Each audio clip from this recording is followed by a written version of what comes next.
Yo, what is up, everybody? Hello. How are you guys doing on this Saturday evening? Hope you guys are doing well on this wonderful weekend. Yes, I am feeling a lot better. You guys didn't know I did get the flu, but took a lot of medicine, rested Thursday and Friday, and yeah, feeling a lot better today. And it is an exciting day as yesterday we did get the brand new BORIS 777 sound pack, and man, these sounds are freaking amazing. Let me just tell you, I did a long haul last night from JFK over to Haneda, and man, those sounds are pretty freaking good. So we're gonna see how they sound today on this beautiful Emirates 777, and showcase it off to you guys. I'm sure you guys already heard what they sound like, but man, they just sound like insane realism. I can't believe Boris just absolutely knocked it out of the park with this. So appreciate all you guys tuning in. Yeah, I'm feeling better.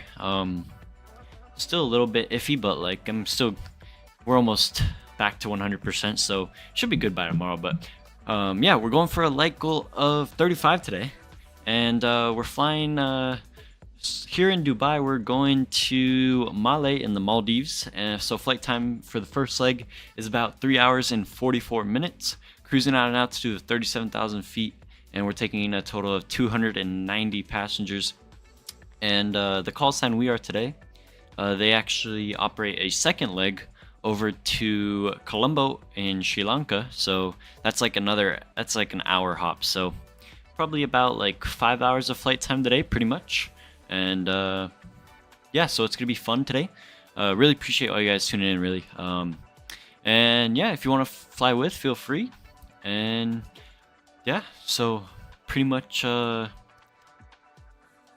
about it. Appreciate all you guys tuning in. I said that like 3 times already, but yeah, haven't flown in Dubai in a minute since I think the A350 stream from the first time I showed the face cam. So yeah, we're back. I don't think we ever flown the Emirates 777. I know we flew the 350, so it's cool to hop in this beautiful. We got the new tail livery today, and it has like the modern cabin and stuff, so it's a really nice livery. And yeah, so it's gonna be some pretty nice views going into Maldives. Obviously you got like the beautiful waters and stuff, and then you got like those what are those, like floating houses, kind of like that, something like that. So it's gonna be pretty scenic arrival going into Maldives, but at the moment it's marginal VFR, so they don't have that good of weather. So when I loaded in, but Colombo, I think they're gonna be a little bit foggy, so we'll see. And another thing, if you guys notice, if you guys see like flickers on the screen, that's Sim Update 4 beta. I don't know what's wrong with the beta, but it just has the flickers, like little bit of flickers with the airplane and stuff. So just don't worry about that, and yeah, we'll be golden. So without further ado, let's say what's up to some of you guys in the chat. We got Mr. Sna. What is up, Sna? Sounds are the amazing. Oh yeah, man. Appreciate you tuning in, Sna. Hope you're having a good day, my friend. We got Crash and Calvin flying with today for both legs, then heading to Nepal for Sunday. Oh, nice, Crash and Calvin. What do you got on Sunday to head to Nepal for, man? We got Hazar. What's up, man? How are you doing, man? We got Kami Lewis. What's up? We got Danish guy. What's up, man? Hope you're doing well. We got Henry Brito, my man. What's up, Henry? Hope you are doing well. And how is setting up Microsoft going? Hopefully that's going good, man. You know, it's a good day when the FO streams. I appreciate you, Danish guy. Appreciate you, man. Kami says, I'm halfway through my long haul flight from Beijing to Vienna in the Air China A350-900 right now in vatsim. There you go, Kami. Nice, man. Maybe we'll see some of those screenshots in the Discord, man. But appreciate you tuning in, Kami. Hope you're doing well. We got SNA Aviation. Welcome in, man. Hope you're doing well. Davish guy, what's up, man? Let's see. Glad you're better. Thank you, Azar. Appreciate you, man. Is it just me, or I cannot hear anything? That might be on your side, man. Everything on my side looks like everything's running good, so yeah, should be good. We got Dan coming in here. What's up, Dan? He's flying into Dubai right now, so he's gonna load up with us right when he lands, and then head to the Maldives with us. So appreciate you flying with Dan as well. Sadly not going to be here very long though. All good to SNA Aviation. If you're busy, man, feel free to head out whenever you can, man. But appreciate you tuning in. And flying with got up at 6 a.m. to fly to Dubai for this. Really, Crashing Calvin. Jeez, man. Yamil, what GPU are you using? Exclamation point specs, Yamil. Ned is here. What's up, Ned? Welcome in, man. MSFS is going good so far. Glad to hear, Henry. Nice, man. Departure hour, we'd probably be departing in the next 30-ish minutes. Probably out. Probably, well, boarding. Yeah, we'll probably be pushing back in the next probably 25 minutes, 30 minutes. And then it'll probably be like a 10-minute taxi, something like that. So, yeah, we'll see. But appreciate all you guys tuning in. I'm gonna bring up the sim sounds here, bring down the music. We're gonna hop into this beautiful 777, and we'll get her fired up, and we'll get up on out of here, guys. So hopping down into this beautiful bird, we got our cold and dark right now. We'll go head over to the captain's seat, and we'll go head up to the overhead. And honestly, I'm gonna just let you guys listen to the sounds as I click some buttons here. So I'm gonna just not talk, and we're just gonna get her fired up here.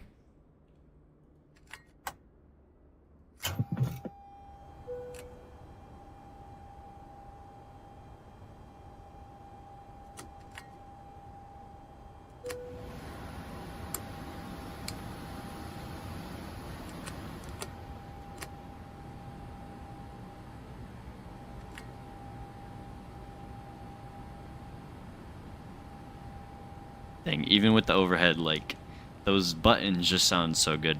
Airplane's coming to life. Screen should be firing up here shortly. Wait for everything to fire up as we're waiting. We'll go hop into the EFB. We'll go request data from SimBrief. We are Emirates 6 November Mike.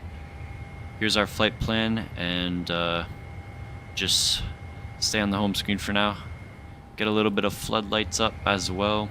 Bro, look at that, like, air conditioning turning on. Jeez, man. We'll go flight directors can come on as well. And we do have the wing working today, so we'll got that.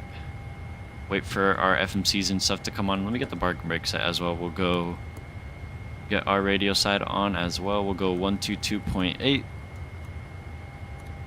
And let's see. Now, what he did add is with this headphone simulation. And then with this, it'll turn off the passengers talking. So pretty cool that he added that. So that's another unique thing that Boris added in this wonderful sound pack. Let me just make sure my auto FPS is running. Let me just see here. Cool, we got that up. Just learned the A330. Got any tips for flying it in the sim? Flare at like, when it's like 10, that's like your 5 for the 330 because of those wheels being so big. So I would recommend probably yeah, just like flare early and then just hold it, because when you hear 10, man, like that's when those wheels hit. Don't crash and don't panic. Nah, we'll be good, Ned. Ned, are you loading up, man? Are you gonna fly with us today? Actually, today's gonna be a short taxi because we're departing 1-2 right, so it's gonna be a nice short taxi today. Wow, sounds are good, man. We'll go hop down into the FMC. We'll go FMC. We are on the latest AIRAC cycle. We'll go position in it. We are at Dubai, Oscar Mike, OMDB, yeah, Delta Bravo. We'll go reference airport. Go slap that into there. We'll go route request, SimBrief. We'll go set the payload, set the fuel. There's Dan. Here, wait, let's see Dan land here.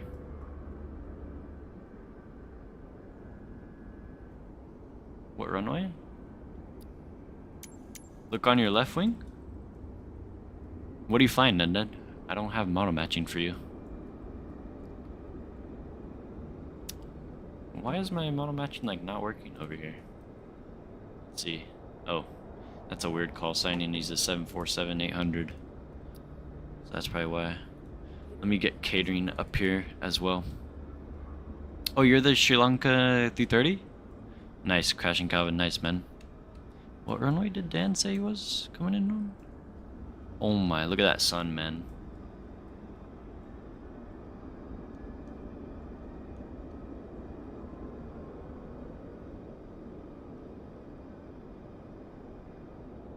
Where is he?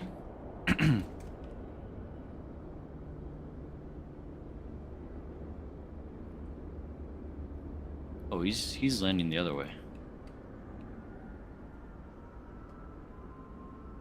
Ah, okay, I got him now. Fozzie, what's up, man? How are you doing, bro? Welcome, welcome in. And, let's see, let me also request boarding. So we get that going. There he comes. Here he is.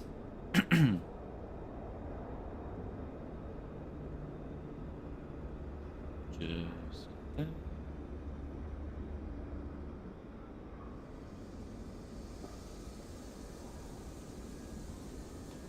And yes, we'll take the tug now. And we'll board the crew.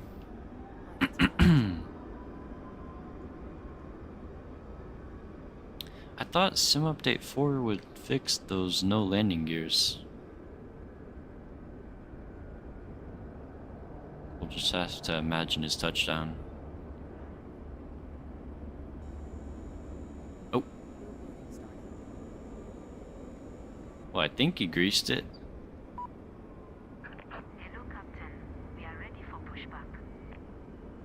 Jacob Jamerson, welcome, man. How are you doing, man? Welcome, welcome. Oh, he has like the Real Madrid livery. I think it was just repainted though.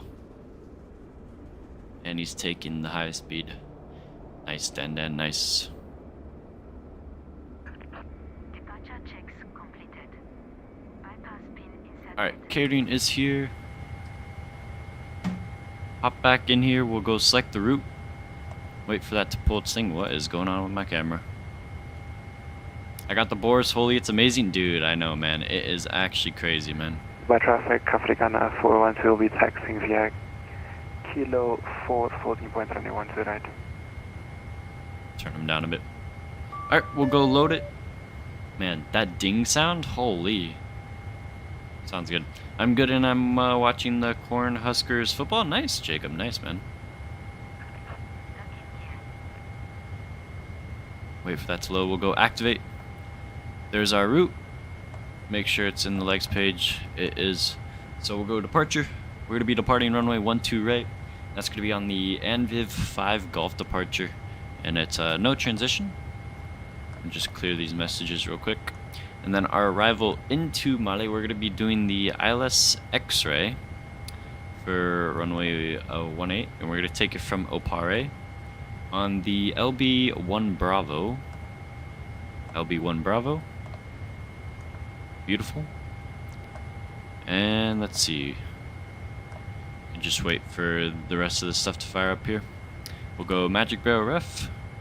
Get the traffic rings on. Let's see what else we can get on. We can get the VORs on as well. And let me go see what SimBrief has for us on our cruise. 37,000. So we'll get that cranked up. 37,000 here. We can go run through this checklist real quick. We'll go oxygen. Go test that real quick. Pretty good. Things looking good. Flight deck door is already closed and locked. Irises are just aligned. Oh, and it wants me to close the one door. Close that. Oof. The wheels don't look that good. They'll be fine. Let's refuel the engine oil though. Alright, crew is boarded. Let me just get that side over there. And we'll go uplink our winds.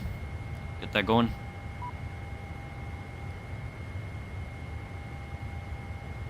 Go execute that. By traffic, There it is. Africana 412 will be lining up runway 1 to the right. We'll go load our descent forecast as well. There it is. And that is pretty much good. Go accept our perf here.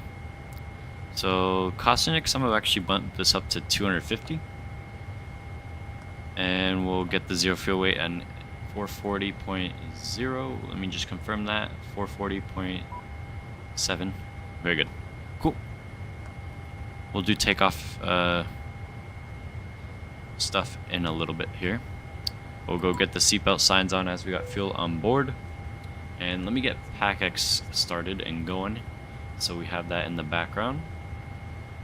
Let me go.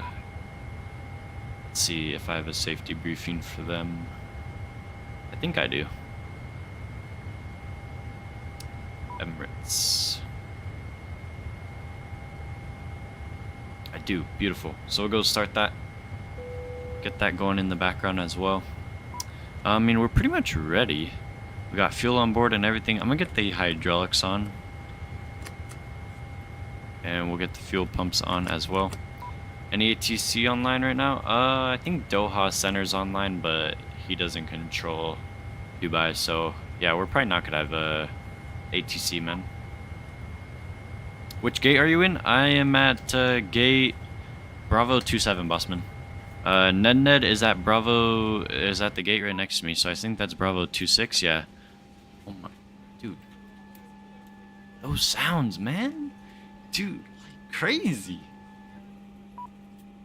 It's like the airplane is like so alive. Ghana 412 taking off on the 12 right. It's because I'm in the Dubai scenery.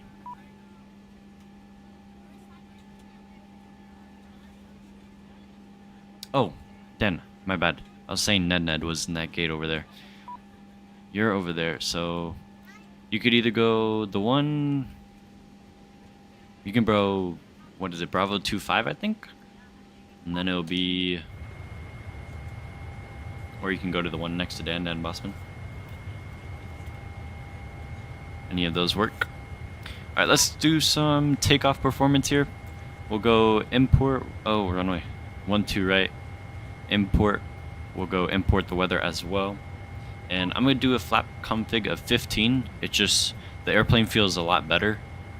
And when will you push back? Once we're fully boarded, man.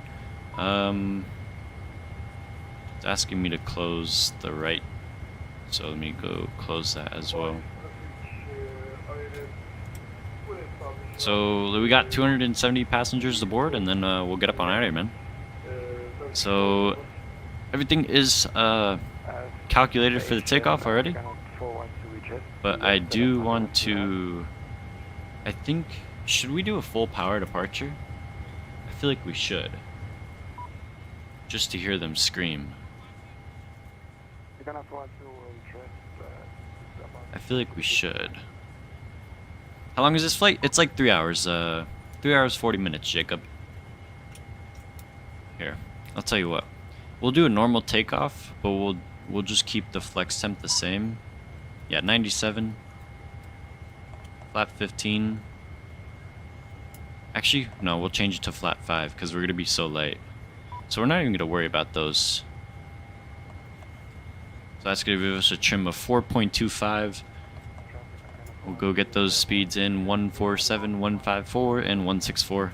And we'll get 164 tuned in here.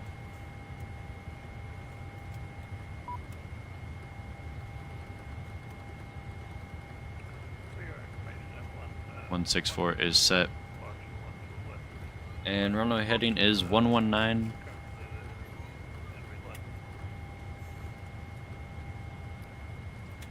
Got that set, so we can check off the V2 heading and altitude.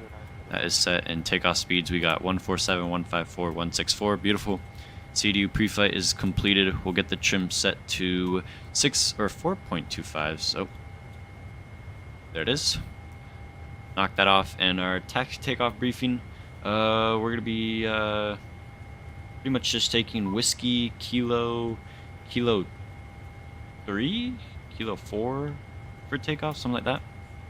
I'll push first. Sounds good, Crash and Calvin. Sounds good, man. So go check that off as well. You're some CFI. What's up, man? Yo. Have a good stream. Thank you. Appreciate you, man. So yeah, we got that in there. And we'll go squawk code 2000. Get that set in. On my long haul, I'm getting some GPS jamming. Nice, man. Nice. I like getting GPS jamming. It's fun, man. And we'll get the LNAV and VNAV armed.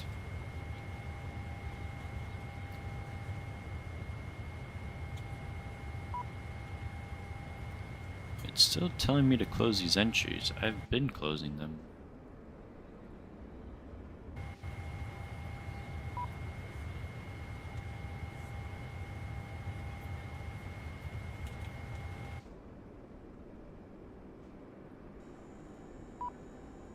Alright, they should be good.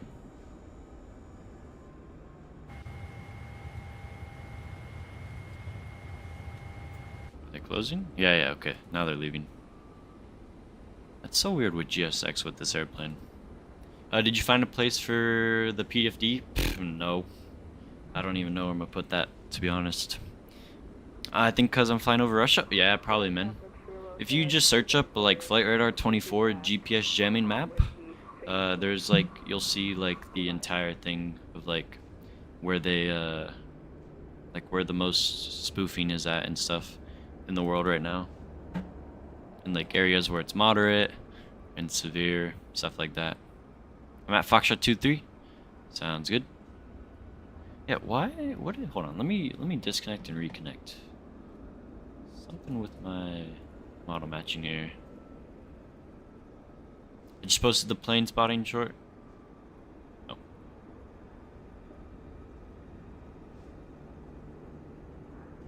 Okay, I have no idea. Bossman, what airplane are you? Let me see. Ah, he didn't file anything yet, so that's probably why. I think A340-300. But what's your call sign? Emirates. Make sure you pre-file. Same with you, Dan, because you guys just pop up as no flight plan. And then Ned right next to us is a 340 as well. But it's Emirates, so I don't think we have model matching for that.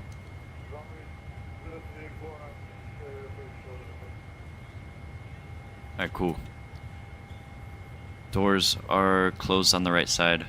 Just gotta wait for our bags to get on board and a couple more passengers. We'll go fire up the APU here. Let's hear this APU fire up here.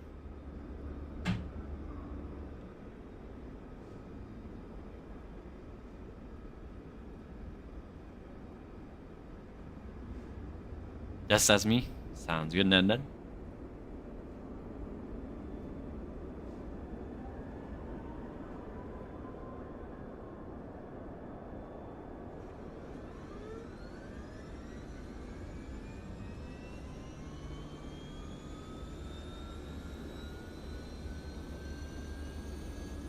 Dang, man. She sounds good.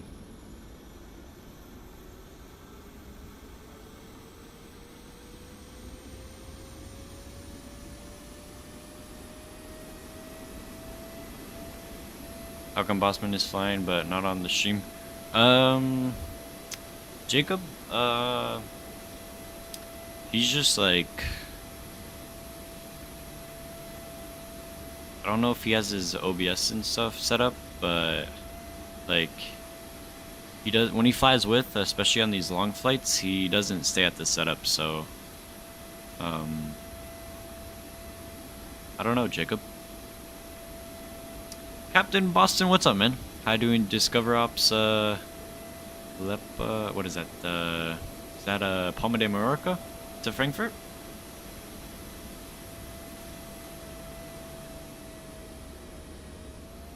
Alright, APU is fired up. And bags are loading up. I'm gonna do the delivery flight from Toulouse to Zurich in the Swiss 350 last flight before my 2-week trip to Tokyo on Monday. Nice, Kami, nice, man. Maybe you should do a long haul tonight, Kami, or something, and then do the delivery flight, because you still got a couple more days till Monday. I'm going to homecoming right now. I'll see you next time. Alright, we'll see you, Henry. Enjoy homecoming, man. Don't get too crazy, but enjoy it, man. Catch you on the next one, man.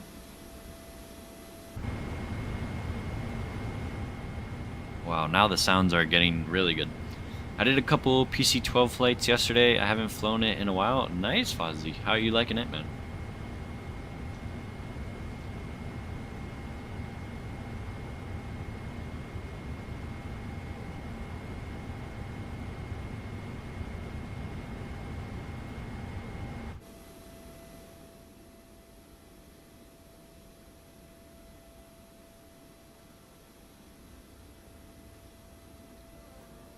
Alright guys, I'm gonna go throw my food in the warming drawer real quick.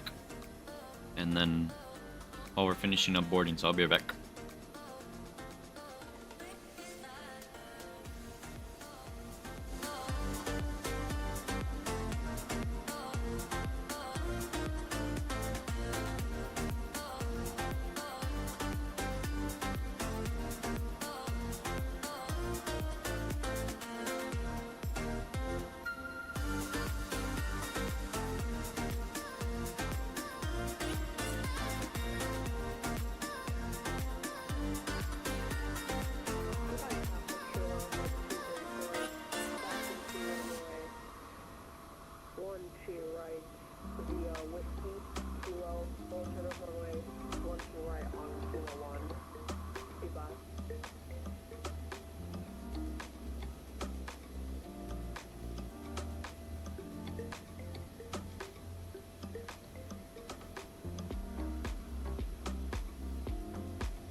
Alright, I'm back.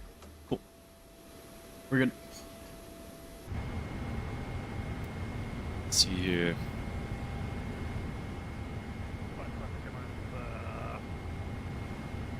Alright, APU is running. We got about 40 more passengers to board, and then we'll get up on out of here, guys. I did a couple PC-12 flights. PC-12 is an underrated aircraft. Really is, man. I have to get up at 4:30 a.m. on Monday for my first flight from Fort Lauderdale to O'Hare because my flight leaves at 7 p.m. 7 a.m. Oh wow. Kami, that's gonna be a tight connection though, especially in O'Hare. Are you sure you're gonna make that? You better make that. If you have a delay or something, then that might be a little sketchy to make your flight, man. The Phoenix sounds so peaceful at cruise. Captain Boston, wait till you hear these, man. Mexi Aviator, what's up, man? Did my first long haul today. Nice, man. Where'd you fly to, man? And what aircraft and how'd it go, man? Not 3 to 4 hours connection, cause oh, okay.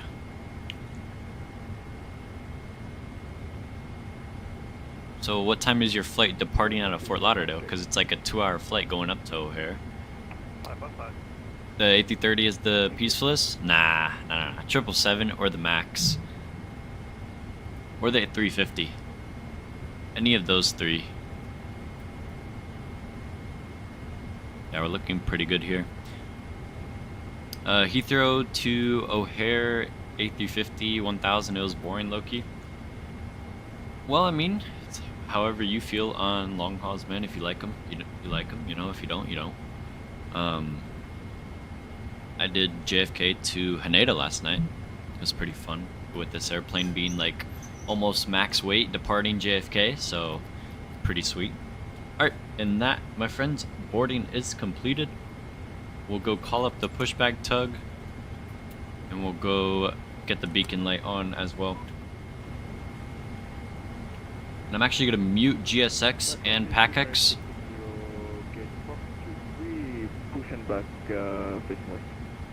Eli, what's up, man? How are you doing, man? And we'll go nose right. 7 a.m. and lands at 9. Oh, okay, gotcha, Kami. Okay, yeah, you'll be good then. Okay. And we'll get up on out of here.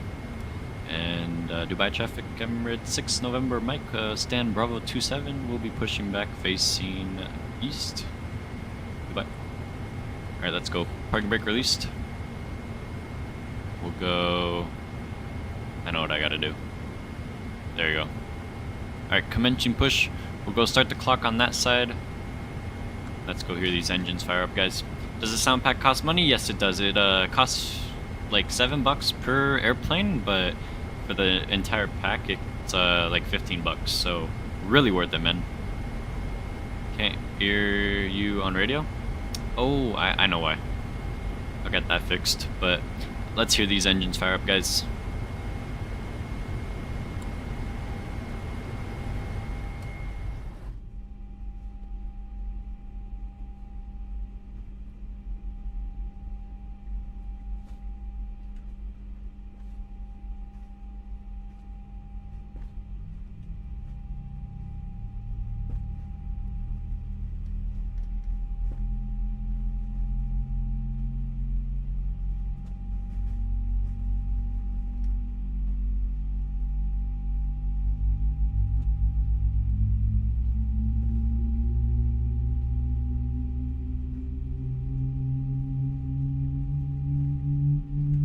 traffic, Emirates 800 Heavy, Foxtrot 26, push back.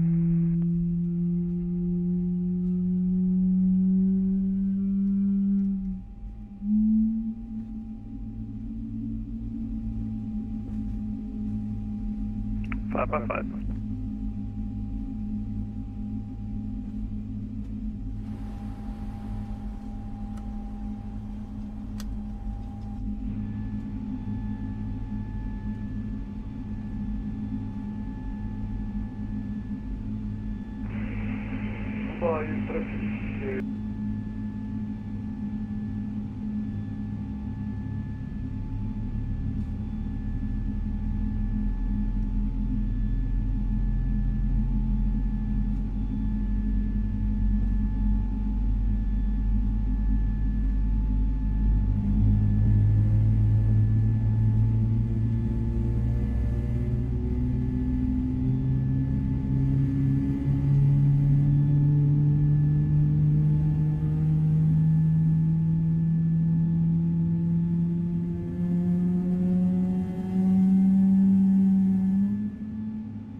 That is crazy. Holy man. Those sounds are ridiculous. Alright, we got 2 good engines. We'll go RTO. You can go on the auto brake. We'll go flaps 5. Let's hear these flap sounds. Well, what's up, Snot? How you doing, man? He's just leaving. I thought bro already left. Nah, we're back, man.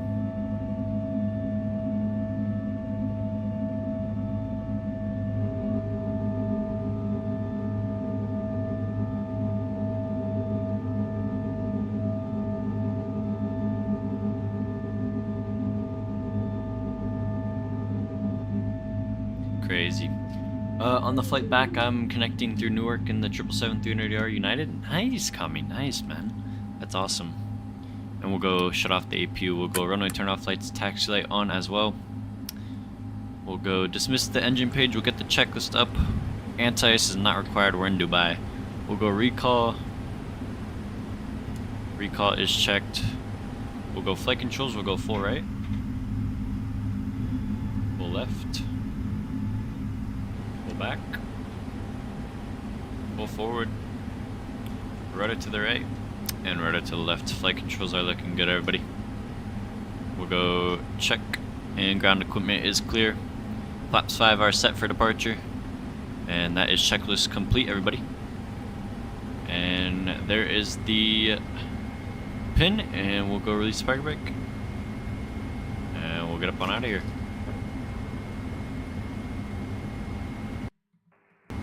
Bad traffic.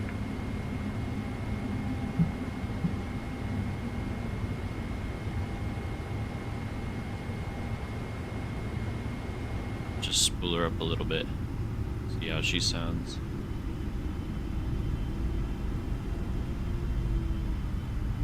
Bro. It's crazy, man.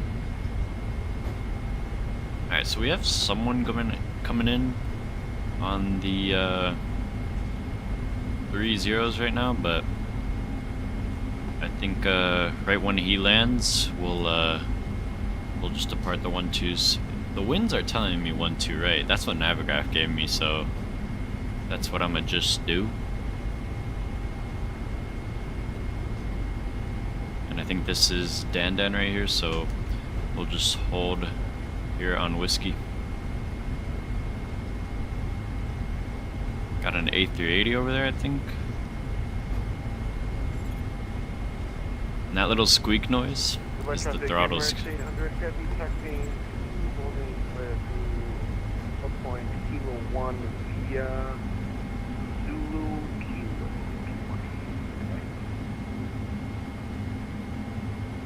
Dubai traffic, Emirates 6 November, Mike taxiing 12 right via Kilo, Kilo 3. 1-2 right. Should see that guy coming in. Yeah, there he is. With this trip, it's gonna be 2 weeks without any flight simming, you'll be fine, Kami. I mean, you get to fly all the way over to Japan, man. That's gonna be awesome. Good food and everything, so... I mean, safe trip, man. But that's gonna be sweet. Traffic, Emirates 358 on Kilo, holding short of Kilo Hotel for the departing traffic using Kilo 1, Dubai traffic. Alright, so we'll just follow Dan here onto Kilo. There's that Turkish over there.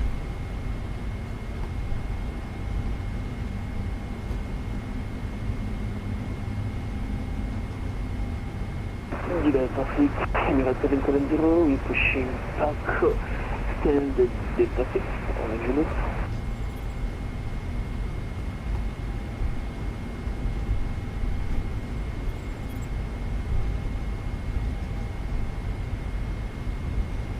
Alright, cool.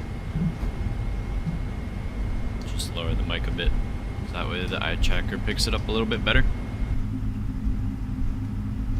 Bro, that GE90 just looks so good, man. I've changed my mind about the 350. What, Maxine Avery? It's fun to fly? Nice, man. What, you just didn't like it at first? I've heard there's a 777 simulator and a famous plane spotting place at Tokyo Haneda Airport. I think there is, man. I think they don't they have a hotel with like a 737 sim or something? I think. I'm not too sure. Alright, Kilo 3 is right here, so we're gonna hold here. They're going full length, but we'll take Kilo 3 here. Because this is where the real world flight took.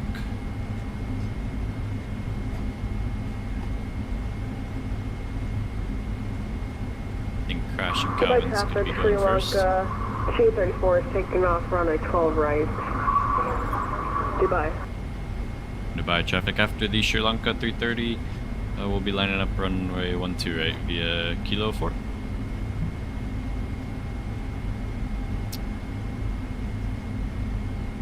Alright, I'll give way to the Emirates Sri Lanka 234 Dubai traffic. Roger, appreciate it. Emirates 6 November Mike lining up runway 12 right via Kilo 4. Like the FMC, etc. No, like I was confused on how a lot. Oh, okay, got you, Mexican Aviator. That's alright, man. I mean, I'm glad you're enjoying it now. Alright, let's go line her up here.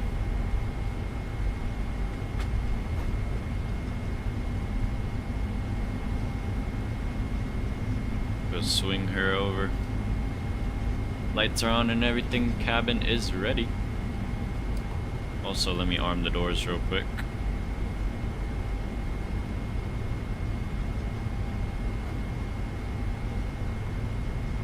Dubai traffic, Emirates 6 November Mike departing runway 12 right on the EVs.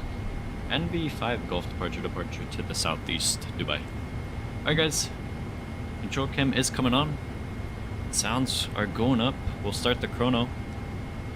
And guys, enjoy these sounds. Let's go get up on out of here. I'm gonna be quiet, just let you guys enjoy the sounds. Let's go.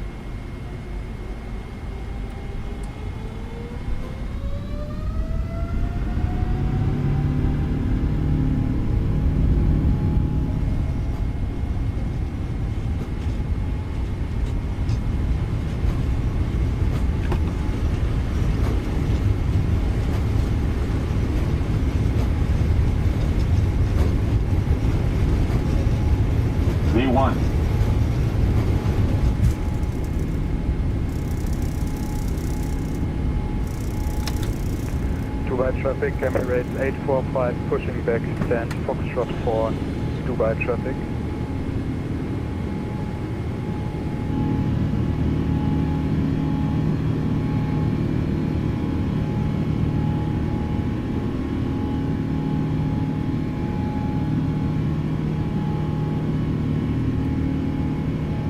Dubai traffic, Sri Lanka 234 lining up runway 12 right.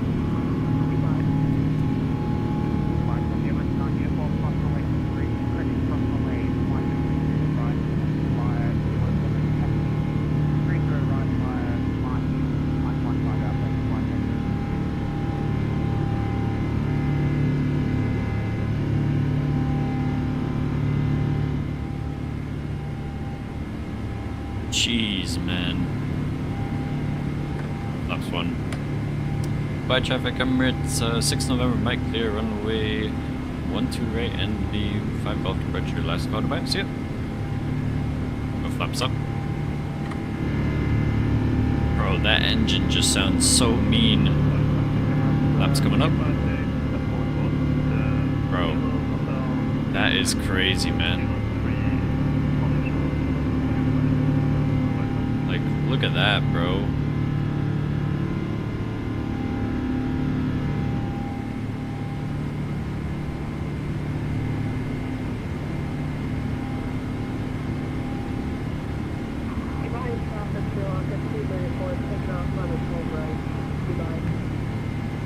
That is sweet.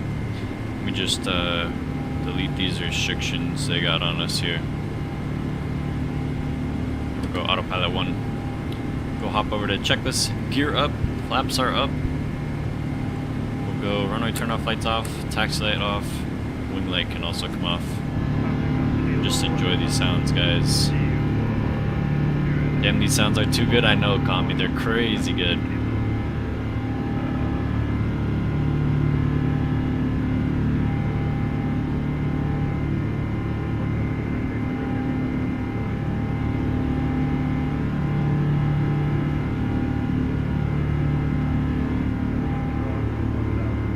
The scenery too, man. Like full immersion here.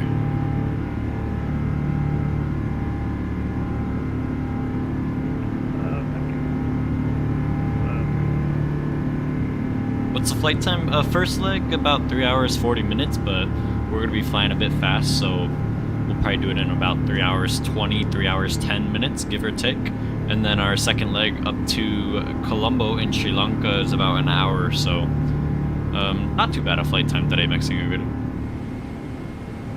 I still have 180 out of 391 passengers. Oh, hurry up, Ned. And 10,000 landing lights are off. We'll go extend the range. Go ding the cabin. And like these sounds, I just want to stay in the cabin the entire flight. These sounds are freaking crazy. Absolutely insane.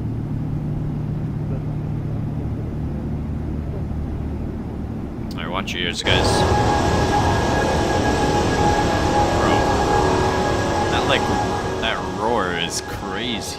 Golly.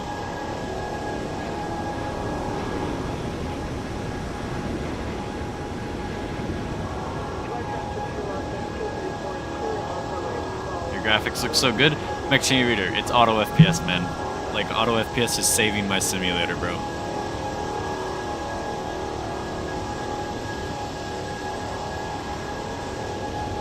Man, she sounds amazing, bro.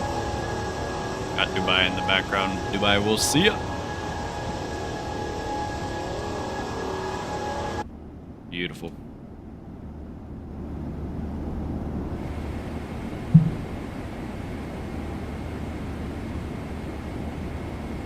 Alright, we're climbing up. 370 is set. And let's see, let me make sure we don't got any discontinuities. No, we're good. Dude, this makes the default 777 sounds look so as... Dude, call me, I'm telling you. Same with the FT-Sim sound pack for the 777 as well. Like, both of those sound packs, man, can just... the default sounds for PMDG and the FT-Sim sound pack can just go straight in the trash, man. Like, Boris absolutely knocked it out of the park with this, man. It's actually crazy, like, how well he modeled every sound. Like, on the next leg, remind me to go, like, out of the airplane and do a walk around or something, because the hydraulic sounds and everything are crazy with this airplane. It's always been yeah. I mean, I used to use the FT-Sim sound pack with the 777, and then once they released the 777-200 series, those sounds were pretty decent. Go standard here. But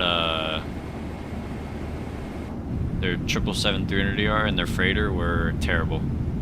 How much are the sounds? Like 15 bucks for the entire pack, Kami. Not even. They're like 14 something. It's really worth it. But like I think each sound pack is like 7 bucks per airplane. But you can just buy the big bundle, which is like 14 bucks. I'd recommend getting that one. That way you're not having to buy everything individually.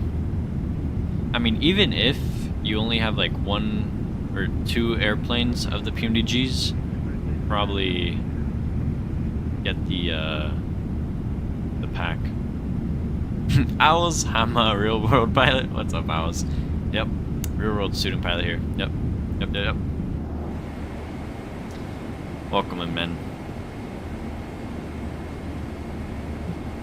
Don't worry, Owls. By like a few months, it should change to real world pilot, private pilot, something like that.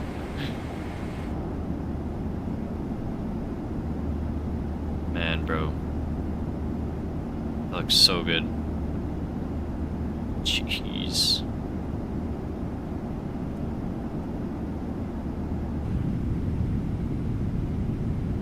I'm telling you, Sim Update 4, I don't know what they changed in it, but it just looks so good. And I'm getting like way better performance too than I did in Sim Update 3.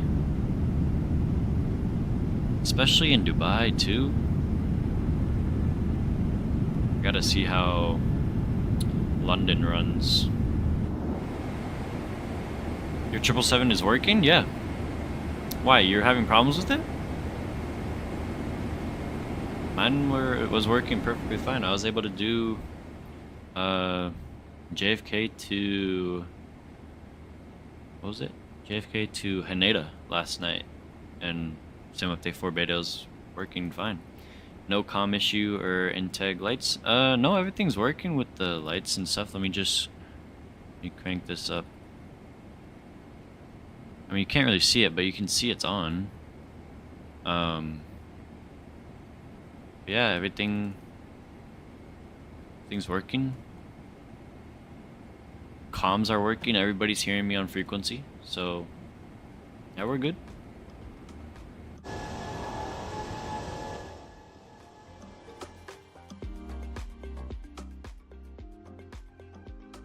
Make it nighttime real fast? Yeah, I got you.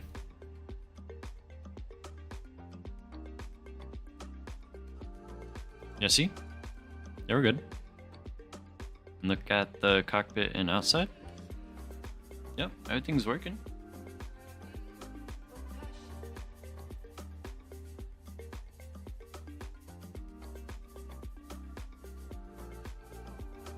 Cabin lights, I think, work too.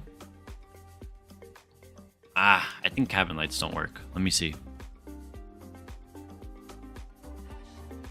No, they're just at 5. Let's see. Let's go manual.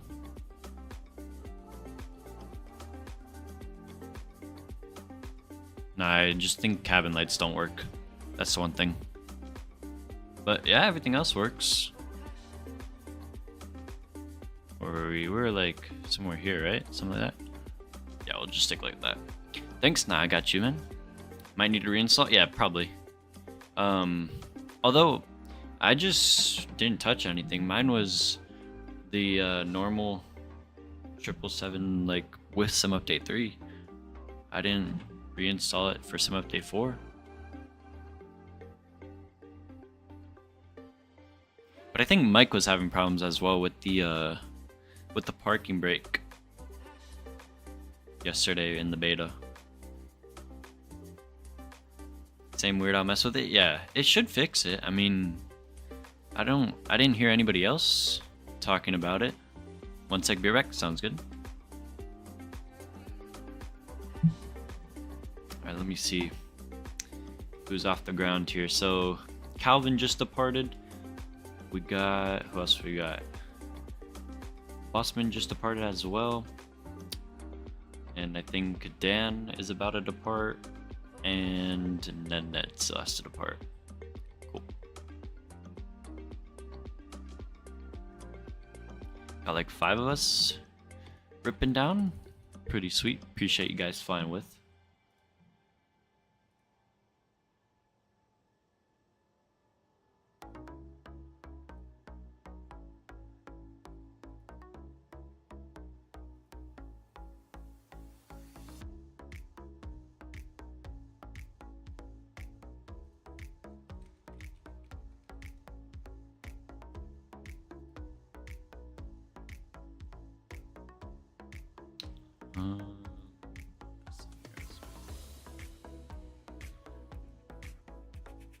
I might get one Boris sound pack because I only have the 777-300 Air. Yeah, I'd do that, Kami. Honestly, that's probably the best idea. Because Kami, that's probably same. I mean, with the what am I saying? The G90s are probably the one sound pack you definitely have to get.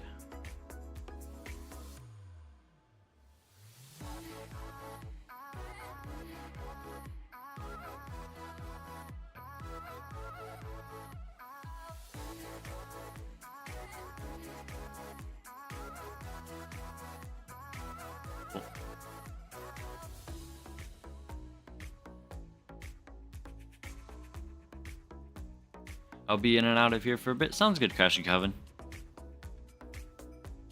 Yeah, once we are over the water, I'm gonna get my food and put on the new Green Dot Aviation video. Because I forgot he put out a new one and we haven't watched it yet.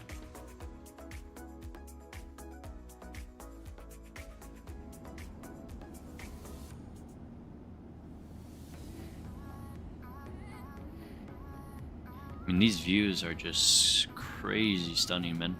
It's only $7, not bad at all. Yeah, Kami, really worth it, man. When we doing screenshots? Cause I gotta no. We can do them a little bit. Is it the TNT crash? Yeah, I think so. I only saw the title. Or I think it's like 45 minutes. Whatever his latest one was. I have not watched it, so I'll be watching that today. I think that's an airport. Wait, which airport is that? Oscar Sierra Hotel.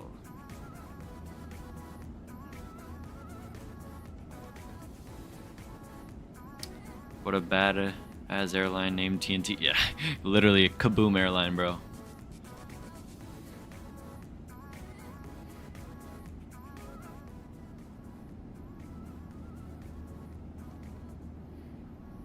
I mean, these views are crazy, man. Like, these mountain tops just look so good.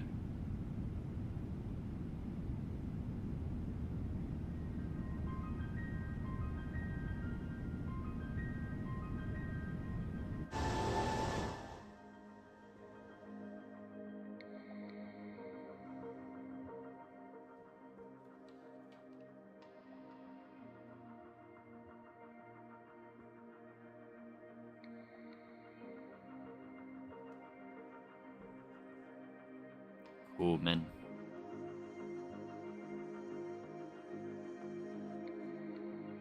I think we're gonna fly right over Muscat, I think it's called. Yeah, Muscat.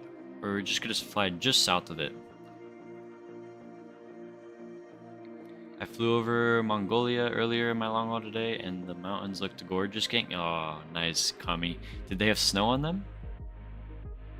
I'm ready for some winter flying, man. Need to see if Calgary ended up getting snow today.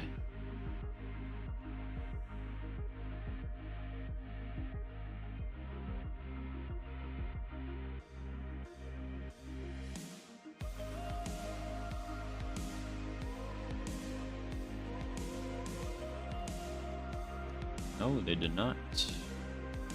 Oh, maybe. Bossman, did Calgary end up getting snow today?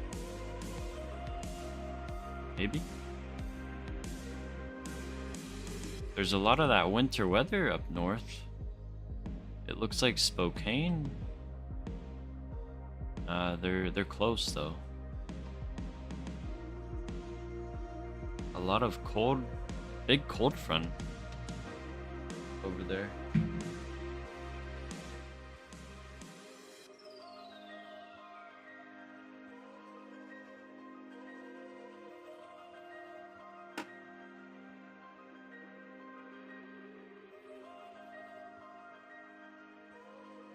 No snow so far, really?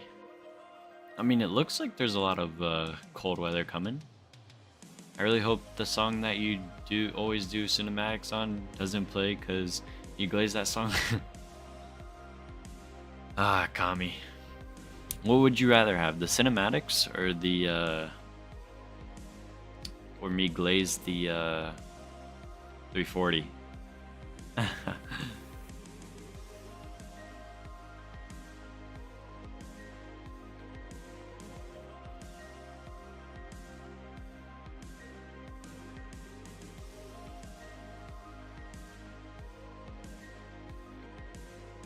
Where's the neither option?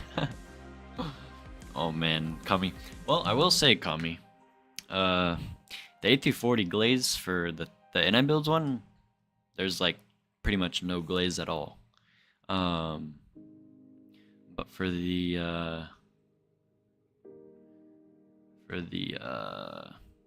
340-600 from Tolis, that one is a lot better.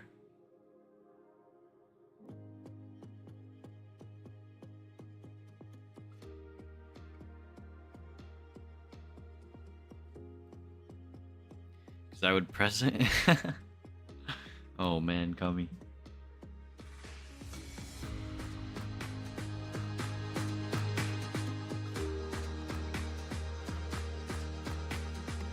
No, the music is coming on. Nah, don't worry.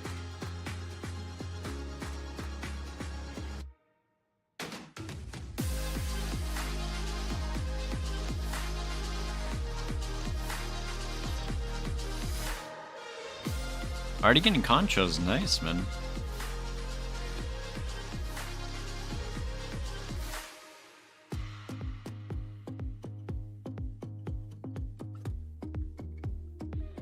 Cinematics look good though. So do you want the cinematics? All right, we'll go for the next one. We'll do some cinematics on the next one. Flyron, what's up, man? Nice music. Do it cinematic like Bossman. Okay, I got you. Once we get the beat drop, it's coming up here. We'll get it in a second here.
Just a little bit. Ellie, it's loud. It was nice. I swear, the 777 just looks so good, man. The 777 is the best plane to cinematics on. Okay, Kami, I'll tell you what. For the for whenever that song comes on, we'll like mostly only do cinematics for the 777. Okay? Maybe the 350 as well. But the lighting right now, plus the views that we're flying over, man, just looks so good.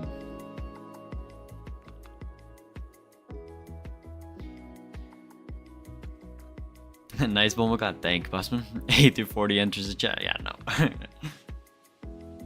Crazy.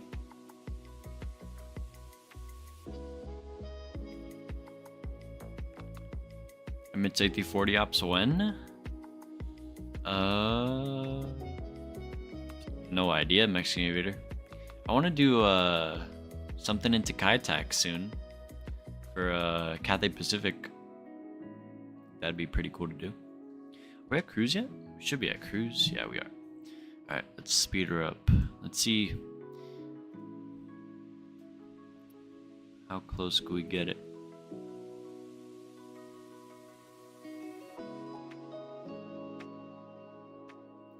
Probably rip 8.7. No step climbs. Oh yeah, plenty of fuel. Yeah, we're good. We're good.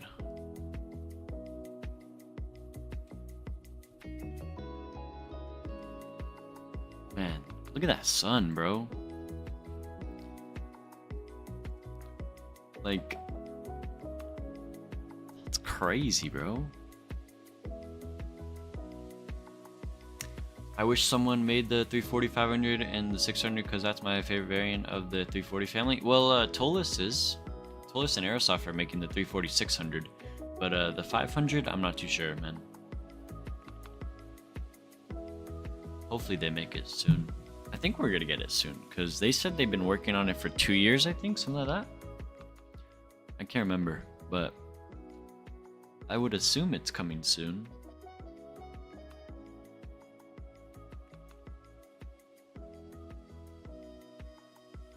Are we getting a taxi cam with it? Probably not, because it's a Microsoft thing that like doesn't allow cameras and stuff. Like, I don't know, they have like, any Microsoft developer is very limited to like stuff.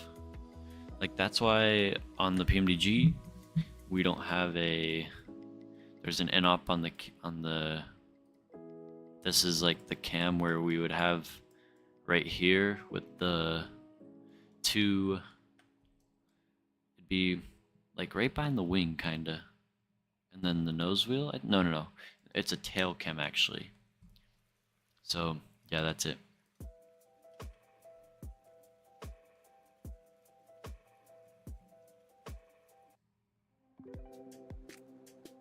Let me just skip down the playlist a little bit. There you go. Have a nice flight, Cap. Thank you, Mohammed, sorry.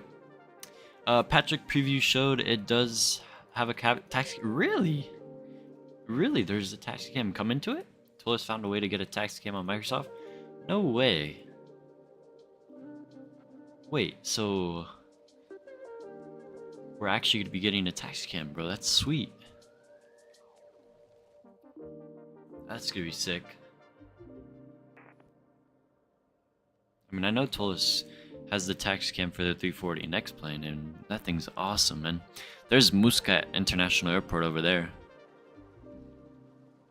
It's actually one of our alternates, believe it or not. So, if we did lose an engine or something, medical emergency or something, we'll go head there. Tolis found a way to break any law from Microsoft, including physics. Wonderful. Yeah, I mean, it's pretty crazy how they're building everything from the ground up, so...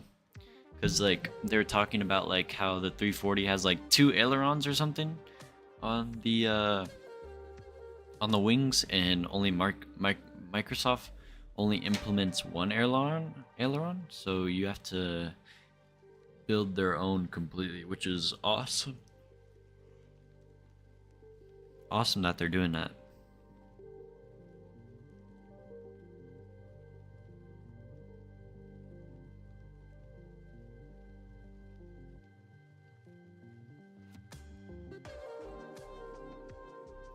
We gotta enjoy these views now, because once we're done heading over land, it's just gonna be water for the next like 2.5 hours, something like that.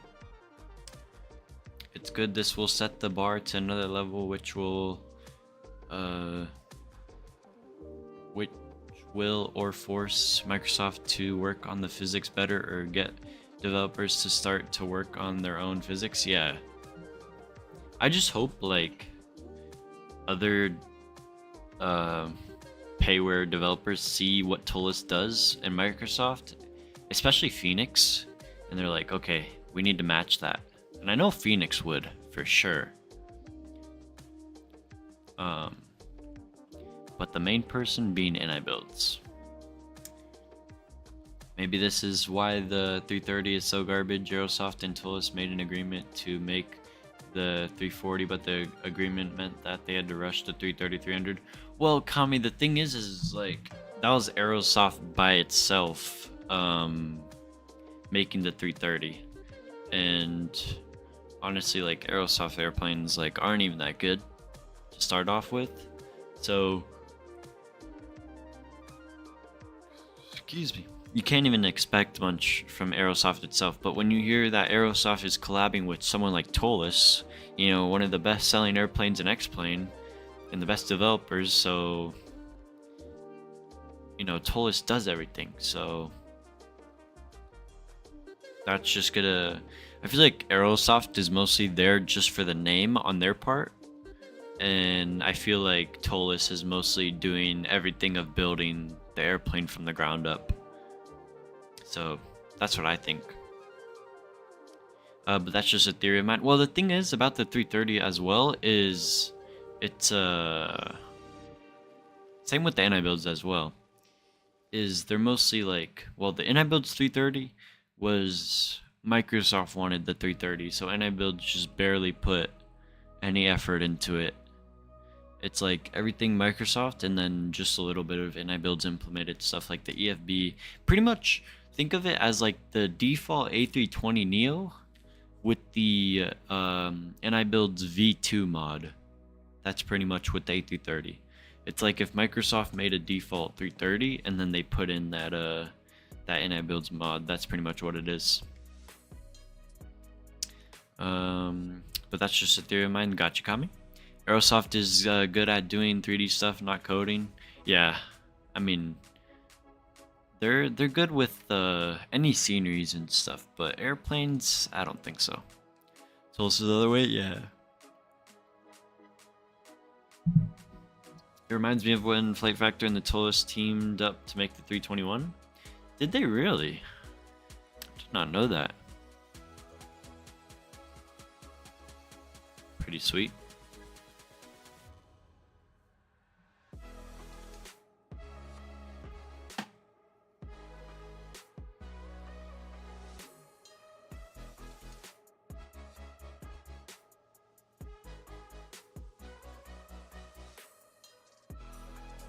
Look at that, man.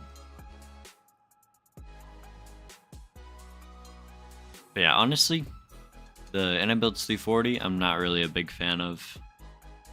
Their 350 is better.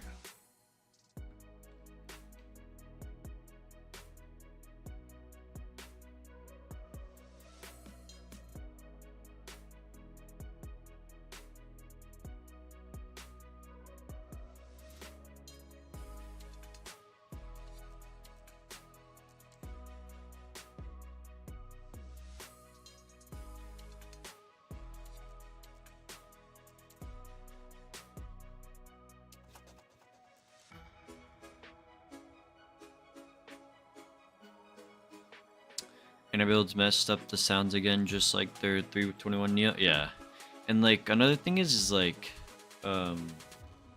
with their 340, is like in some update 4 beta at least, like half of the stuff. Why am I yawning so much? Like half of the lights work, which is so annoying. Like you're telling me like half the lights only work? Like what? Alright, I'm out. See you, man. Appreciate you stopping by. Have a good night, man.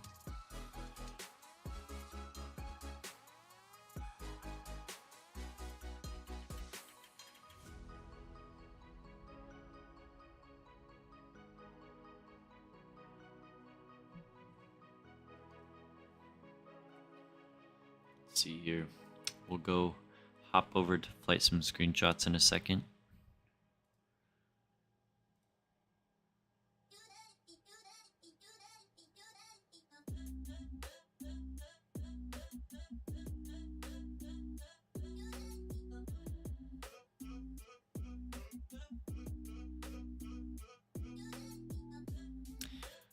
Alright, cool beans.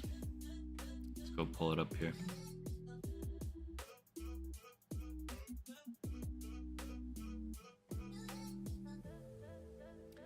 Their system, in my opinion, I'm sorry to, but in my opinion, Latviafar made better 340 sound. Yeah, oh, definitely, Kami.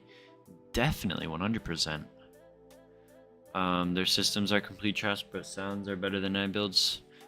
hot flight sim take. No, I agree with you, Kami. That's actually a good take right there, because the sounds on those engines, man, they don't sound like CFMs at all. And I hate to like send NI builds in the ground like this, but like I feel like they just can't make any good CFM sounds at all. Same with their 330 and stuff like that. It's just like so mid, you know? So that's my opinion on that. But let's go check out some screenshots here.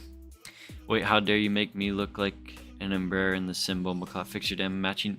You're an A340, bossman. I don't have any model matching file, VMR file for a 340 300. You have to tell Yoham to make that model. Got Hazard flying his Aer Lingus here. Very nice. Going to Santorini for some volcanic wine and red beach sunsets. That's the vibe. Yoham flying Swiss A340. I want an ERJ so bad. It's coming soon from Flight Effects, I'm pretty sure. Yoham, where you at? He's on vacation, bro. Tell him to get his butt back.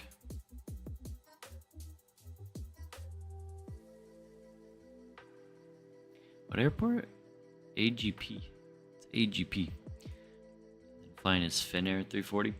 CG, what's up, man? The A340 sounds were done by Echo 19, apparently the same company that is currently redoing the 350 sounds. Well, I mean,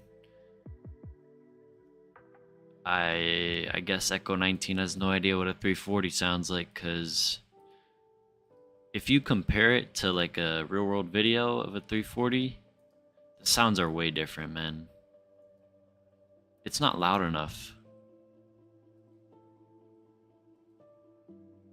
That means they're gonna make the 350 sounds worse? Probably, Kami. Shots fired. Oh, man. I mean, it's just fire balloon. No, it's like... It's not like I'm trying to criticize them or anything. It's just like, come on, man. I'm paying $60 for an airplane. Like, give me at least good sounds.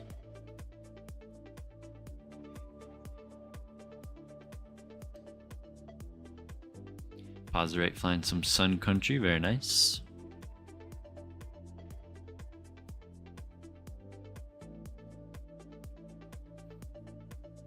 Special livery, nice, nice. Got Kami flying Malaysia Airlines. Hopefully they put more effort into the 350 sounds, hopefully, man. I mean, the 350 sounds aren't that bad right now. But if they screw them up, man, I'm done with that plane.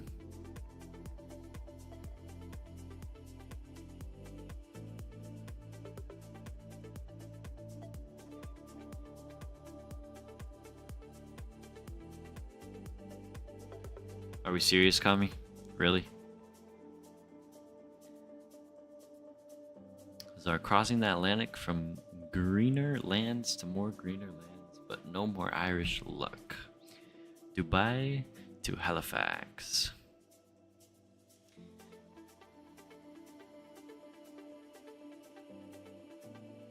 Sweet, man. Aw, bunny. Look at that. What a screenshot. Kinda shocked too that Land VFR made it better than the NBL to literally own the flight sim industry. Well, not really, man. It's just like they always try to put a name on it, right?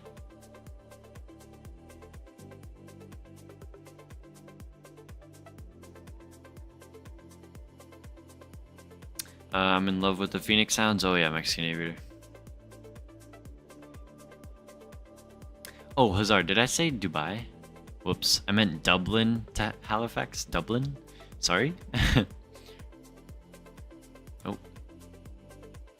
Crossing the Atlantic. Greenlands.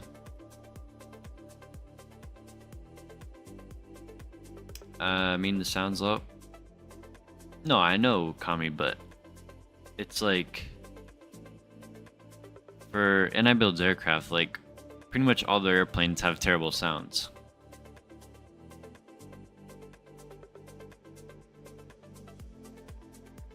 Very nice. As our rumor says, this 737 has been here for probably about day one of when the scenery came out. So 4 years ago? Something like that? I don't know. Yo, him out of Dublin for Frankfurt. München, allo. Anyway, I'm back. Just landed in Vancouver. Nice. Pretty damn long flight from Halifax to LMAO 6 hours. Jesus, Cesar. Man. Are you doing a long haul out of there or something? Where are you off to next, man? Into Frankfurt. It's the WestJet 737 that ate the runway into St. Martin. Probably. It's getting some repairs. Nah, they're actually repairing it right now in St. Martin, and it should be flying out soon. Miami to Cancun. Very nice. Very nice. 280. A little bit firm. Discover takes it its way to Frankfurt for some long haul to come. Very nice. That's a pretty cool screenshot. Pretty creative there.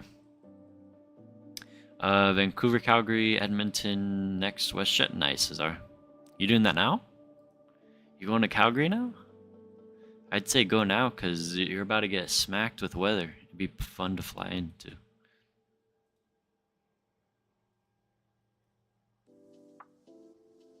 Some EVA air ops. Nice, Kami. Captain Chad and I were talking about it, and we thought the PN was getting scrapped. Nah, they flew a 757 cargo jet down into St. Martin with the parts on board. And they're repairing it at St. Martin, and then they're gonna fly it out of there and probably go into more maintenance or something. I don't know. And then, oh yeah, this was me last night flying with there's me. That's Evan, then Bossman, and then Dan. That's what it was. Pretty nice departure line out of here. This was Skyfall. He was going over to Istanbul. So we were all departing JFK last night to Haneda. Very nice long haul. Then pause rate doing some night flying out of MSP in Detroit. Very nice.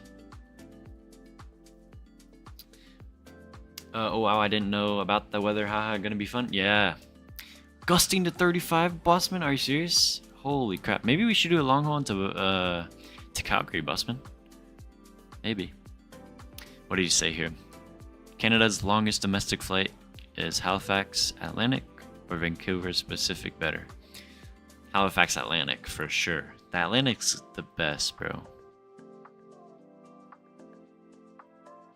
Yo, is it just me? Are only Hudson News only in airports? Like, do they not have like a store outside of airports or something? The old hotel in the background, very nice.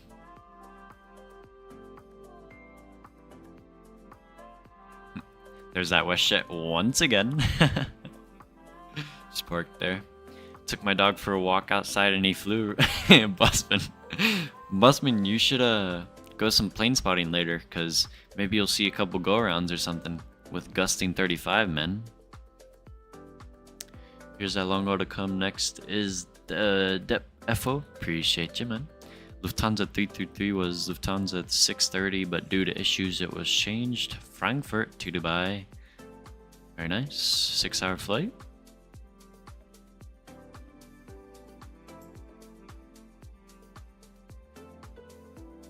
Nice, man. Although low-key smashed it. Negative 392. Jeez, Mexican aviator. Here we go. Reed! What's up, Reed? How you doing, man? Welcome in. I need to get a long-range lens. Oh yeah, Bossman. Get like a 75-300 or something. Or like a Sigma, what is it, 150, 650, 600, something like that? Damn, Mexican aviator, holy. Dude, with this, man, I'd be doing long hauls all the time, Mexican aviator. Captain Zemp, what's up, Zemp? How you doing, bro? Willkommen.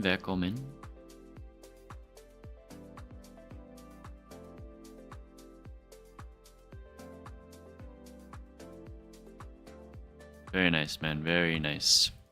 Ooh, Bossman flying is out of eyes. Reed the trader didn't fly with... Ah, yes. Reed, you are the traitor for not flying with us last night, man.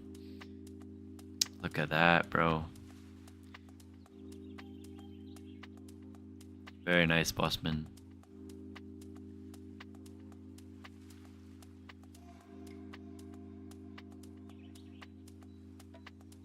Say Pilatus? It does. Pilatus. Jeta, what's up, man? What mods do you have, mate? Just for, let's see. For simulator, once it comes over to Sim Update 4, I use Rex AccuSeason, but I'm not using it right now. I also use FS Realistic. I use PackX for like passenger noise and stuff, as well as I used to use Real Turbulence. I no longer use it. What else? That's pretty much it, man. And then other than just sound packs for airplanes. The Canadian Shield, the ferries, the Rocky Mountains, a flight through 8 Canadian provinces. Welcome to Vancouver. Ooh. Oh. Where's the model matching? Have you seen FS Realistic Plus? What is that? Is there a new one?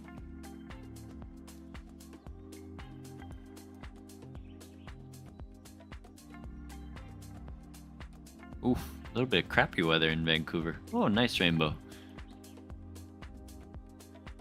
Very nice, Cesar, very nice. Dang, Bossman, I didn't even know you flew the 340 this much already.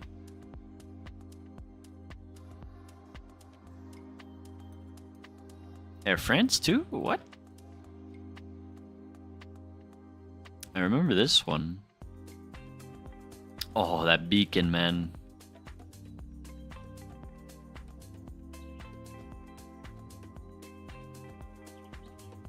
Nice.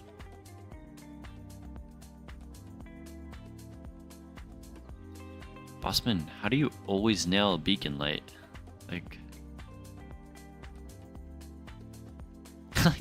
every time there's a beacon. Bro, what?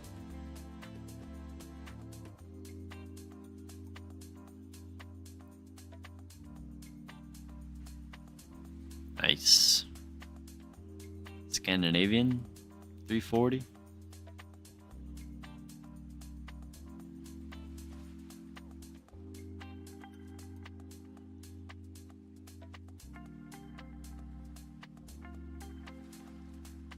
Very nice. South African. Ooh, we gotta do this soon. It's a cool livery. Ah, yes, and then us last night.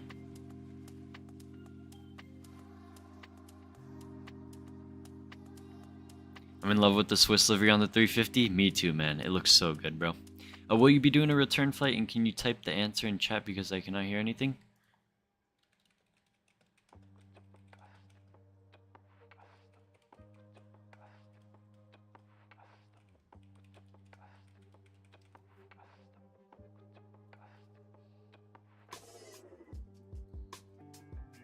Cool. Yeah, there's all of us. Oh, sweet bank shot, bro. Like the glow. Oh, there it is. The nighttime lighting of New York is just crazy, bro. I want to do JFK and Ada one day. Hazard, you should, man. Because we did it because we have like a flight plan, like where we want to fly. Like we have flights where we started right before summer ended. Johannesburg. We started in Johannesburg, and we're gonna fly like all around the world. We're gonna fly like, and like all the flights have to go to our home airports, and then we're we're gonna circle back and land in Johannesburg, and then we're gonna do another one or something. So it's gonna be pretty cool, man. What's up, UPS Aviation? How you doing, man? Why no donut? Cause I had to transfer my YouTube AdSense account to a different account, and you have to wait a certain amount of time, and I have to wait, I think, till October 16th. So next week it should be back. It's like the process with YouTube, so that's why it went away. Either On Upon or Japan Airlines. I may do one airline to and one airline back. Oh yeah, definitely, man. Do something unique, man. Maybe I'd say do probably A350 going to JFK and then On Upon going back. Very nice, Zemp.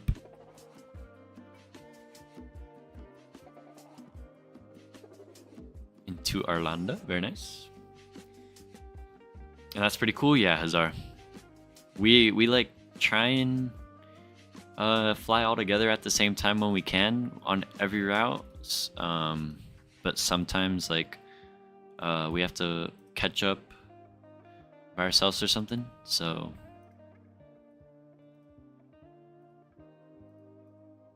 but it's really fun. Our next flight is to, I think, Ho Chi Minh City over in Vietnam, because that's Evan's home airport. Very nice, Zemp. I really want to do all the JFK international flights out of JFK, but there's so many LMAO. Lucky for me, the longest flight in the world is right over here. Yeah, lucky Azar, you get 2 of them, man.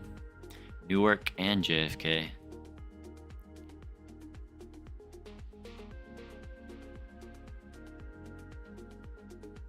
Nice, Zemp.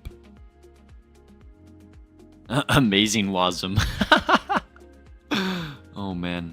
Ooh, Kai. Flying some Royal Air Force? United Kingdom? Oh wait, I think I saw this on Volanta. Was this I think that Kai, if you're in the chat, man, was this were you flying what was it, San Francisco to JFK or something? Out of Amsterdam? Very nice, man. I think I saw you on Volanta last night when I was flying my On Upon long haul. But beautiful, man. We'll go check out aviation photography if there's anything new. Oh yeah, we got these. Nice, man. Yeah, I did that yesterday. Nice, Kai. Was that a real world route of theirs that they did? Ooh, MD-11, Mad Dog, very good. My favorite, bro. Look at that, bro. Tri-jet, man. We got a... Ooh, Delta 330. Nice. Very nice. Cool. Well, that's all the screenshots we got now. It was epic. Nice, Kai. There you go, man. Alright, well, we're over the water now. Let's see, how long have we been in the air? We've already been in the air for 50 minutes, so let's see. We got about 2 hours and 28 minutes left. Did you see Swiss's new livery on the 350? I did, Zemp, and maybe we'll fly it next week or something. Do a short flight on it or something. But I'm gonna go get my food real quick, and then we'll launch the new Green Dot Aviation video. Actually, let me get that pulled up now so we have it ready, because I am starving. But I also want to watch that new Green Dot video for you guys. This entire week I did 4 transatlantic Canada, flew from both sides of Canada. Had a pretty long week. Yeah, Hazar. I mean, that is a pretty long week, my friend. But hey, man, all those flights seem freaking fun, man. I did Halifax to Edinburgh and back with the WestJet Max. But I haven't done any other WestJet long hauls. I want to go to Barcelona with it, so one day. But maybe when I'm on like Thanksgiving break or something, I'll do some of those more crossings like that. So yeah, pretty cool, man. Yeah, they flew London to San Fran, then New York, and on to London again. Nice, guy, nice. Did I hear Halifax? Oh yeah, Ned, don't get too excited, man. But I'll be right back. I'm gonna go get my food and then we'll load up the green dot video. So be right back, guys.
am back, everybody. Let me just finish setting up this video, and we'll go get a cabin view. We'll watch Mr. Green Dot. Let's see. Pick a seat here. Go. Something like here, maybe. Yeah, that looks good. So get that up as well. Just fit this. That looks good. Cool. Let me just pause the music. Alright, so this is Pushed to the Limit. The shocking story of TNT Flight 325. Huge shout out to Green Dot for letting me showcase his videos on the channel, as well as YVR Gopher. So link to their link to their channels are in the description if you aren't already subscribed to them. And yeah, guys. Wait, Hazar said that Halifax Dublin flight felt super short and weird for a transatlantic flight. LMAO, yeah, for real, Hazar. Like anything out of Halifax is such a short, long haul going east, especially Dublin, man. So yeah. Major Mark, what's up, Mark? How you doing, man? Welcome in. Are we about to watch TNT actually crash? Probably, yeah. So yeah, guys, sit back, relax. I'm gonna go eat my food, and yeah, enjoy the video, guys. Let's see. There we go. Cool. Oh, no sound. Whoops.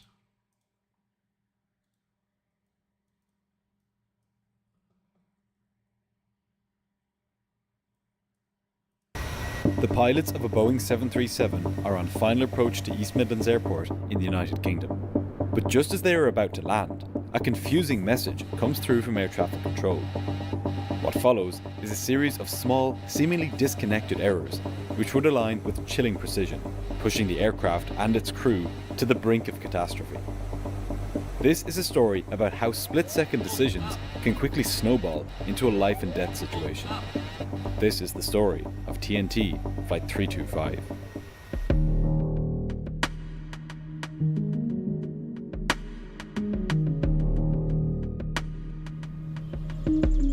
In the early morning of June 15, 2006, two pilots arrived at Liège Airport in Belgium.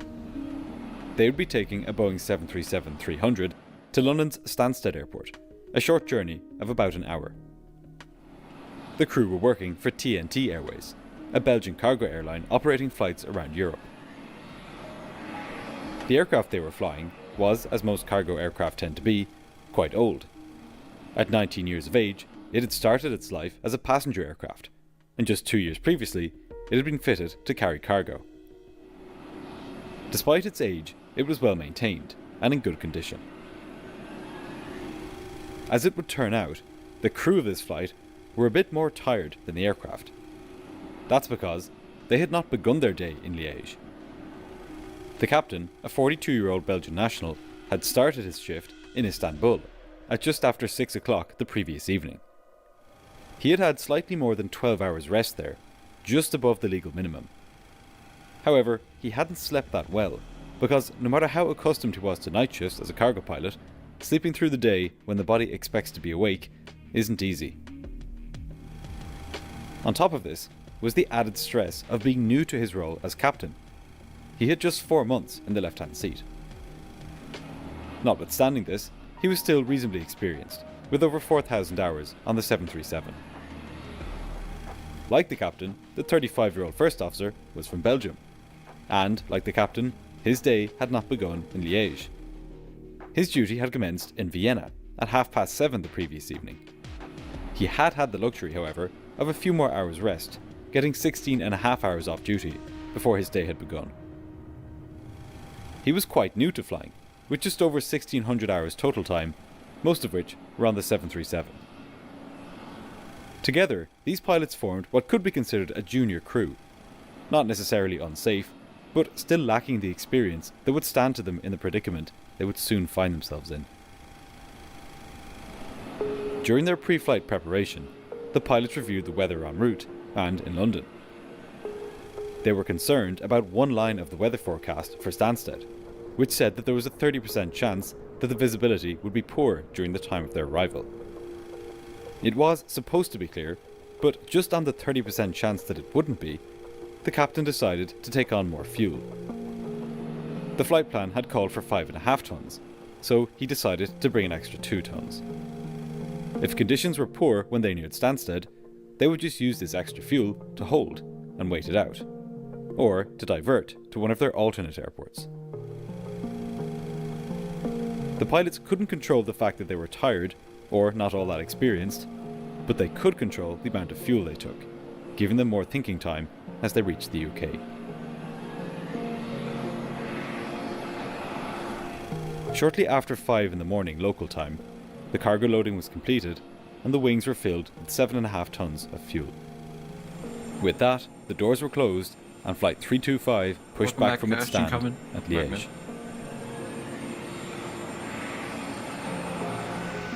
It was a murky morning as the captain taxied out to the runway. He was flying the aircraft, while the first officer handled the radio and did the paperwork. The visibility on the runway was reported as being just over 1 kilometre, which meant that the pilots couldn't even see halfway down the runway. They were hoping that nicer conditions would greet them in London an hour from now. Just after 5:10, the captain lined up on runway 23 left and began the takeoff roll.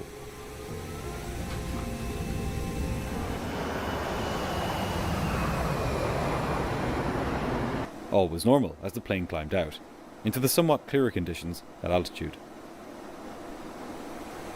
There was a bit of trepidation in the cockpit as the flight progressed, and it related to the weather, although it wasn't about the weather itself. One other thing the pilots had reviewed while on the ground were the NOTAMs, or Notices to Airmen. These are, as the name suggests, written notices which tell pilots about things that may affect their flight, like runway or taxiway closures, unserviceable radio beacons, lots of bird activity, among many other things. One NOTAM that really stuck out to the pilots of Flight 325 was that the instrument landing system at Stansted was not working. An instrument landing system, or ILS, uses radio beams to provide pilots with vertical and lateral guidance all the way down to the runway, allowing them to get into airports even when the visibility is poor. Because the ILS was not working, the pilots would have to do what is known as a surveillance radar approach, or SRA.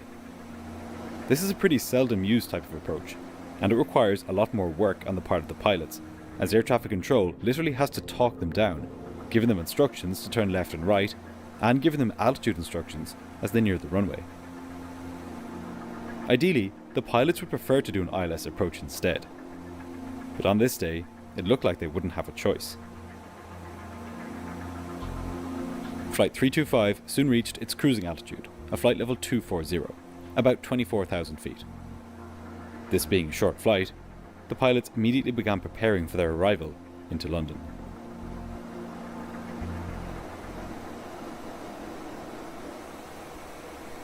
As part of his preparation for arrival, the first officer tuned his radio to Stansted's ATIS frequency, which called out the weather at the airport.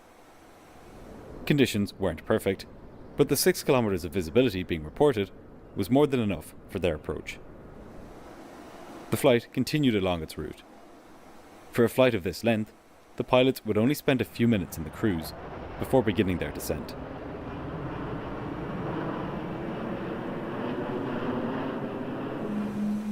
When the time came, Flight 325 began its descent. A few minutes later, when the first officer contacted Essex Radar Control, he got some bad news. The latest weather report put the visibility not at 6 kilometers, as they had previously heard, but just under 5.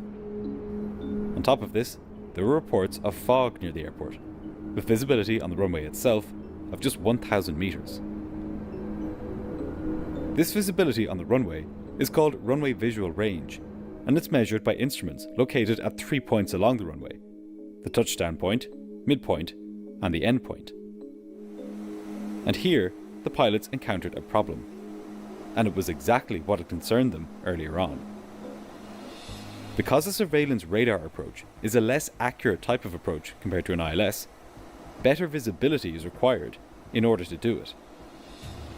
For even the most restrictive ILS approach, pilots can land even when the runway visual range is just 550 meters.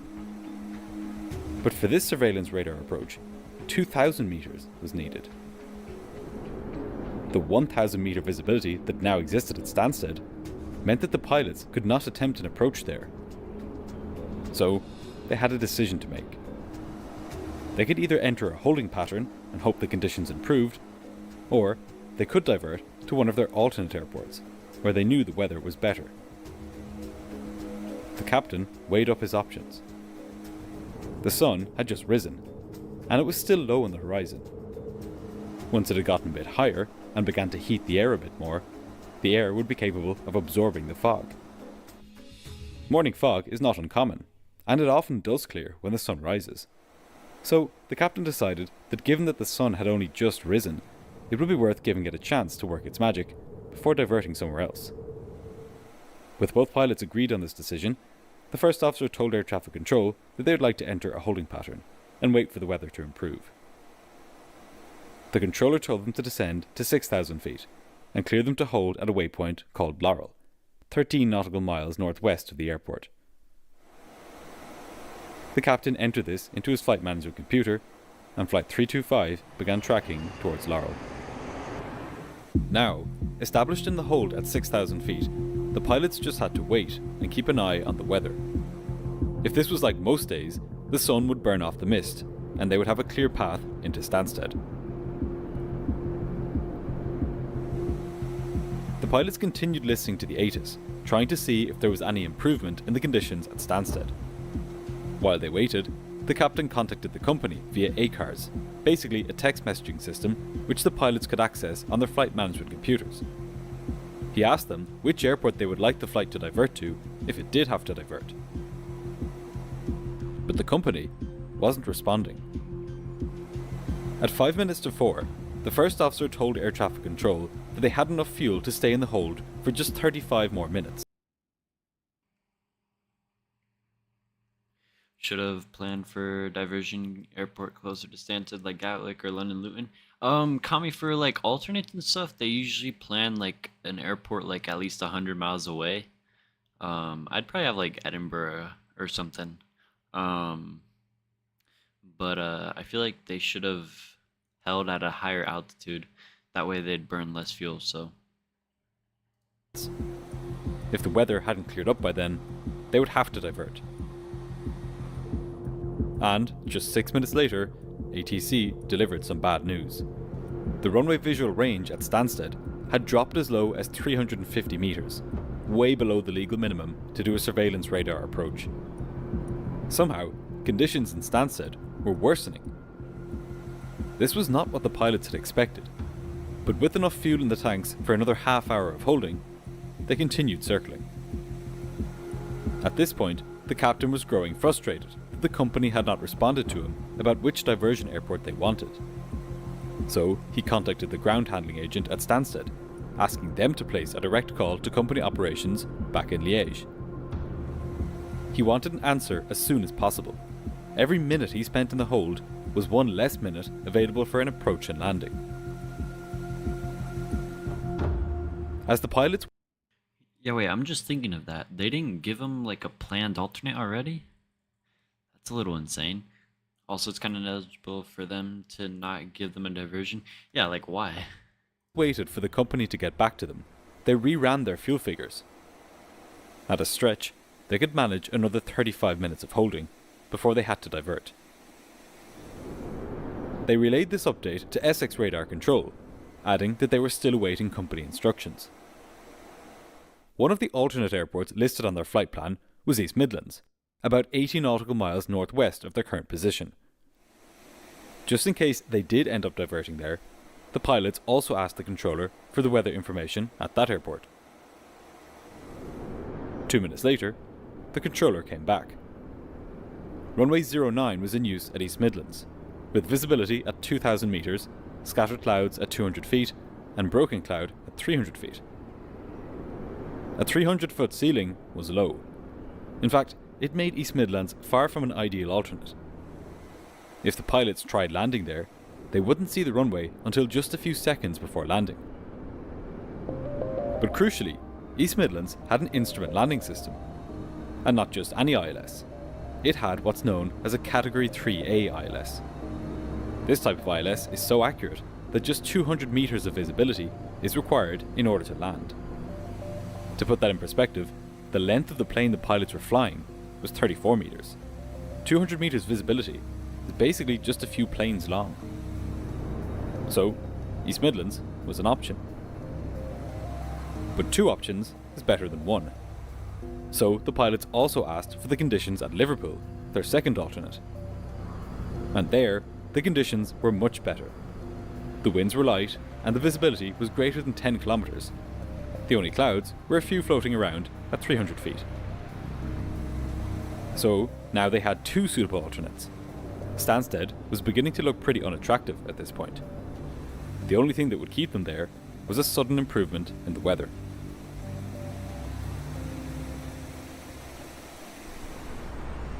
Finally, company operations got back to the crew. Their preferred alternate was East Midlands. Conditions there weren't as good as they were in Liverpool, but the plane could get in there, and it made more logistical sense for the airline to send the cargo there.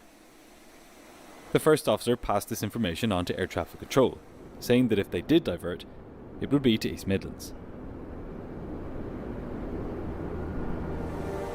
As each minute passed, the fuel ran lower and the pressure mounted. But the weather at Stansted continued to get worse. The scales were very much beginning to tip in favour of a diversion. And so, at 20 minutes past 4 that morning, the pilots made a decision.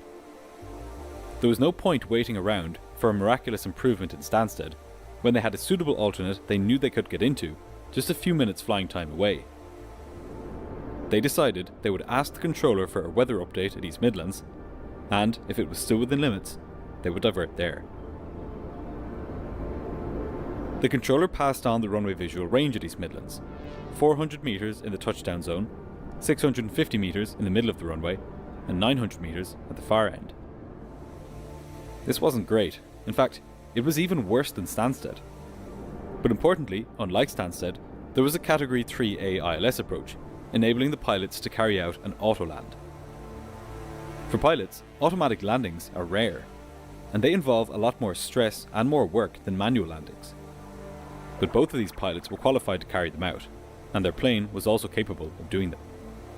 So, without further hesitation, the first officer requested a diversion to East Midlands. With the diversion now confirmed, Essex Radar cleared Flight 325 to climb to flight level 100 and proceed directly to a waypoint named Velag. Flight 325 was finally on its way. I agree, Kami. The flight was in a good position now. With the company The pilots were picking East heading towards an Midlands, airport that definitely could take 'cause them, it's a cargo which the company airport, was yeah. happy with, and, importantly, they had an ace in their back pocket. If things didn't work out in East Midlands, they had enough fuel to divert safely to Liverpool, where the weather was excellent. As the flight left Essex Radar's jurisdiction, the controller handed it over to London Control, and the first officer made contact. But during this handover, a small but telling moment occurred. The first officer, now juggling a change of destination, began searching through his paper chart binder, looking for East Midlands. This was the year 2006, before the era of iPads in the flight deck, where airports can just be searched up at a moment's notice. The issue here... I consume 90 kilograms a minute of fuel. Damn, that A340 a guzzler, bro. Low-key, I really want to see you fly the Tolos Neo with the Volaris colors. Mexican, put some routes in the Discord that Volaris does in flight requests, and I'll see what I can do. was that East Midlands Airport wasn't filed under E. It was under N for Nottingham East Midlands, a legacy naming convention that continued to trip up even experienced crews. In a high workload phase of flight, even the smallest inconsistency can cost time and attention. And now, with just a few minutes until arrival, the first officer was spending precious time and attention searching for airport charts. The reality was that the crew had known for some time that a diversion to East Midlands was a possibility. They could easily have prepared for that diversion while in the hold at Stansted. In any case, the first officer eventually found the East Midlands approach charts, and, as the aircraft settled into its new routing, the captain ran the approach briefing. A Cat 3A approach to runway 27 seemed do you have the likely, honeycomb given the throttles? latest RVR figures, so the crew prepared accordingly. Even when they are qualified, pilots are not used to landing in such poor visibility, so these approaches always require some extra preparation and caution. The last time the captain had done one of these approaches was in February, 4 months ago, and it would be his first time doing one as captain. The last time the first officer had done one was 2 months ago, and that had been in the simulator rather than in the real aircraft. At 4:30, London Control instructed the flight to turn right heading north and descend to flight level 80. Moments later, the flight was handed off to East Midlands approach. Maybe just bind, like... On initial contact, the controller confirmed that he could see the aircraft on radar and told one the pilots throttle to to, turn like, right both 5 degrees engine, and both prepare for an 1 and ILS 2 approach engine, and to runway then 27. throttle 2 to He also gave them updated RVR 3 and 4 or information. something, maybe? The visibility on the runway was 350 metres in the touchdown zone, 700 metres in the midpoint, and 400 metres at the far end. Still, the conditions were poor, but doable. The controller issued further descent clearance to 3,000 feet, and the captain kept the plane coming down.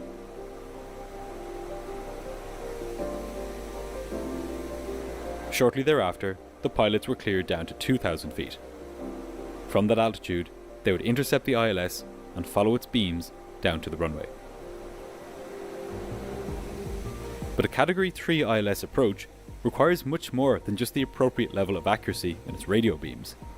It also requires special runway lighting to be installed. Here is the lighting pattern required for a normal runway. Here is the lighting pattern required for a Category 1 ILS approach. And here is the lighting pattern required for a Category 3 ILS approach. The controller confirmed to the pilots that the runway lighting was fully operational for a Cat 3 approach. Now all they had to do was land. The controller gave Flight 325 a final vector to intercept the localizer beam for runway 27 at East Midlands. The localizer is the lateral component of the ILS, while the glide slope is the vertical component. When the plane intercepted both, it would automatically follow the beams down to the runway. It was nearing the end of a long day for both pilots, and tiredness was beginning to set in. This was perhaps the worst part of the day to be flying too. The time between 2 AM and 6 AM is what's known as the window of circadian low. This is when human performance and alertness is at its lowest. If you've ever been so tired that your body is cold, your joints ache, and your eyes are dry, and you just want to get into bed, this is what it's like to work during this time. In this state, the pilots of Flight 325 were about to land a 50-ton aircraft onto a runway they would probably only see at the last moment. The 737 has 2 independent autopilots, and for redundancy, both are required to be engaged for an autoland. The idea being that if one trips out moments before touchdown, the landing can still be completed automatically. So, the captain engaged the second autopilot. He had both navigation radios tuned to runway 27's ILS frequency, and he engaged the approach mode of the autopilot, which told it to follow the ILS beams down to the runway. So far, everything was in order. The aircraft was descending towards 2,000 feet, and it was on heading to intercept the ILS beams for runway 27 at East Midlands. The pilots were now just minutes from landing, and from the end of their long night shift. Just before 20 to 5 that morning, Flight 325 intercepted the localizer beam and began turning towards the runway. The first officer told approach control that they were established on the ILS. Call me about that. I feel like pilots, like, no matter what, if the conditions are not suitable for you, then divert. Like, who cares about what the company says and stuff? I mean, the only thing you would think of is the company's gonna blow more money on like hotels and stuff and like accommodations for the passengers and stuff. So that's my thing about. I don't think they'd get worried about being punished and stuff. So that's one thing. And the controller handed them off to tower control, who cleared them to land. The plane was now flying towards the runway, the localizer symbol centered on their instruments. A few moments later, the glide slope came down to meet it, and the plane followed it down. Everything was going to plan. If there was any problem before 800 feet which caused one of the autopilots to trip out, it could be re-engaged, allowing the landing to be completed automatically. But once the plane had gone below 800 feet, it would not be possible for the pilots to re-engage an autopilot. If that happened, the pilots would have to carry out a missed approach. With nothing to see out the windows, the pilots were entirely reliant on their instruments as they made the approach. They were intently monitoring these instruments and looking out for any changes or deviations from what was expected. In the busyness of the approach, the pilots couldn't remember whether they had been cleared to land. The first officer asked air traffic control for confirmation, and he confirmed that they were indeed cleared to land.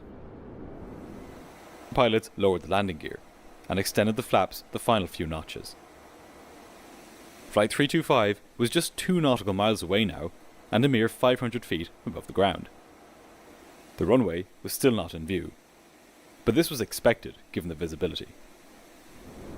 Suddenly, the controller said, 325 November, I've been instructed that you are not to land here from your operational authority. At your discretion, you may go around. Given the high pressure situation, and with the aircraft at the latter stages of a Cat 3 approach, this was not the time for the controller to be transmitting anything to the aircraft unless it was related to the safety of the flight. Telling the crew that their operations department wanted them to divert elsewhere was anything but a flight safety issue. It was also a confusing transmission, half clearance, half contradiction. And critically, it came at a moment when the decision time was running out fast. As the aircraft descended through 500 feet above airfield level, the automated call-out sounded in the cockpit. 500. In line with standard operating procedure, the first officer echoed the call. But at that moment, he hadn't registered the confusing message from ATC. This was partially due to the high workload, and partially due to his limited grasp of the English language. The captain, on the other hand, had excellent English, and he caught the transmission, but only partially. However, because the first officer had not responded to it, the captain began to doubt whether the message had even been meant for their flight, or whether it was for somebody else. Had they really just been told not to land? One thing was for sure though. The captain was not about to go ahead with the landing unless he was absolutely sure that he'd been cleared to do so. So he decided to clarify, reaching instinctively for the transmit switch on his control column. But in the rush and stress of the moment, his hand slipped, not to the radio switch, but to the autopilot disconnect button. Both autopilots immediately disengaged. The cockpit was filled with the unmistakable sound of the disconnect warning. The aircraft was now in manual flight. The pilots had to go around. However, still wanting to clarify whether the message was for them, the captain got on the radio and said, "Talking to 325 November?"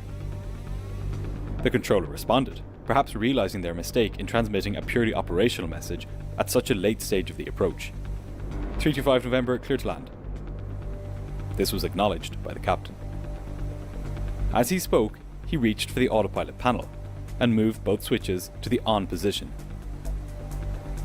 But only one of them engaged. Now, the situation quickly unraveled. With the captain's attention divided between the radio and the autopilot, neither pilot had noticed that the aircraft was no longer precisely tracking the ILS. The autopilot had defaulted to a more basic mode, and almost imperceptibly at first, it had begun to drift, rising slightly above the glide slope and veering left on the localizer. In low visibility conditions, on a Cat 3 approach, deviations like this don't just happen. They happen for a reason. And they happen fast. The first officer's eyes were on the flight mode annunciator, when he realised the autopilot had now disconnected. He looked across and saw the captain attempting to re-engage it, clearly focused on recovering the automation rather than flying manually. But something else had caught his attention. The aircraft was drifting above the glide slope. The deviation was subtle, but unmistakable. He called it out with a concise prompt. 1 dot high. There was no reply. The seconds ticked on, and still, the aircraft continued its slow deviation above the glide path. The co-pilot repeated this warning, this time in French. Still, no response. Not only had the captain made a critical error in, firstly, mistaking the autopilot disconnect button for the push-to-talk button, he was also attempting to re-engage both autopilots below 800 feet, which the system would not allow. Every time he clicked one autopilot on, the other one tripped out.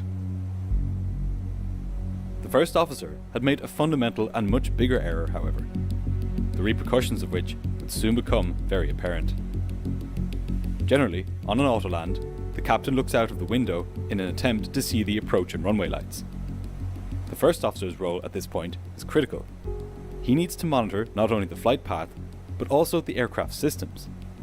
If at any point the first officer sees any failures, enunciated or not, or any deviation from the localizer or glide path, he must immediately call for a go-round. In this case, all the first officer did was advise the captain that the aircraft was above the glide slope, as he would have done on any normal approach. But this confusion wouldn't last long. Suddenly, the enhanced ground proximity warning system broke the silence. The captain looked up, and what he saw stunned him. Green filled the windscreen. They were no longer descending towards a runway. They were descending towards the ground. Instinct took over. The captain disconnected the autopilot and slammed the throttles to maximum power, hauling back on the control column. The first officer called go round. But it was too late. The aircraft slammed into the ground 90 meters to the left of the runway centerline. It had been descending at 1,500 feet per minute, and it impacted with a force of nearly 4 Gs. What followed was a blur. A few seconds of sheer disorienting chaos and confusion. The impact was jarring, the noise overwhelming. The aircraft's entire right main landing gear was sheared away from the wing. It hadn't failed randomly. It had attached at its designated fuse pin locations, the engineered weak points designed to break away under extreme loads to prevent catastrophic wing failure. But while the fuse pins had done their job, the consequences were still severe. The damage to the aircraft systems was more extensive than anyone in the cockpit would yet comprehend. The departure of the right main gear had triggered a cascade of damage. Hydraulic System A, one of the plane's 3 hydraulic systems, had been lost entirely. The separated leg hadn't left quietly either. It had torn through the right inboard flap assembly, inflicting substantial structural damage. In the violent impact, the right outboard flap's 2 flap track fairings were also damaged, as was the underside of the right-hand engine nacelle. And then there was the wingtip, gouged and torn. The aircraft was still flying, but aerodynamically, structurally, and hydraulically, the question was, for how long? In the sheer shock of the moment, both pilots had grasped the controls and believed that they were flying the aircraft. But as the plane clawed its way back into the sky, there was a moment of clarity, and the captain called out, "I have control." I thought they were gonna just They were airborne again. stop on the But now, grass. the aircraft was badly damaged. Did it go around? Warnings were lighting up the flight deck. The landing gear unsafe horn was sounding, and a red gear light was illuminated. The flaps were also split, meaning that they were more extended on one wing than on the other. This meant that the plane kept on rolling to the right. The impact had left the aircraft damaged and unstable. The crew made a decision. They would not retract the gear, nor would they touch the flaps. They were simply grateful that the plane was still flying. If they messed with anything, they risked making their situation much worse. The priority now was simple: fly the aircraft, keep it stable, and and land it. Inside the East Midlands Tower, the controller knew something was wrong. He had heard the unmistakable roar of engines spooling up as the aircraft went around. The controller reached for his mic and asked the pilots why they had gone around. For a moment, there was nothing. Then, a reply. The first officer came on frequency. Yes, we have touched the ground, and we request standby. In the background of this message, an audio alarm could be heard. A warning that all was not well. The implications were now clear to the controller. The aircraft had not just gone around, it had touched down, however briefly, and something had gone seriously wrong. Curse, bro. Shortly I have afterward, no idea, man. A call came through. Request diversion to Liverpool. The tower controller acknowledged the request and attempted to piece the situation together. He told the pilots to climb to 4,000 feet. Flight 325 was now climbing slowly, with gear warnings, asymmetric flaps, and the lingering question of how close it had come to catastrophe. Realizing their dire state, the captain made a mayday call and told the controller what was wrong. They had to maintain 3,000 feet, and they had unsafe gear, flap problems, and, to top it all off, they were now low on fuel. He asked for an immediate vector towards an airport with clear weather. Warning lights lit up the overhead panel, each one serious in its own right, but together they could spell disaster. Of primary concern to the pilots was the right main landing gear, which, according to their instruments, was not properly extended. If they tried to land without one of their main gear extended on their next attempt, they could go careening off the side of the runway. The first officer immediately opened his quick reference handbook to the page containing the manual gear extension procedure. First, he put the gear handle to the off position. Then, he pulled the manual gear extension handles. I hate to tell him, but I hate to spoil it for him, but that landing gear ain't there, buddy. It's on the ground at East Midlands. And then, after waiting 15 seconds, he put the gear lever down. He waited for the red landing gear light to go green. But nothing happened. The captain tried next, physically pulling the emergency gear release handle. But again, no result. What the pilots didn't realize was that the right main gear was not stuck. Rather, it was lying on the grass at East Midlands Airport. Damn, bro. With problems piling up, and with time and fuel dwindling, the captain made a decision. He wouldn't chase the checklists. Instead, he would focus on flying the aircraft, landing which gear in is itself gone, gang. had That's become what I a would say serious if I was challenge. ATC, bro. With Oh, hydraulic man. system A lost, and the aircraft aerodynamically unstable, he was already fighting to keep the wings level. The crew told air traffic control that not only was the aircraft in bad condition, but their fuel situation was now becoming critical. With the gear extended and the flaps still fully deployed, the plane was dragging through the air and burning a huge amount of fuel. At this point, they would run entirely out of fuel in just 30 minutes. Again, they told the controller what they needed: a destination with unrestricted visibility. And thankfully, the controller had an answer. He issued a left turn to a heading of 230 degrees, vectoring the aircraft for an approach to runway 15 at Birmingham Airport, where conditions were reported as clear. He told the pilots that they had 30 miles until touchdown at Birmingham. Flight 325 had already had one crash landing, and now they were about to have a second one. Whether the crew survived it would depend entirely on their ability to keep the crippled plane under control in its final seconds. In case of a crash, the captain told the controller that they would need the fire brigade on landing. The controller arranged this and handed the flight over to Birmingham Approach Control. On initial contact, the first officer restated the emergency and requested a descent clearance for a landing on runway 15. The response was immediate. Birmingham cleared the aircraft to descend to 2,500 feet. But what the controller said next made the pilots freeze in their tracks. He told them that the approach to runway 15 did not have a glide path. It was a localizer-only approach. The last thing the pilots needed in this situation was the increased workload of an approach with no glide path. They were already completely overloaded, tired, and still in shock from the violence of their impact with the ground. The captain replied instantly that they required a full ILS. The controller acknowledged this and tried to reset the ILS for runway 15. But moments later came confirmation. The glide path was still inoperative. That left the captain with all these with an airports having excruciating decision inop to make. ILSs, man. Runway 33, the opposite direction runway, did have a full ILS.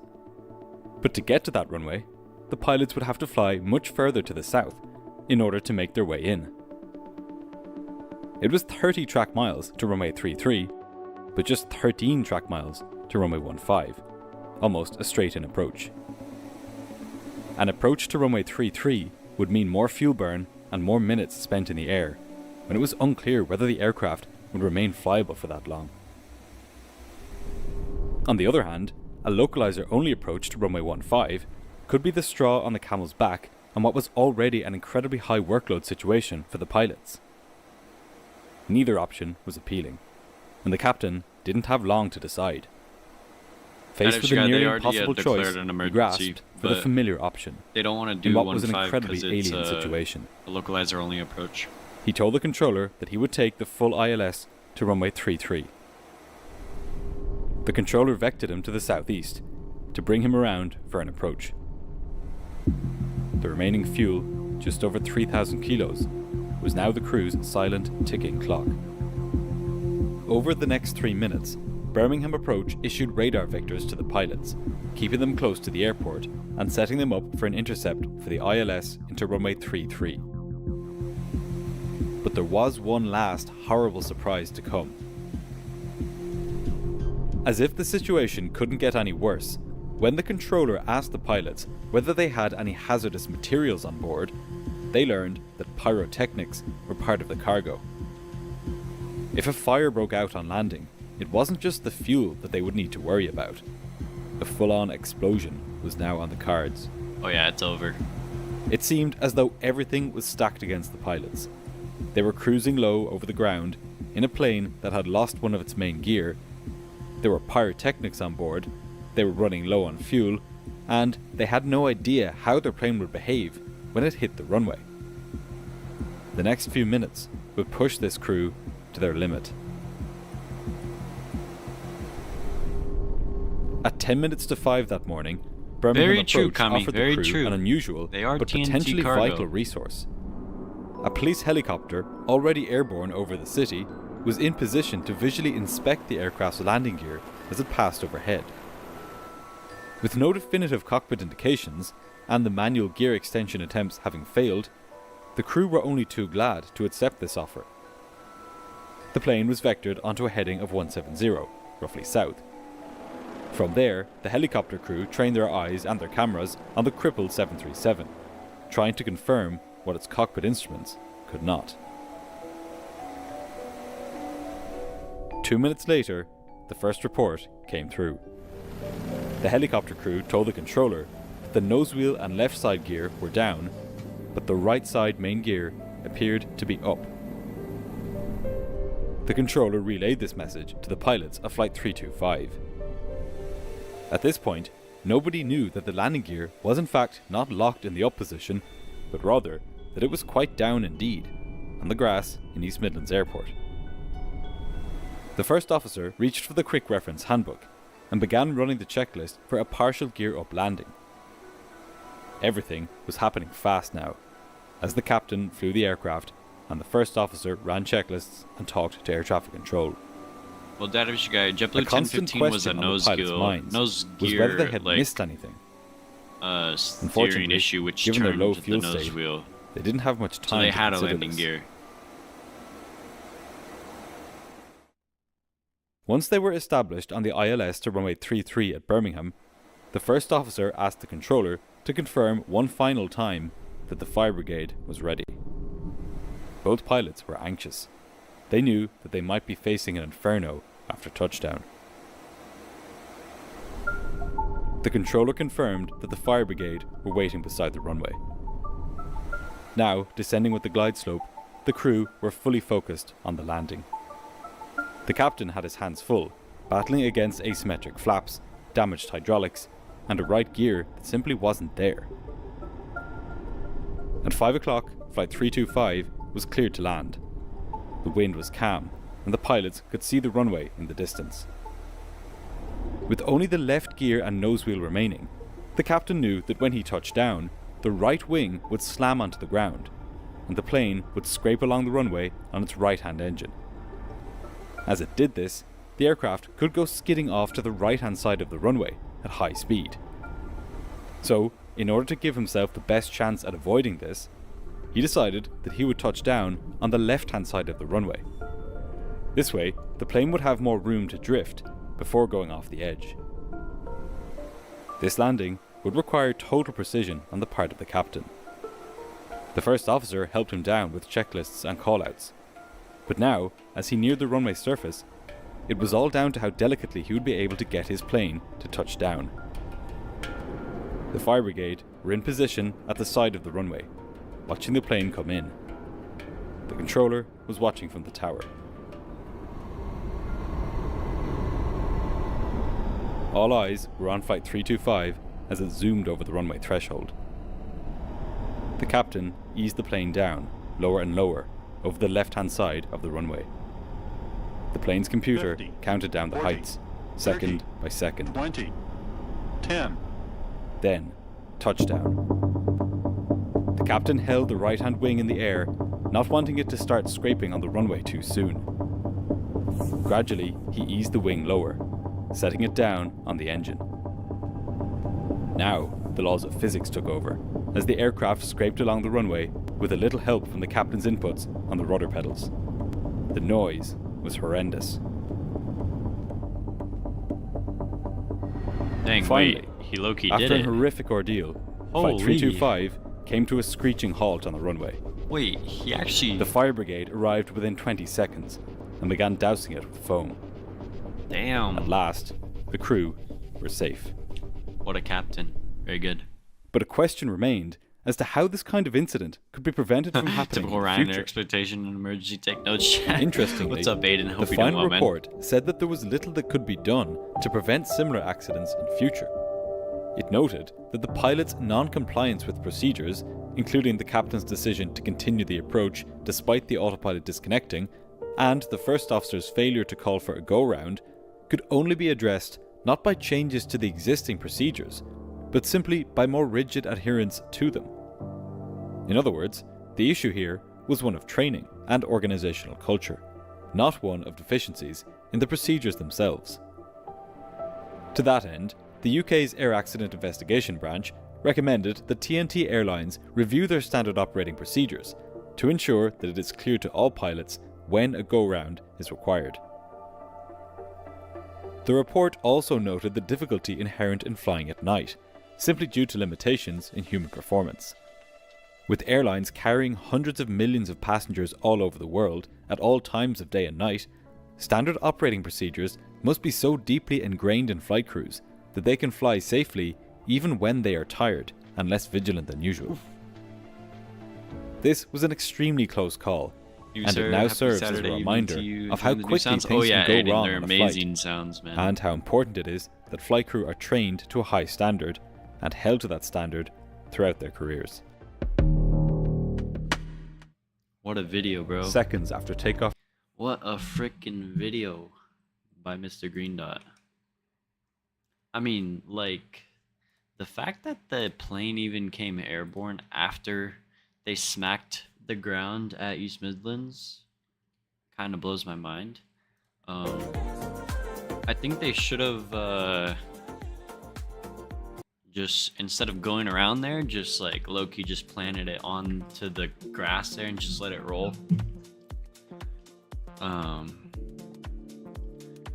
Because like half their plane like was broken after that go around. So yeah, that was pretty crazy. To be honest, I thought they weren't gonna save that at all. I didn't even know they were gonna be going around and making it to that alternate. But that was a great video. Let's see, where are we? How far out are we from Male?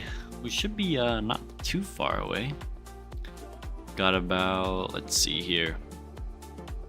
Volanta is saying an hour 30 minutes, not bad. So we still got a little ways to go. We're about halfway mark now. And let's see. Let's see who we got here.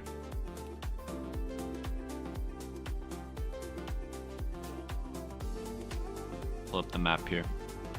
A very, very, very sketchy go around, dude. Like, that was way too crazy of a go around. Alright, so we got me, and then we got Calvin, and we got Bossman, and then we have Ned, and then Dan is not connected right now, but got a little bit of a conga line going down to Male. And then this is where we're going to be flying for our next oops, there you go. This is where we're flying for our next leg. We're going to be heading over to Colombo in Sri Lanka, so it's a nice short hop for our next leg. So we're kind of making like a V shape, just a long and a short one. So that's the plan. And has the weather improved? Let's see, improved.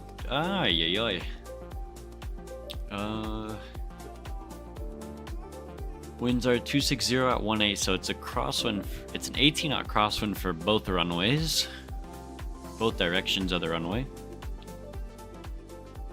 Visibility 7,000, so like pretty much seven statute miles. I'm pretty sure. We got light rain, scattered 1,700, few 1,800 cumulonimbus clouds, overcast 10,000, temperature 26, dew point 25. So we're gonna expect fog as well. The QNH 1009. So weather isn't looking too good in the Maldives right now, ladies and gentlemen. But we'll make it work.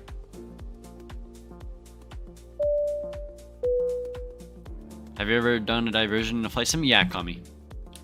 Here, let me.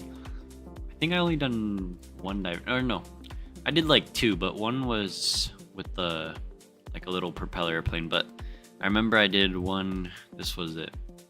I did one. This almost put me in a Green Dot Aviation video. This was my one diversion in the sim. I was flying from San Francisco to Eugene, and the weather was really bad, and I shot an RNAV approach, like a teardrop RNAV approach, and I couldn't even see the runway.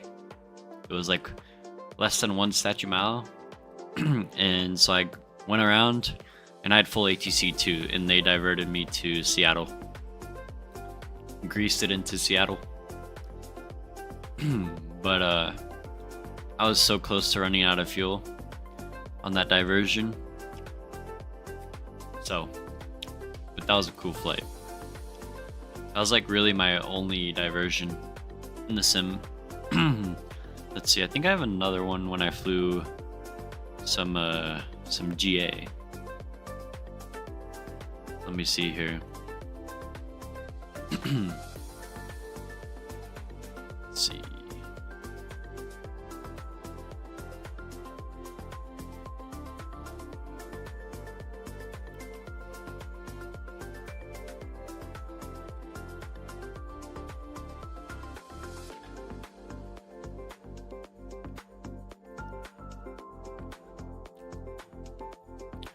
It was when I was doing one of my hurricane tracking flights.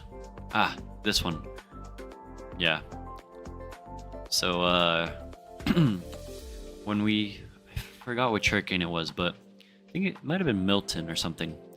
I was doing some flying around the hurricane and like flying through it and stuff.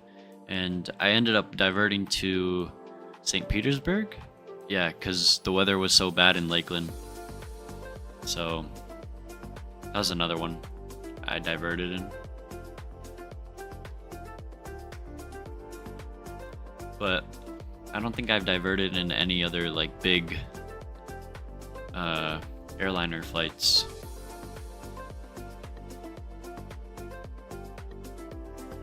Oh, pretty cool, pretty cool. I did a version into Queensland, New Zealand, because the weather was super foggy. I did one approach and almost flew into a mountain in the 320. Jeez. Holy kami. So I diverted to Christchurch. I mean, you're crazy for even starting the approach into Queenstown for with that super foggy weather, man. But the one you were talking earlier about how you had like 20 kilograms of fuel when you landed, bro. Insane, man. I'm back. Cornhusker, Nebraska's win 34-31. Nice, Jacob. Close game, man. Nice.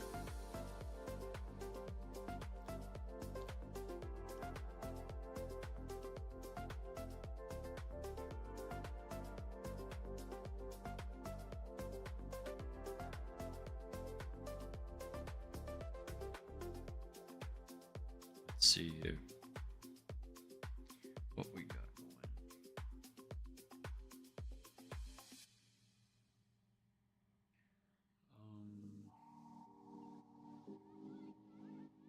Where is it?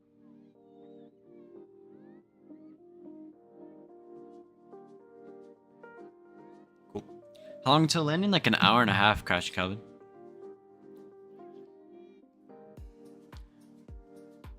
Yeah, the 20 kilograms one, I told myself when minimum fuel hits a plane to instantly divert no matter what. Dude, whenever you start going into your reserve fuel, that's your alternate fuel, man. Like whenever you fly a Boeing and stuff and the FMC tells you using reserve fuel, man, like be aware that you're cutting into your alternate fuel. 2024 your default sim, or do you still fly in I'm gonna assume you meant to say 2020. I don't fly in 2020 anymore, really. I haven't done a flight in 2020 probably since the summer, so I haven't flown that sim in a while, man. Might grab ice cream and watch a movie with my parents until ending. Alright, sounds good, Crash and Calvin. Sounds good, man. I mean, movies are kind of long, so say be careful. Don't want to miss your top of descent, man. I'd say realistically, you probably only have like an hour until you have to start descending or something like that.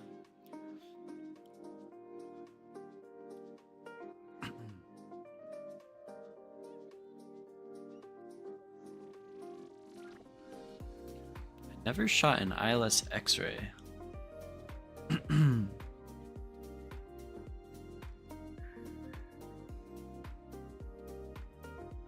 be fun. FMC says 677 nautical miles. Gotcha.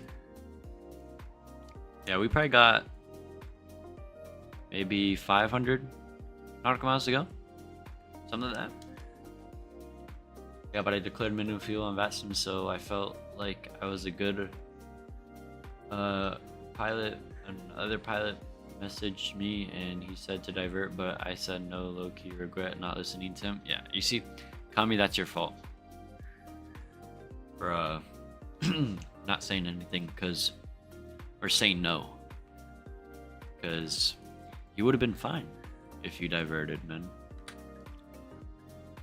Miggity Mike made it a bannable offense to say 6-7 no joke. Well, I might as well do it too.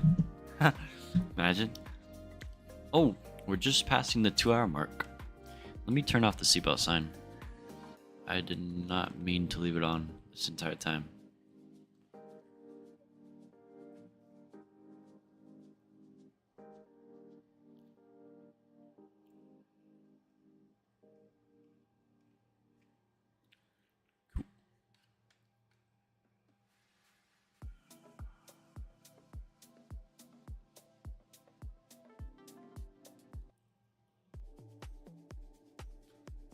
No, don't ban 6-7. I can't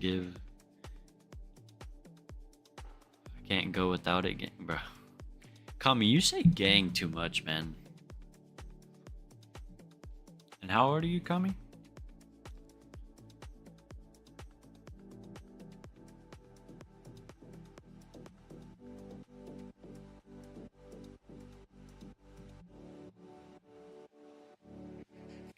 You're 14. Yeah.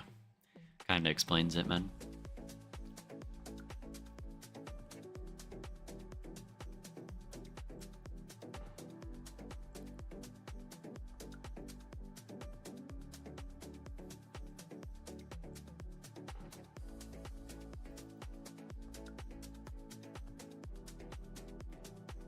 That's what my friend says. Yeah. Bro, there's a 14-year-old in my math class teaching me how to do shit. Well, damn. Maxinator, how old are you? You're like 17, right? Such a subconscious thing I say a lot, bro. Like, I mean, I feel like I say bro a lot, but oh, Maxinator, that's not even bad, bro. You're 15, man.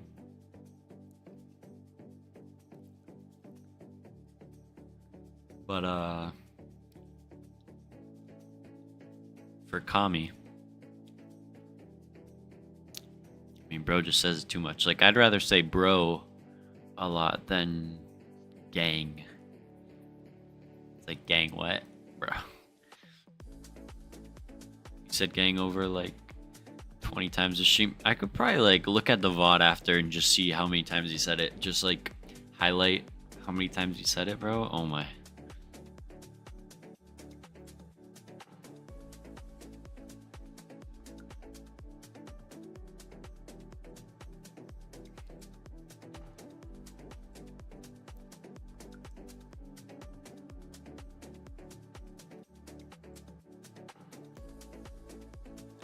I know Pazrate said to shout out.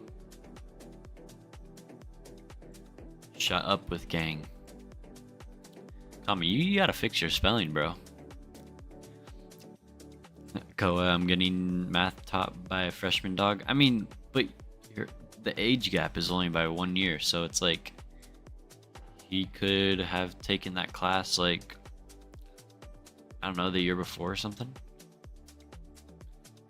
Like an advanced math kit or something. UPS Aviation, what's up, man? How much longer? Probably like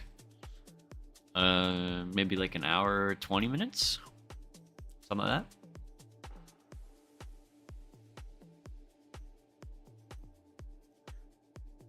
I'm low-key just dumb. I mean, for math, bro, math is hard for me. Geometry was pretty good, but algebra, it's like, eh.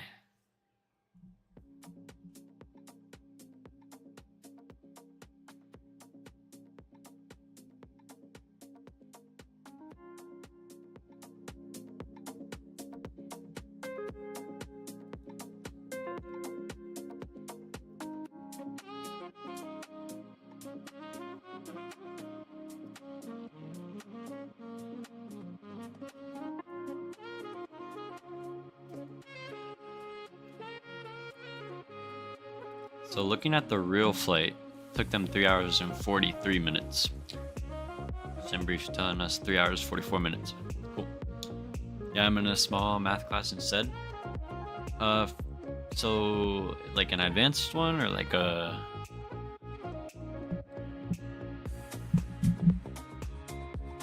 or like the normal one or something.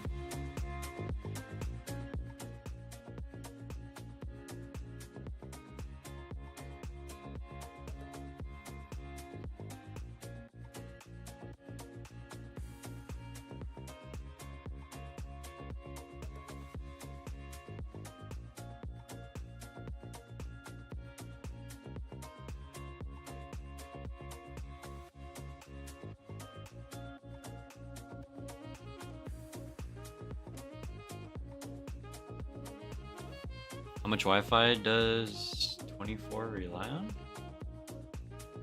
What do you mean, Maxine?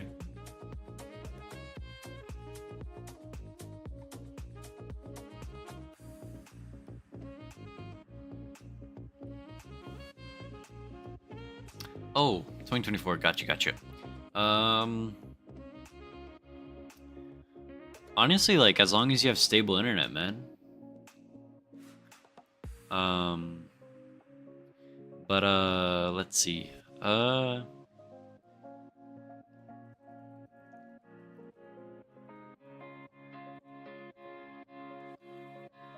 mean, how good is your bandwidth, Mexican Aviator? I could probably search it up, see how much they they recommend. Should I do JFK to Copenhagen, Scandinavian 330? Maybe, man, if you want to. I'd say Captain Boston do Newark to Copenhagen. That's a cool one.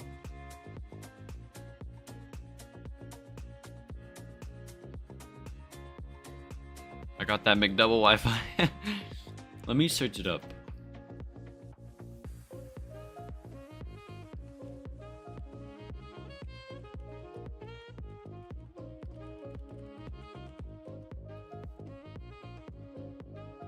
A minimum of 50 megabytes is what it says.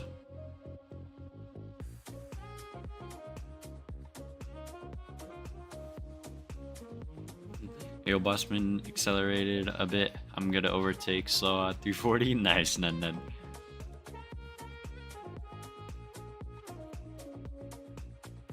You guys are still pretty good.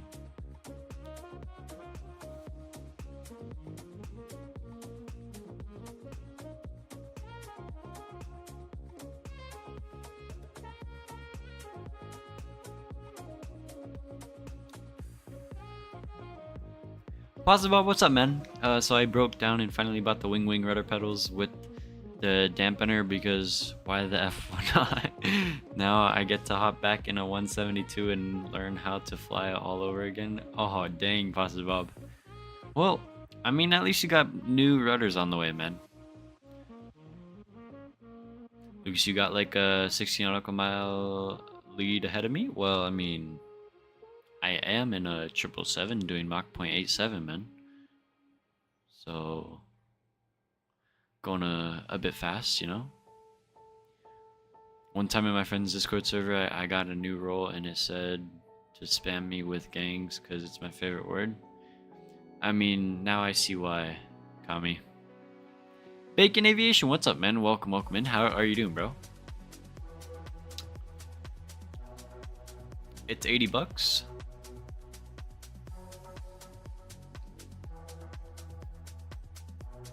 Oh, the 350 Boston?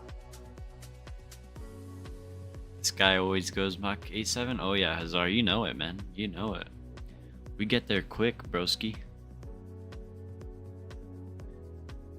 We're gonna see how fast we could do this leg today.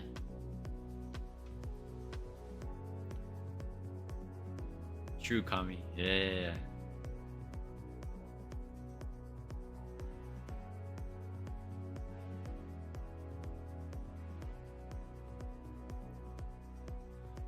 Hazar, when the FS Labs Concorde comes out from Microsoft, are you gonna get it? I think you should, man. I could only imagine what your flight sim screenshots would look like, and with the titles. Speedbird 1 for the last time. Requesting IFR clearance to London Heathrow. Requesting Carnacy climb.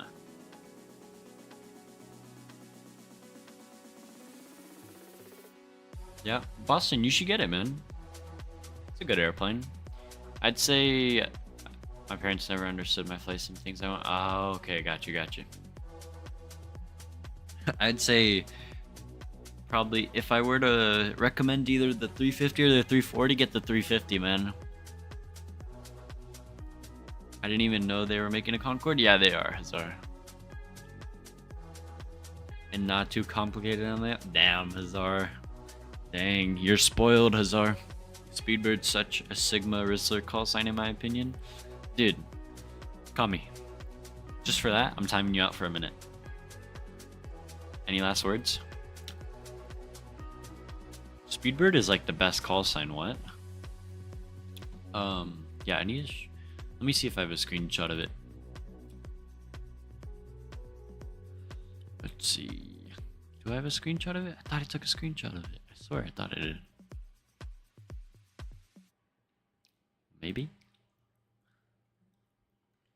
Let me see.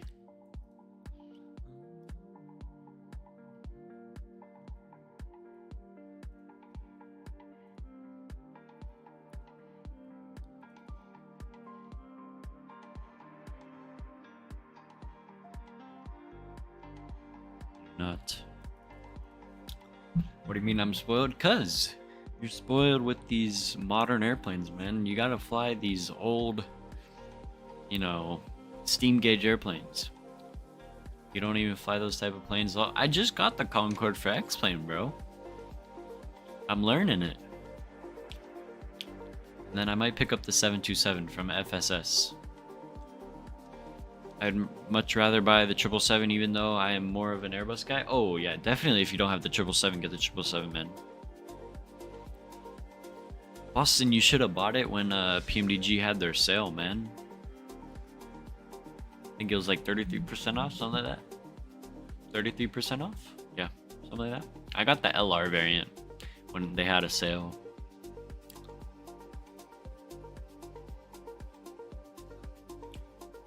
Sorry, you should get the 727 and do some like Aero Sucre ops or something, and just smack the ILS when you're departing.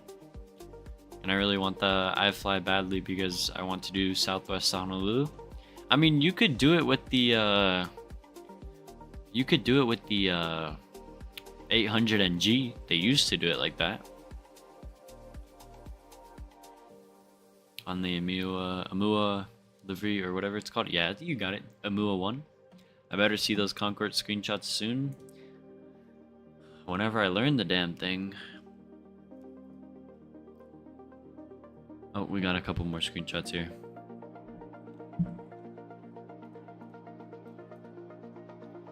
Very nice.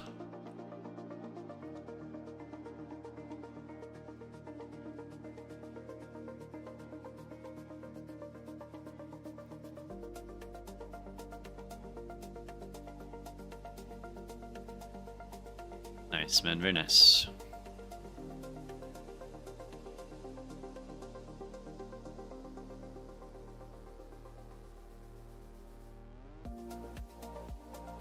Oh. Zen thought it was a good idea to put more. Very good.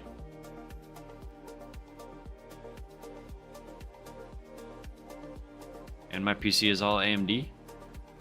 Well, I mean, AMD's not bad, man. Well, I have no interest in the 727. Why, Hazar? It's a cool plane, man.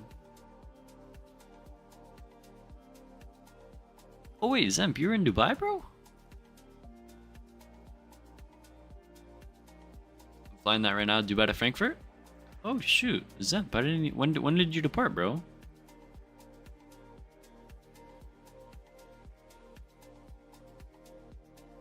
Which AMD is pretty mid for flight sim. Well, nah, AMD is actually recommended for a processor than NI builds. Or what am I saying? Intel. Sorry. Very nice. Very nice.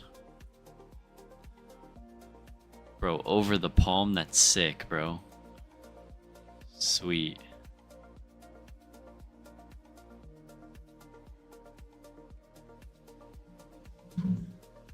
"45 minutes ago?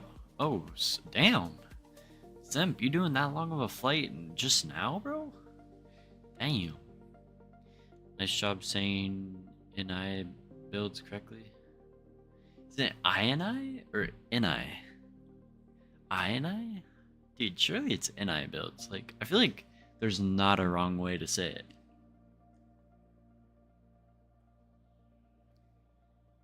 I forgot, Zemp. I forgot you live in Canada, so you're gonna be landing what? It's probably gonna be like what, 1 a.m. my time, something like that.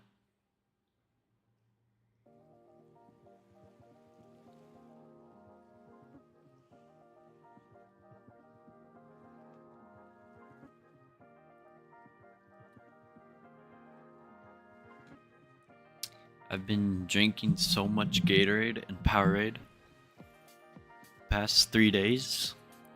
Just trying to stay hydrated. Again, for me, all modern stuff, call me new-headed or something at LMAO, but I don't care.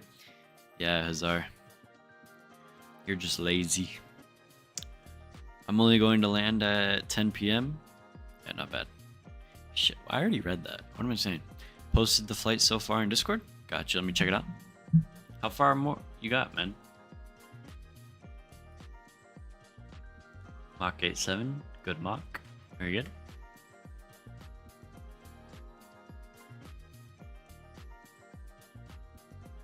Very nice. Oh, nice, Kashi Calvin. This was departing out of Dubai. Very good, very good.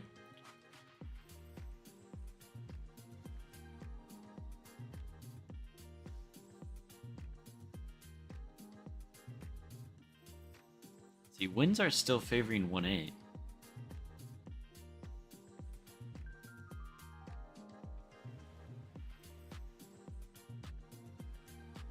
What? Do you have the 727? No, but I plan on getting it. I'm also planning... Zar. Low key? I think I'm gonna get this bad boy tonight.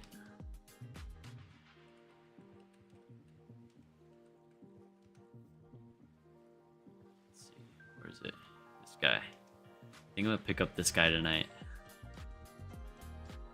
Like, dude, you can do everything with this. You can select the mode you wish to operate. Selecting career mode will enter the airframe manager, and once you select the airframe you desire, you can head to the hot start FBO, click training mode to jump right into the cockpit in cold and dark. Like, that's sick, man. You can explore the FBO and then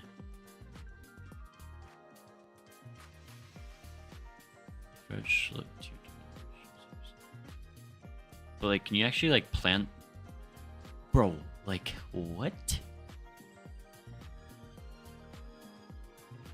That's insane, man. You could flight plan and everything, and then you head to the ramp and just...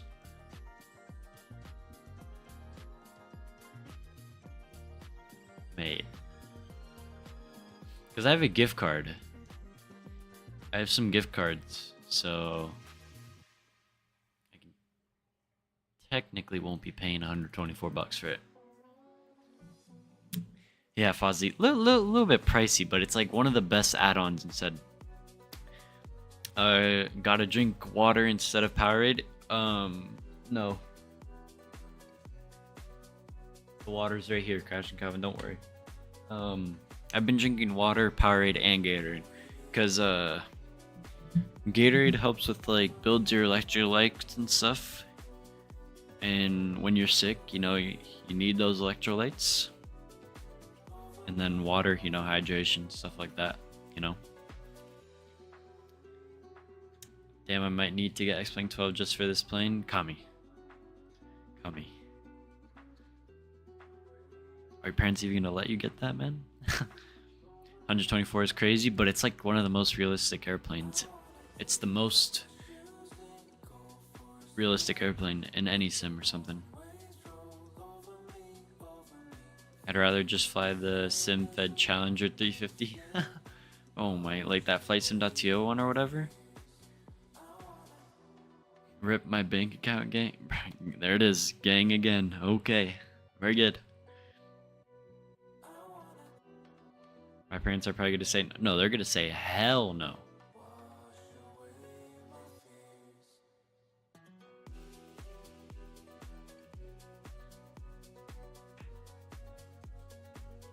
I'm just saying, like, I got a couple gift cards here. Let's see.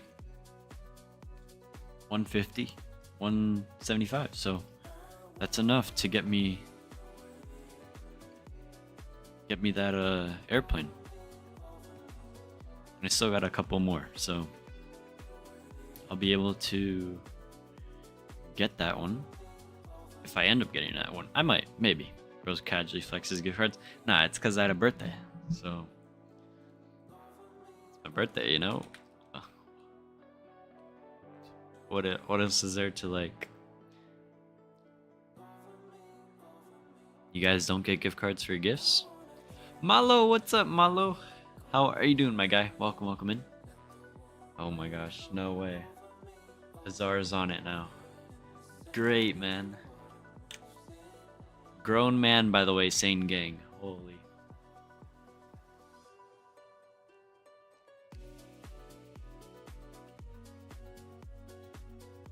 I'm interested in the A220 7576. What, for X-Plane? 7.5 is nowhere near. I'm just saying. There's no way. I'm talking, we're probably gonna get it Q2 of next year. 7.6, yep, don't see that either. A220, I think we're gonna get that at the end of the year.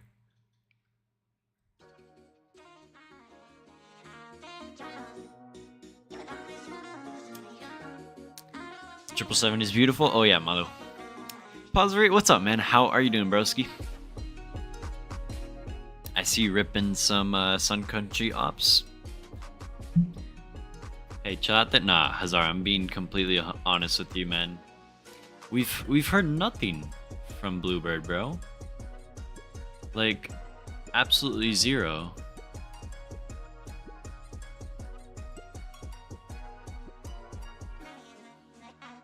How long until you land? Like, probably, let's see what the land is saying. About 50 minutes, something like that. Haven't been here, been grinding Insight. You've been killing it, bro. Do you need to fly these Sun Country routes? I need to, bro. I need to, bro. It's just I'm waiting for that PMDG, man. Now that they showed that look of the new cabin, bro, that stuff looks so good, bro. So I'm waiting, man. I'm waiting.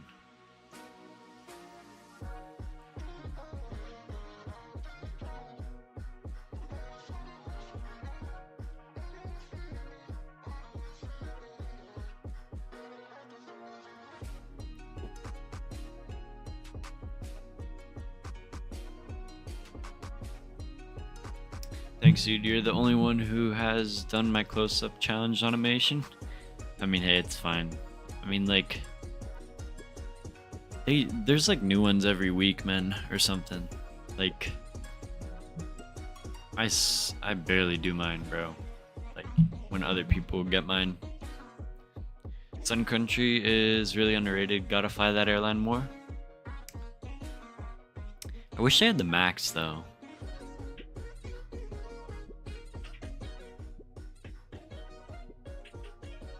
I ain't upset. I didn't want to do it. Oh, okay.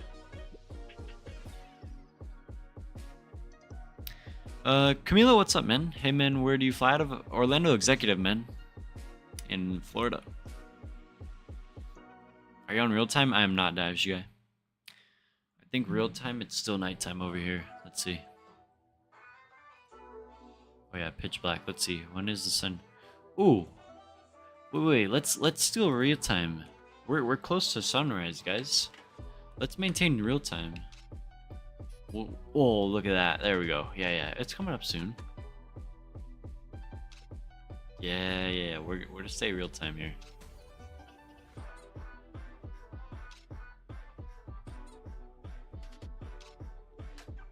Let's see.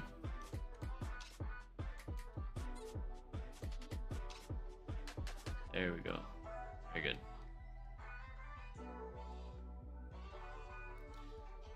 Sun Country bought the 737-900ER instead of the Max. They put out a statement saying the NGs will fly for the next 15 years. And that's the NG is perfect. That's good. That's good.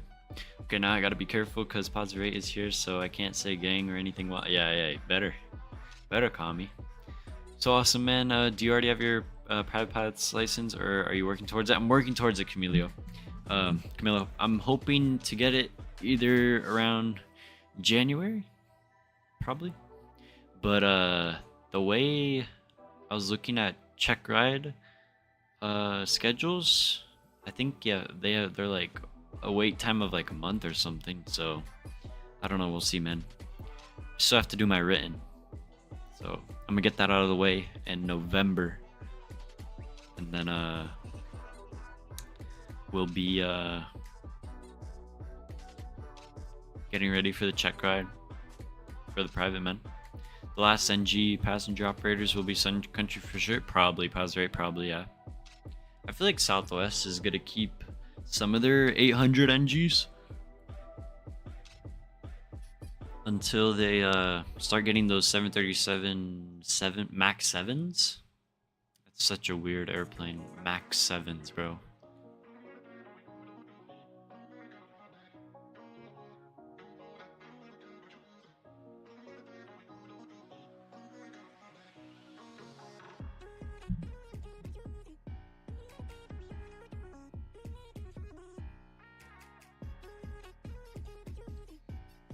They had the most profitable quarter recently too, in Q2 of 2025 is one of the best years for. That's awesome. Boeing keeps fucking up with the 777X, man. Yeah, I mean, what is it, delayed till 2027 now? So I mean, yeah, they are. Oh, look at that! Whoa! Another Emirates, bro. What timing, man? Holy.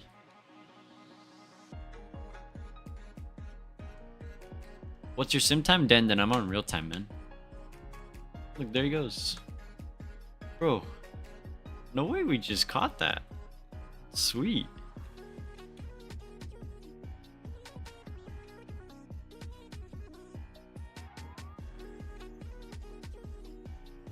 That was perfect timing, bro. Who was that?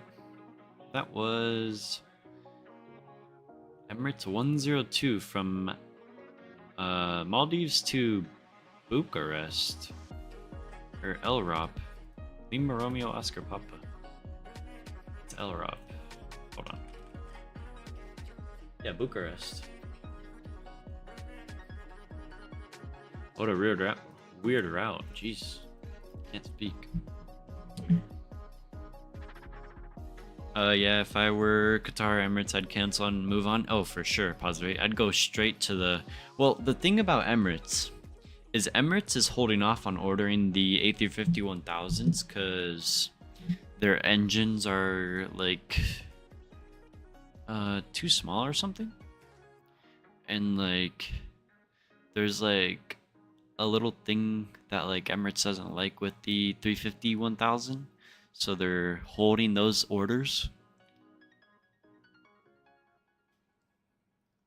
I saw a video on it. It was like the 350 engines are like too small for the 350-1000.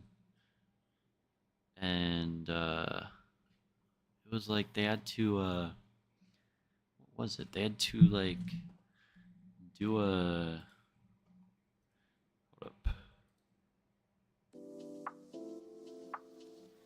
What they had to do. Brother, why did they cancel production on the current 777 then? If the 777X is not even all set? Dude, for real, man.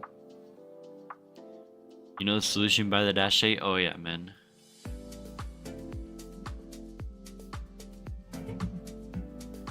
English only, please.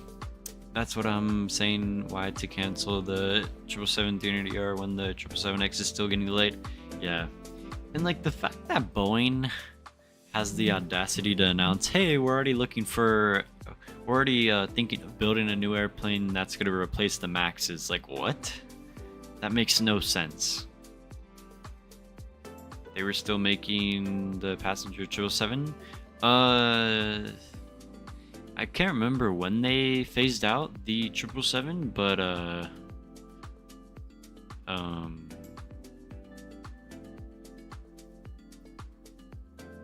I mean, they had it going for a while. What's the best 777 variant to get on PMDG? Probably the 300ER, man. There's a guy called Aaron Floden. He's a DP, and I had my check ride with him. Where's he from, Camilo? Where does he do his check rides out of? Oh, how no Boeing is... Yeah. Honestly, like... If you were to ask like Airbus or Boeing, I'd say Airbus, because like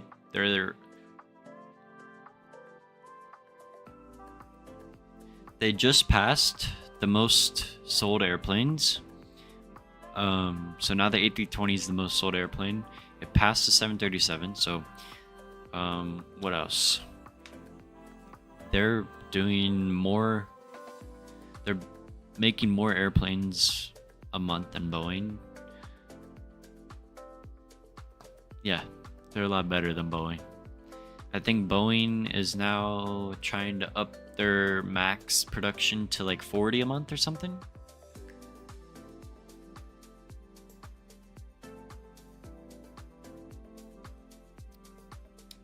It's been 6 years since it should have been out by now. Really? That's insane, man. I struggled to land the 777 Maxing Aviator. It's so easy, man. What do you mean? You just like keep holding that flare, man. I will say the 320 isn't as strong as the 737. The 737 is literally built to take a beating. The 320 is meant for smooth, normal, major airports. True, pause rate. True, man. Yeah. I feel like the 73 is like a good airplane to be put through the ringer, you know? There's a reason Canadian Airlines uses 737 up north, not the 320. Yeah, and that's why they use like the 737-200 and stuff, you know? That's my problem? Why, you just like can't hold it, man? You just gotta keep like... Just hold it, man. Let those back tires sit, man. 737 is like a Toyota Hilux and your 320 is a Mercedes. Dude, perfect comparison. Perfect. The Toyota Hilux is like pretty much indestructible, man. Watch that Whistling Diesel video. True, the 737-200 can land anywhere, gang. Bro, from gravel to dirt to asphalt, probably grass. I think it can go anywhere. Ice. Nah, man, I always pull out. I pull out. What, Mexican? That's why the 320 is...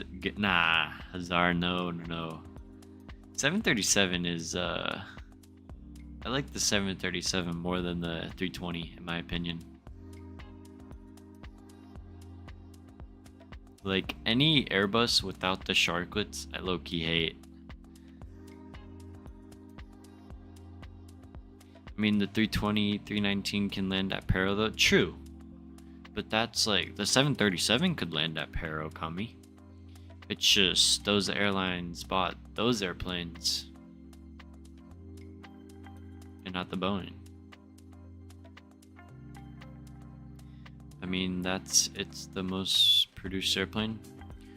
Well, I mean, it just recently got passed, but I mean, the 73 is still one of the most bought airplanes, man.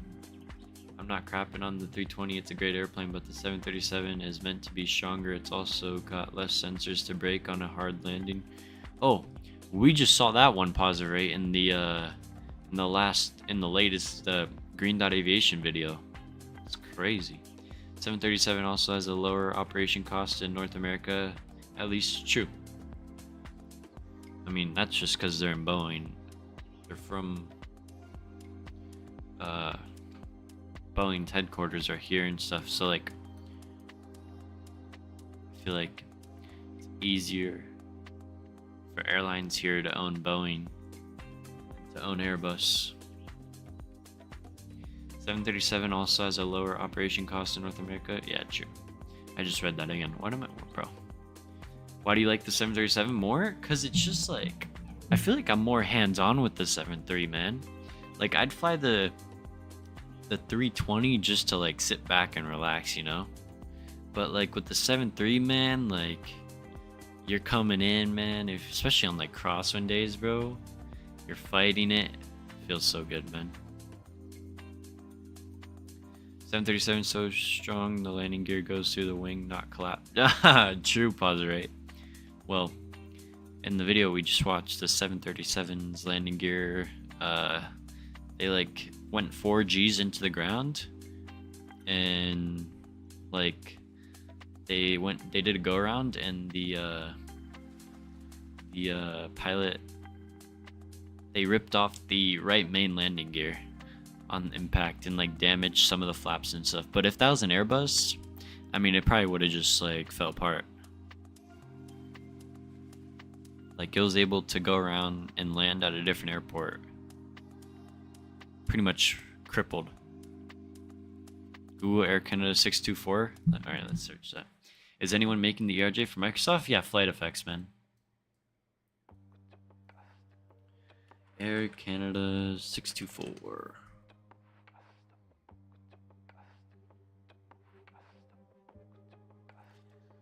Let's see. Was a scheduled domestic passenger flight from Toronto to Halifax during heavy snow and poor visibility. The Airbus 320 landed short of the runway and was severely damaged. 25 people were injured, 2 of them seriously. Oof. No way. Oh my god. Holy crap.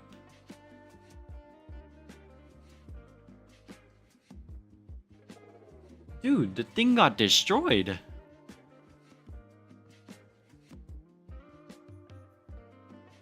And this is just coming short of the runway. The video we just watched, man, that just truly shows the force of the 7.3. Golly.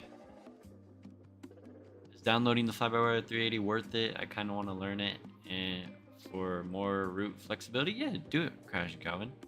It's a cool airplane. It's not the best, but it's alright. What is this? That's Air Canada Flight 624. Yeah, the thing is totaled, bro. Google the 747 crashes at Halifax? Okay.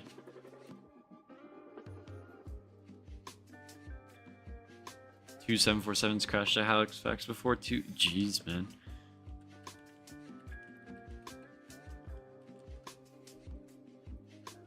MK Airlines 1602. Skylease Cargo. Oh my. Oh. Well, the Skylease Cargo one doesn't look too bad. It was a runway overrun.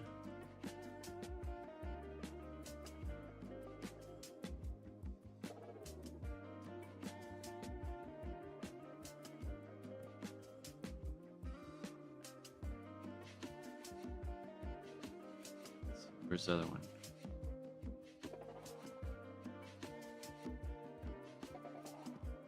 Was a cargo flight from Halifax to Zaragoza. It crashed on takeoff in 2004, killing the crew of 7. It was the 4th accident for MK Airlines as well as oy. MK was fatal. MK was improper takeoff speeds and crashed. Jeez. When are we getting Twin Otter ops?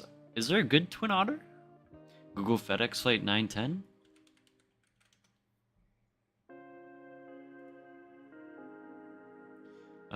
Was involved the runway skid after a landing gear collapse, which resulted in a fire, partially destroying the left engine and wing. No one was killed, however, the captain suffered minor injuries. I mean, it was just something light. What a stubby airplane. Oy. This video? Oh my. They just have a video of it? Damn. Oh my god. Golly. Why are we running? Hey, cameraman never dies. Come on. Oh my god.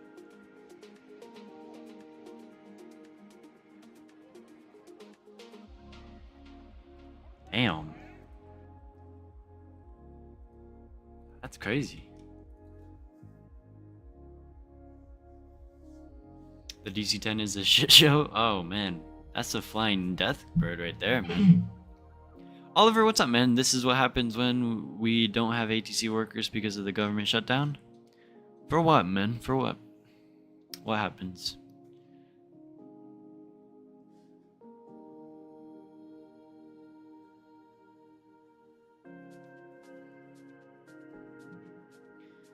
Ah, yes, running towards the fire with no protection. Bro, especially with it being jet fuel and stuff, bro. Just freaking boof. Crashes start happening? Nah. Nah, Oliver, man. We just, we operate, like with CTAF and stuff, man. We'll just, stay in contact with other airplanes. We'll talk airplane to airplane and not, just not with the tower or something. Cameraman never dies? Oh yeah. You know it, Positive. So I guess, Positive, that makes us good, man. If we're ever plane spotting and an aircraft crashes or something, man, cameraman never dies.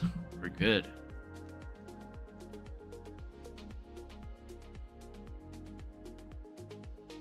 Pilots still gotta escape, yeah.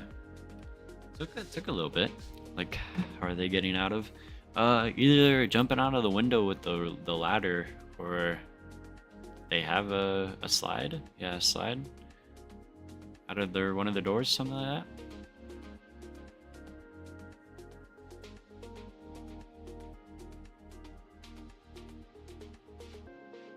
I know, but with the fire and fuel on the ground, well, they gotta be quick, man.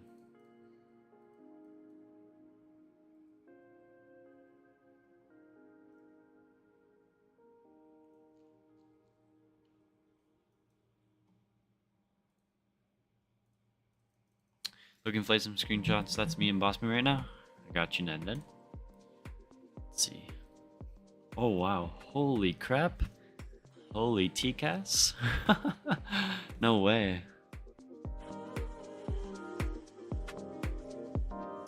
Can we say hi to the passengers? Yeah.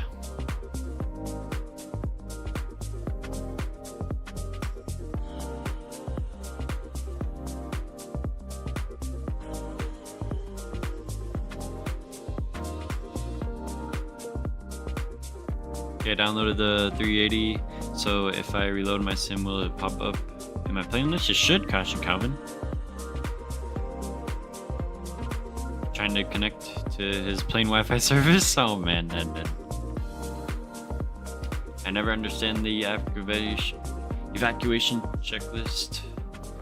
Quick, that I'm just shutting off the engines, leaving. Yeah, me too, Positive. I'm trying to connect. Bro, the TCAS must be blaring a lot for Ned and Bossman. Hey, just switch it over to TA. You'd be good. Spirit passengers. Oh yeah. You know, it's Halloween, so they're all ghost passengers, man. Honestly, hot take, I would want to sit in one of these seats than rather a 3x3. Just so I only have one person next to me. Or I would take the bulkhead here. Emergency exit. I'll send a picture of his plane via airdrop. Maintain speed. Oh yeah, Nen. Happy Thanksgiving to any other fellow Canadians here. It's already Thanksgiving for you guys? What? Now we're just getting started with Halloween, man. Isn't it supposed to be Monday? Oh, Positive. Ned is in New Brunswick. Second Monday of October. Nice, Positive. Nice.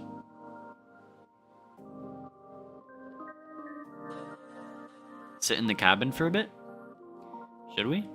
Just chill? We'll head back to economy, I guess. That's what I do on my flights. So do you like watch anything, or you just stare at a 3D modeled cabin, something like that?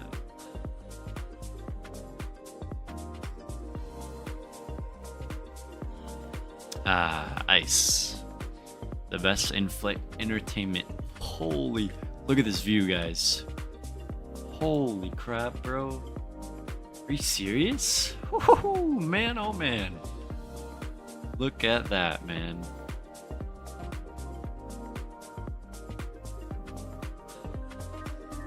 That's a screenshot right here. Wait, I wanna like make this one of the best screenshots. Let's see. That's it. Money shot. I'm adding that to the Volanta.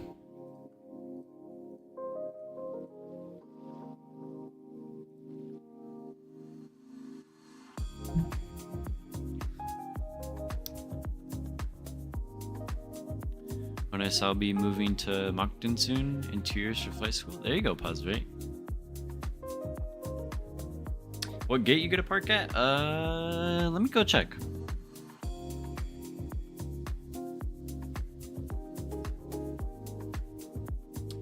We will be parking at gate 7. It's like a ramp. It's not an actual gate. It's just a ramp stand. Plan to get in Moncton Flying School by next year. Nice, Nannad. Nannad's gonna be a pilot.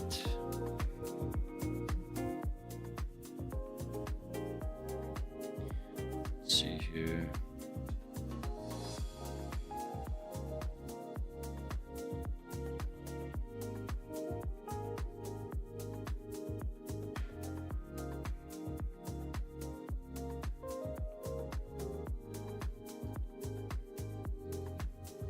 You do airsoft? I do not. I've played paintball before.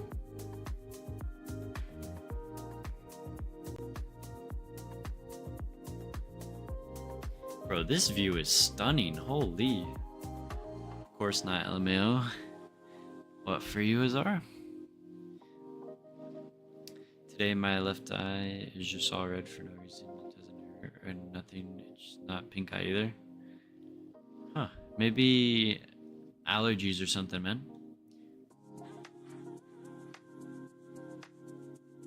Hazar, I asked you that like 5 minutes ago. And now you're just responding. I watch YouTube, Netflix, and stuff on my flights. Nice, there you go. Wait, hold on. What? Pilot is watching Netflix and YouTube? What? Distracted. Oh my gosh.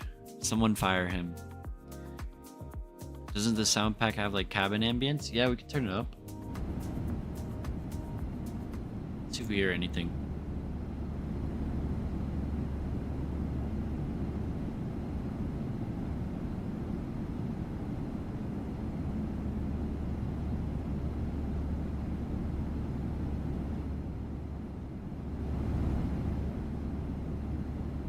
I don't think we got anything. Passengers are sleeping.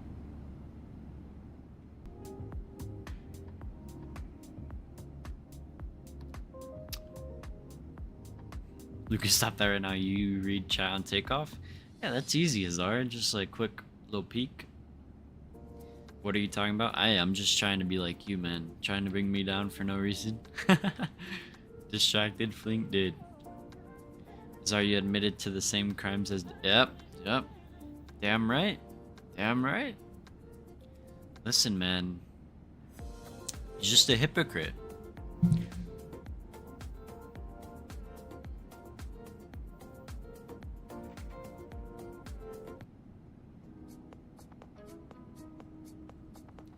Or what's on Netflix for you? This will determine whether you deserve the banter. Oh, yeah, true. What do you watch? What's like your top... What's your go-to movies, Hazar? If it's like some damn like BS show or something, man.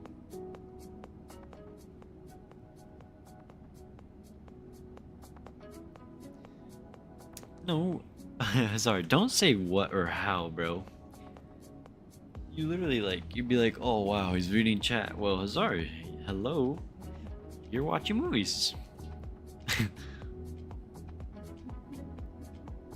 Bro said Barbie. Nah, like he's like saying like one of the banter shows.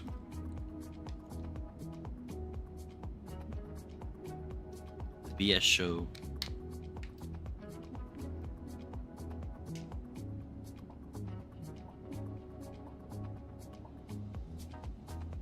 I know Kami definitely watches Barbie, man.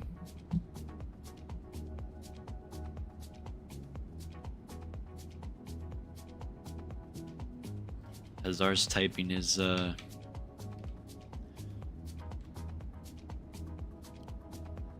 list right now. I feel like my go-to movies, anything with Kevin James, Adam Sandler, what else? What else we got? Any Christmas movie? What else? Shows? What shows are good? A lot of shows? Like what, Hazar? We need names, bro. All-American Cobra Kai. Okay, okay. What about Outer Banks? Outer Banks is pretty good. I like Outer Banks. Hazar got a whole damn book or something. Probably.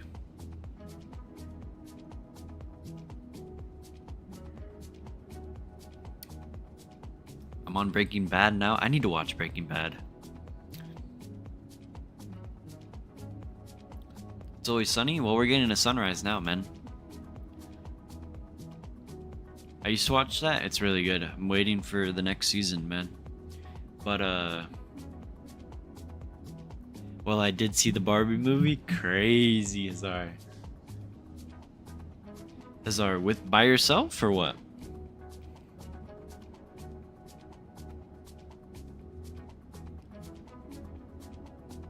Stranger Things 2. I watched the first 2 episodes of Stranger Things and just thought it was just a complete joke of a show.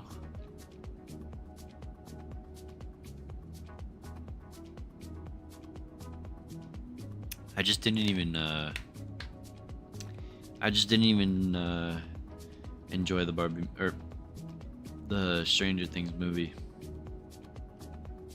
when I watched it, so I stopped watching it after the first 2 episodes. Well, it wasn't even that bad. I even thought it would be a girl movie. Well, then wait, hold on. Who'd you watch it with? It was 2 years ago. Watched it with a friend. Oh, with the friend, eh? Now, is he a boy, a girl? I mean, Hazar, I don't know if you roll like that, but I don't know if you got game, but slipped up. Oh, you didn't enjoy Barbie? No, I actually didn't watch Barbie. Barbie is only okay if you have a girlfriend. True. Oppenheimer is better, though. We can all agree. I didn't watch Oppenheimer. Sophie the First. Nah, I used to watch that when I was a kid. I'd always watch Nickelodeon, Disney Channel, whatever.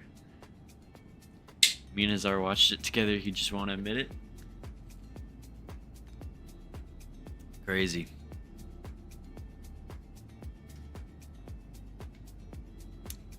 Weird Barbie was the best Barbie. Relax, alright. Control your mouth. Hazar, I'm just wondering,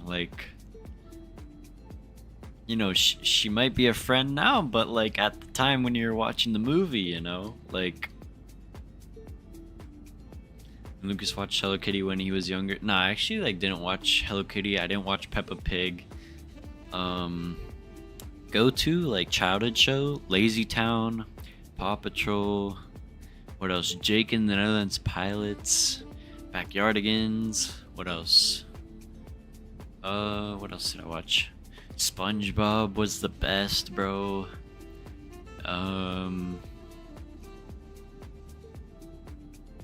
What was the Blaze? The Blaze monster truck or whatever? That one was pretty good.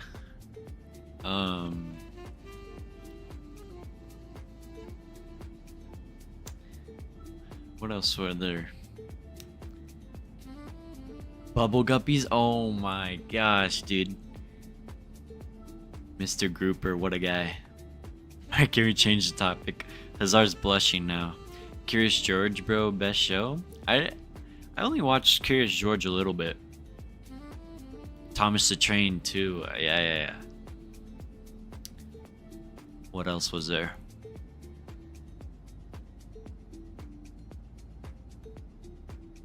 I'm trying to think what other shows I used to watch.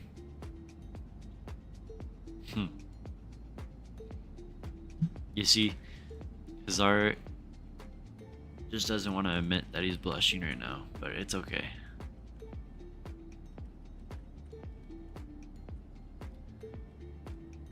Listen, Hazar, you could just be honest with me that I read your mind. You had a girl at the time. Stuff happens. And you started getting addicted to airplanes. You know, it's okay.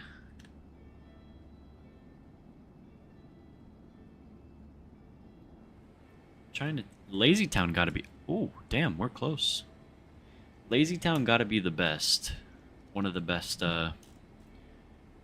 childhood shows ever. I hope you guys watched it too. Phineas and Ferb was alright. I wasn't a huge fan of it.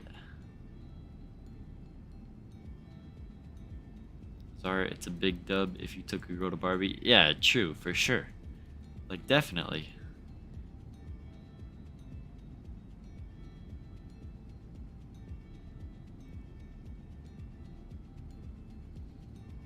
Backyardigans? I said Backyardigans. Alright, y'all, I watched it with the boyfriend of mine, no girl.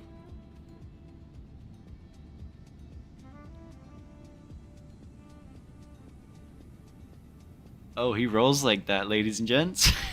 It's alright, it's alright. It's alright, Hazar. But still is a great movie, I'm being completely honest.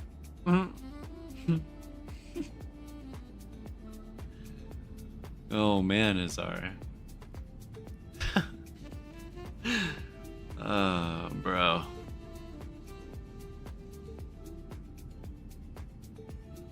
Is there a cabin tablet for the 380 for fly-by-wire?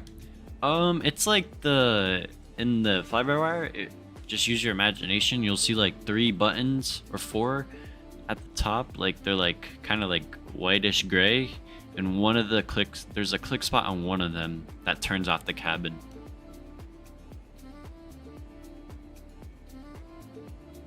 Save space?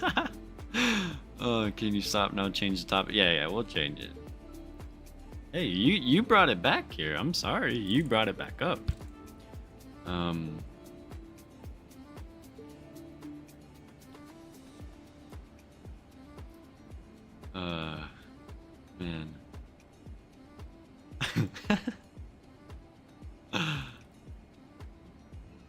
What did I say? You said, but still, it was a great movie. I'm being completely honest. And you said, alright, y'all. I watched it with a boyfriend of mine. No girls involved.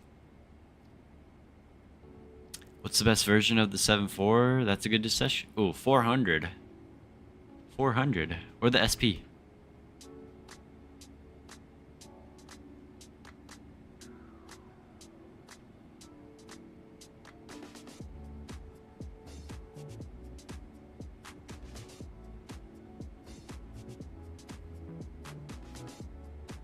Here's one way to change the subject. If you guys haven't already, hit the like button. Going for a like goal of 35, currently at 27. So if you haven't already, hit that like button. Let's see if we could hit 30 by the time we land into the Maldives. 747 SP is so cute. Yeah. You know, like, there's this one company based out of Vegas. And they have like these really nice liveries. And they used to have like 2 747 SPs. They just retired them. But they still got like an A340-500.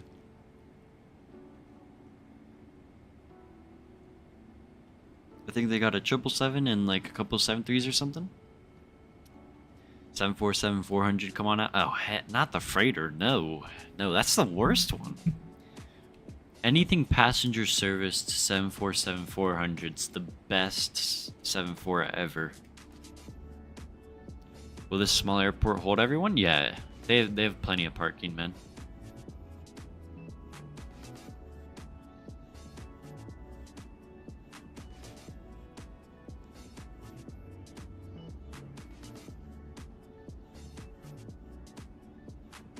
The winds are still changing like crazy, man. 747 is a cargo plane to me. No, pause rate. No. That's the passenger beauty. I mean, nowadays it is, but it used to be the passenger beauty, bro.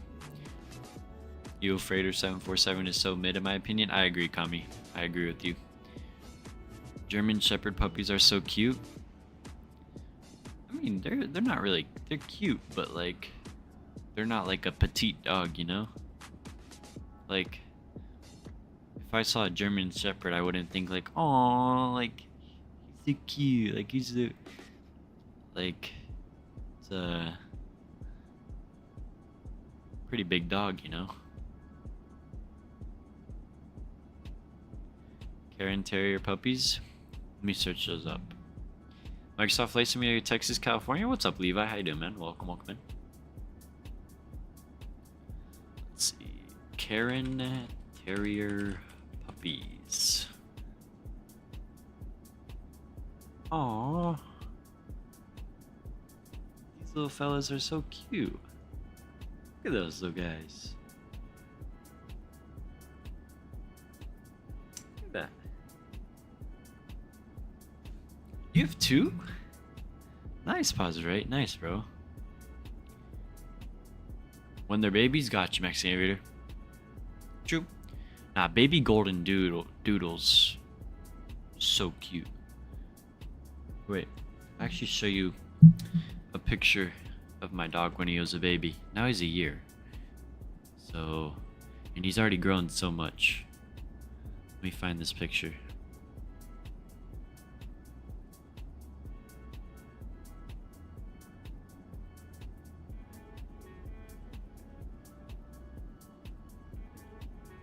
Let's see, where is it here?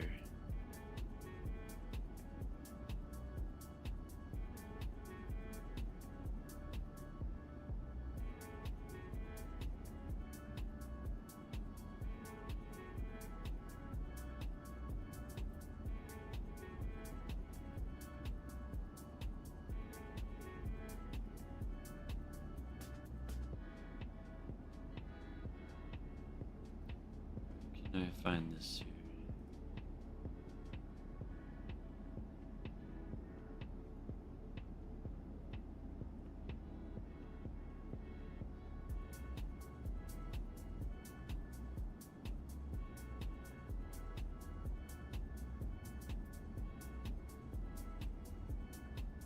My dog. That was when he was like a few days old, or like a few months. Are you not descending yet? Oh, we got about 60 miles. We can start planning. What a German Shepherd is only meant to be 100 pounds. I mean, they could be up to that, something like that. Damn, yoke broke again. Damn, Reed. My buddy has a Shepherd and he's like 180 pounds. He's way heavier than me. Jesus, damn. Pause rate. What was the one guy saying that you deleted his messages? I did not see it. Anyway, time to go plan. Oy, oy, oy. The winds aren't even looking good for both runways. It's winds 290 at 10, so it's 10 knot crosswind for both runways. Scattered 1700 TCU.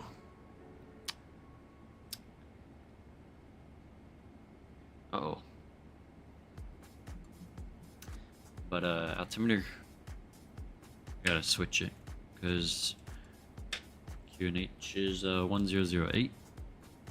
Get that set here.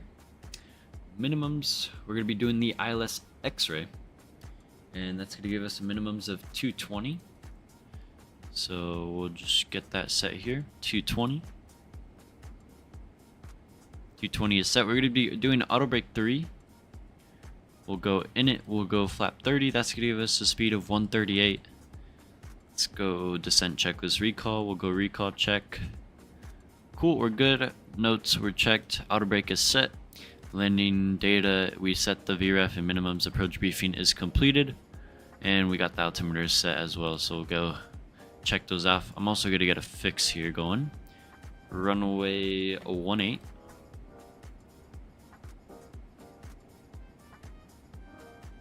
Go 5 mile, 10 mile. And bottom altitude is going to be 2,000 at Mike 603. So 2,000 is set, and we're looking good, everybody. TCU towering cumulonimbus clouds. Gotcha. Thank you. Because it was cumulonimbus clouds before, then it changed. Just spamming random shit like airplane 747 and 75. Okay, gotcha. Pause right. Feels good to be back into routine here again. Oh, nice. Yeah, you've been a little bit of behind doors a little bit. That's because you've been doing your YouTube thing, man. Or Instagram, sorry. But yeah. Someone's concho. Who's that? Where'd that concho come from? Hello? So which one are you landing? 1-8. 1-8 is what we're doing.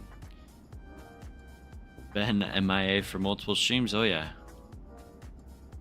But it's all good, man. It's all good.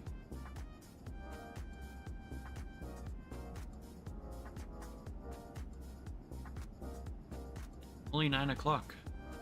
Making good progress. Just landed in Calgary, -91. There you go. Bombakla Hazar. Very good. Very good, beta. Very good. Let's see.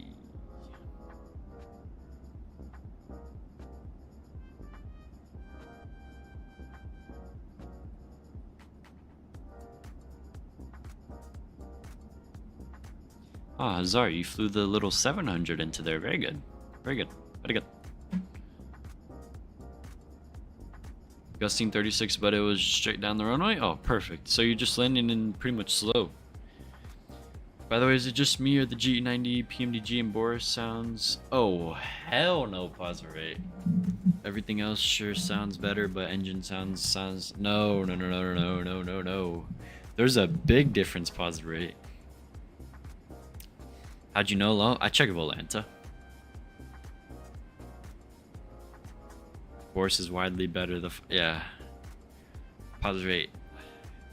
Hate to tell you, but you tripping on that one. Sorry. Can't back you up on that one at all. Haven't bought it yet, just watching videos. Get the pack. The pack is worth it. It's like 14... What would it be Canadian? Like 19 Canadian? Something like that? Maybe I haven't bought it yet. Yeah, get it, bro. Get it. Valenta says there are only 2 runways, but I only see 1 in the sim. Oh. Dash guy. It's because the one runway, they had an old runway. Then they turned it into a taxiway. Then they built a new one. So there's a new runway. And our scenery has it. I only have the 300 though. The 200 has no interest. Air Canada is retiring it. Yeah, but you could fly other airlines. And that's the LR. Like if you got the ER and stuff. I need to grow my love for heavy planes. PMD 777 would be perfect for that. Dude, I'm telling you, man. One of the best. And I like my 300R. I figured. Oh, Air Canada is retiring the 200? Soon, yeah.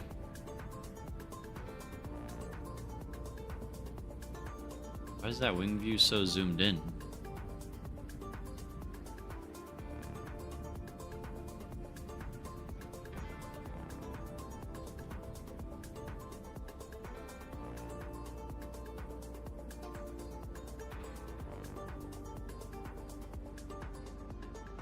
I'm gonna be away for a bit, Lucas. I'm about to land and watch Captain Chad's landing as well. Oh, he's landing? Yeah, we could check out his landing. He's been doing a long haul, right? It'd be nice to see his landing after, what, 7 hours? 6 hours?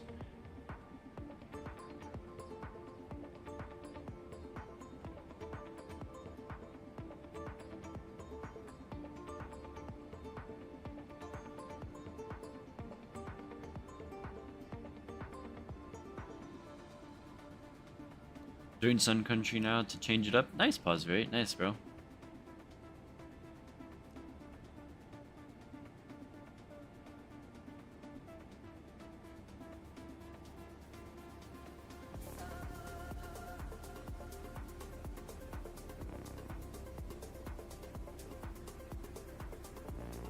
Chad and I go back to like 2021. Nice pause rate.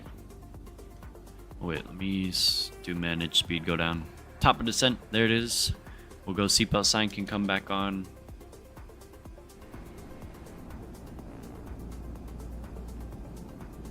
Gosh, like that thrust reduction.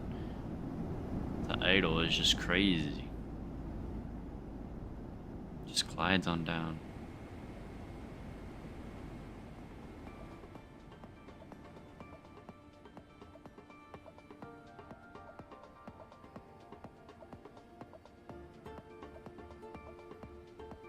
Cool, we're on our way down, everybody.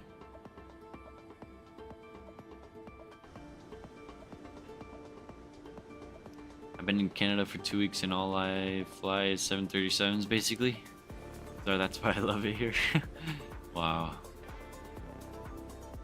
I mean, a lot of Canadian carriers have the 737. Pretty much everyone. Except Porter.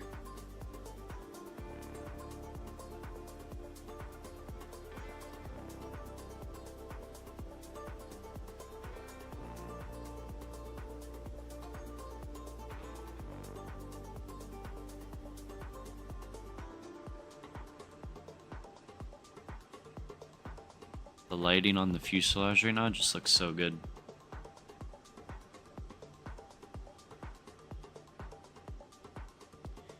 We have 320 carriers, Rouge, Air Canada, and Air Transat. Right.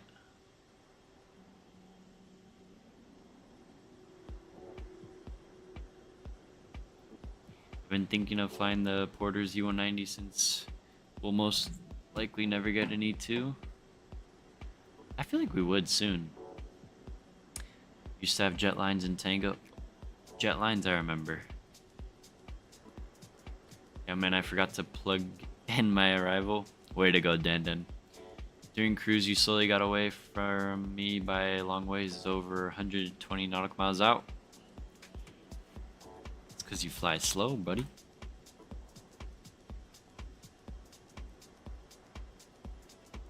Damn. All of y'all are far behind because y'all be flying that 340.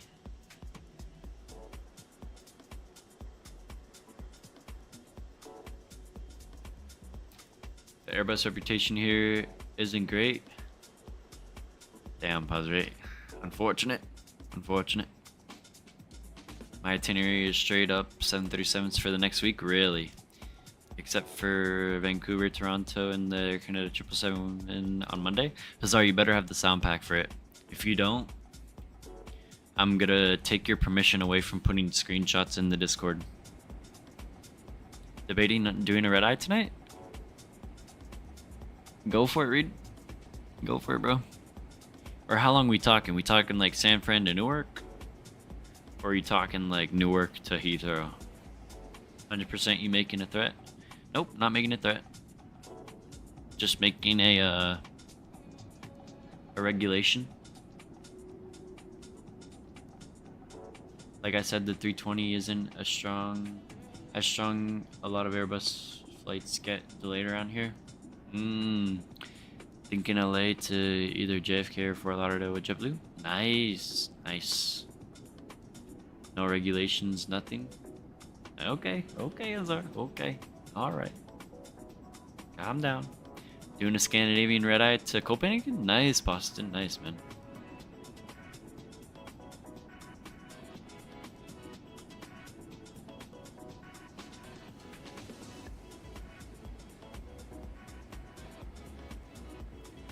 You know what? I'm actually gonna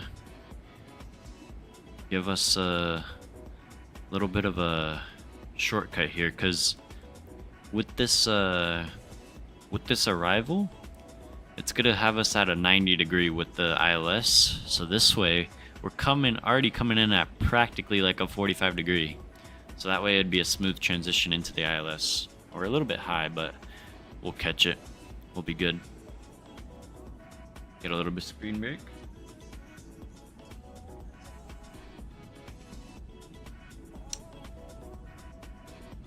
Is the 777 getting better on FPS? I can't use it in Montreal without getting 60 FPS. Normally I get 70 to 90. Well, I use auto FPS, man, so it's perfectly smooth here. I mean, in 2024, I mean, it runs amazing.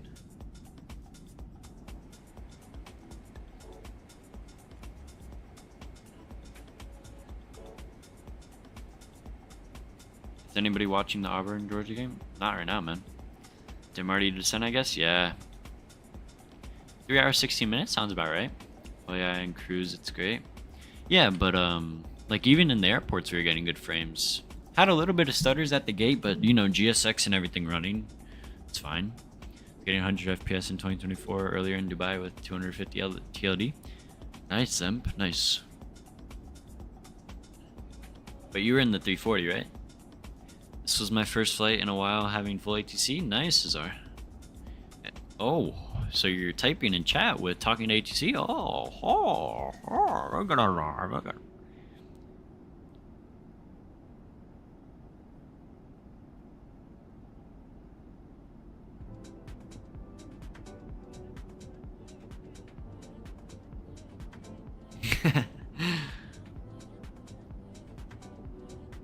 I got him again.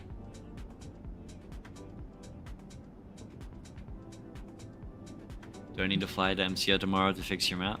You don't. Let me just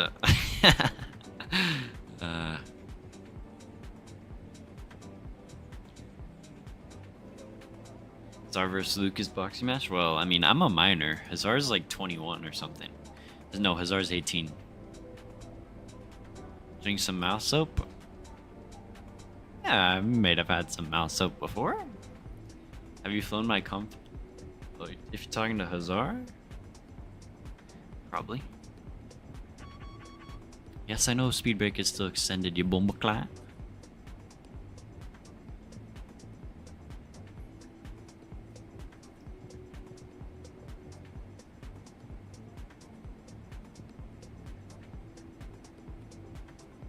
Yeah, he's 20.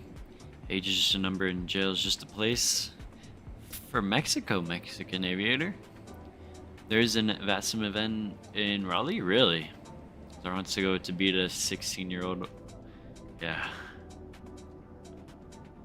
Average New Yorker, eh?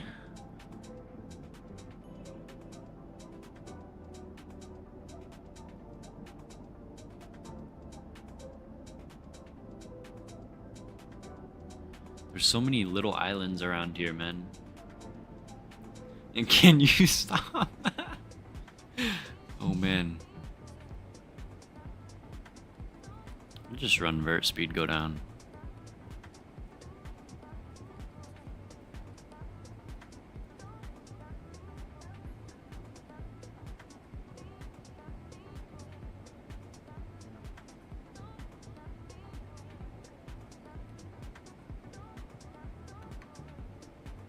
A little bit of speed break. We'll go like start to slow down as well. We'll go standard 1008. Oh my gosh, those are those towering cumulonimbus clouds. Holy crap, we're about to go through those. Oh man, this is gonna be sweet. Go change the range here a bit. We'll start to slow down to 250.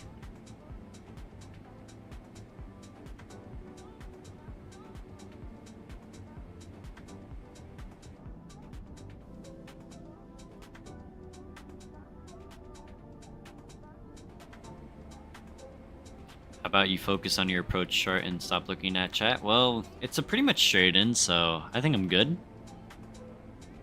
Go landing lights on. And I'm gonna cut the music here, guys.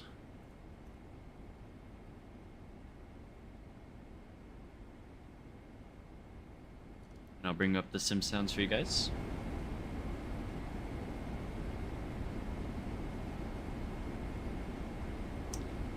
I've seen the Coney Islands video. I know how you're all... Bro, I went to Coney Island 4th of July. Bad idea. Had to leave early.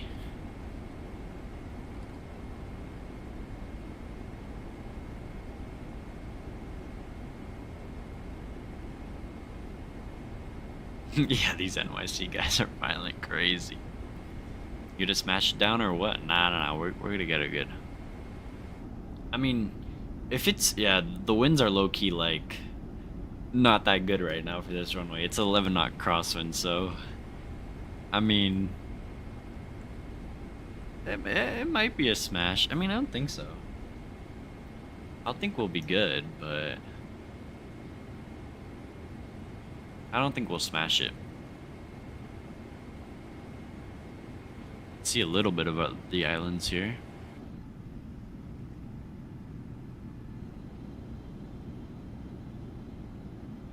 Bro, how did I get passed by 2 people doing my cruise? The 330 isn't. It is that slow, crashing Calvin.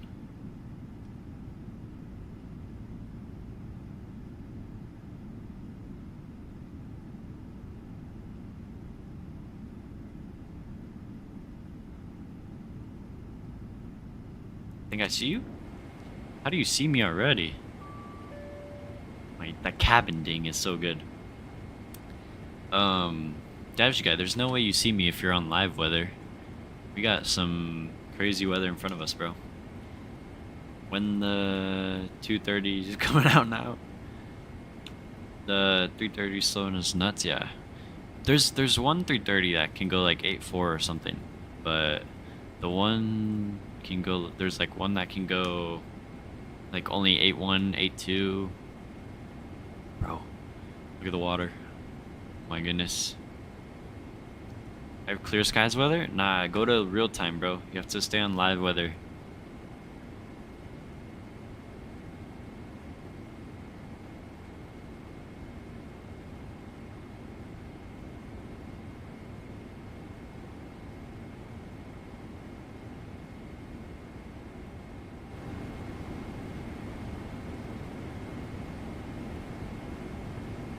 Look at this, man.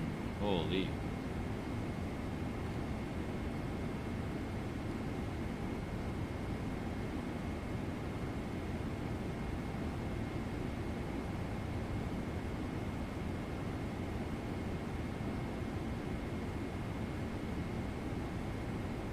Full immersion.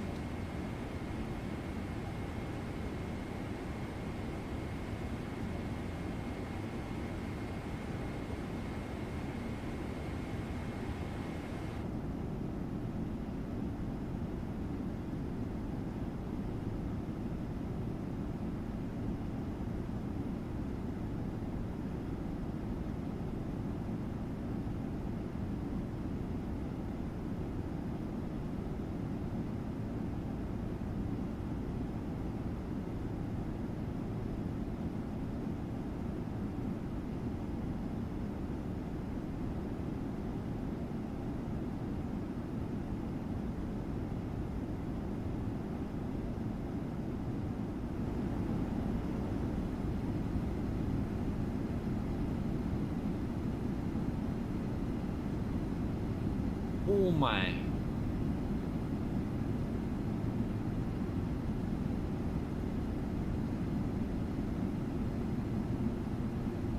Ooh, bro, that was sweet. Alright. Slow her down here.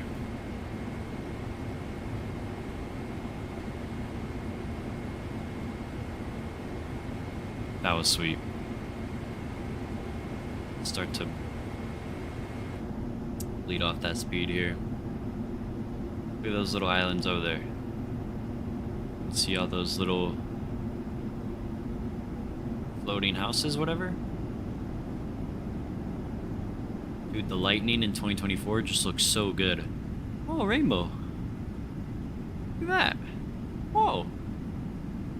Look at that. Dude, that's sick.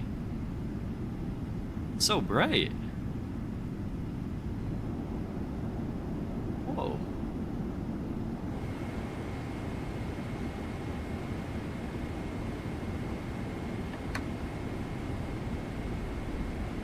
See the screenshot I sent with the caption law?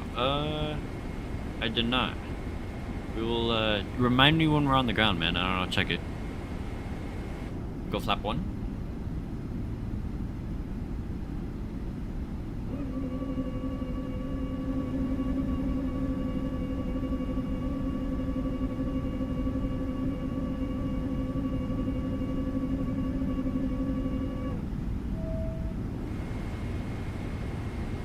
localizer is captured. We'll go arm the glide slope.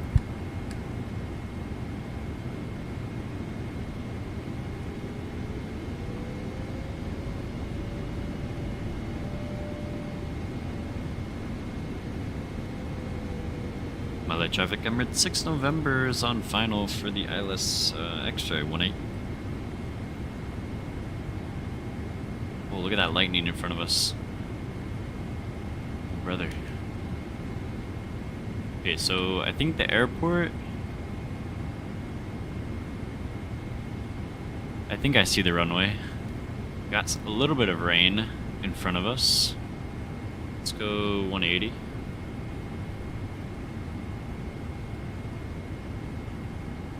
Flaps 5.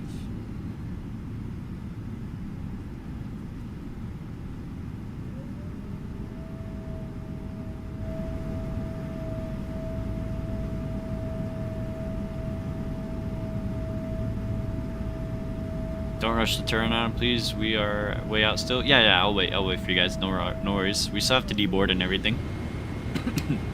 Oh, here comes the soup, everybody.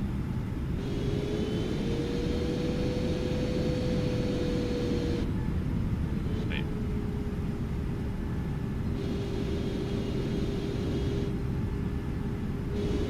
Yeah, we're going to Sri Lanka after. Flight 15.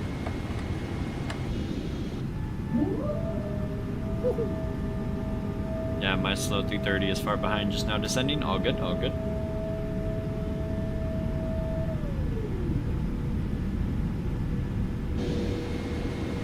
How long is that flight? Like an hour. Not even. Or yeah, an hour.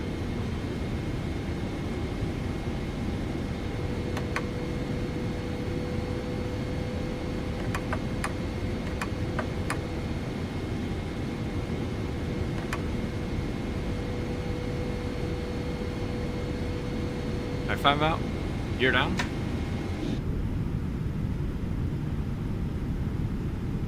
Gear's coming down.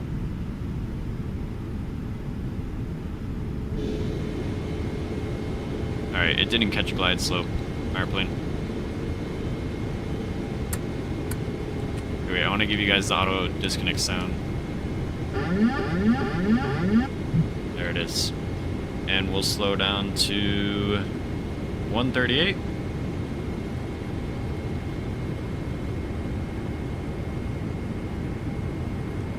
Flaps 30. Flaps 30 getting set. Oh wow. Look at that, guys. Oh my god. Alright, we're good. Control cam coming on, guys. Get your guys' landing rates in the chat. Let's go land into beautiful Maldives, everybody. My throttles. Oh, I have to read the checklist here. 1,000.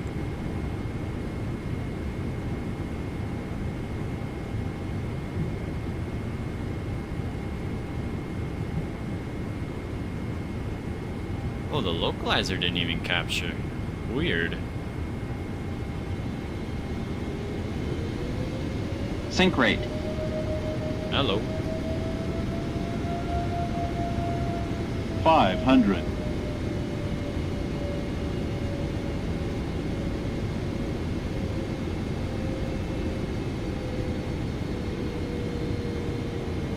$400.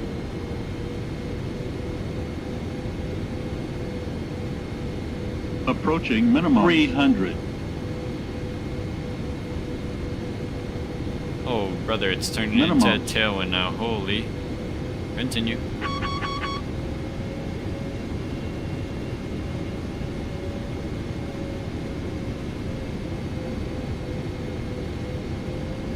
$100. 50. 40. 30. 20. 10.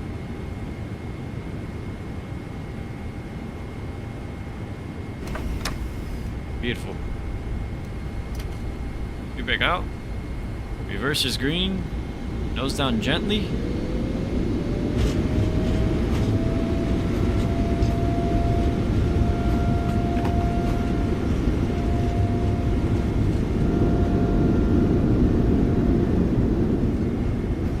Reverse your stowed. Manual braking. And guys, welcome down to the Maldives. Control cam coming off. Stop the clock, 3 hours, 31 minutes. Manual braking here. We'll get her off here. Actually, we could just roll her all the way down to the end because that's where we're gonna be parking. Beautiful. That crosswind was crazy though.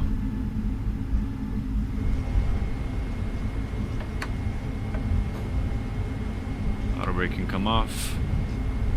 Start to fire up that APU. That was sweet.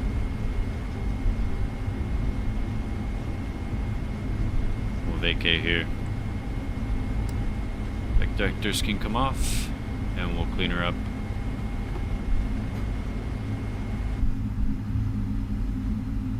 Stops coming up.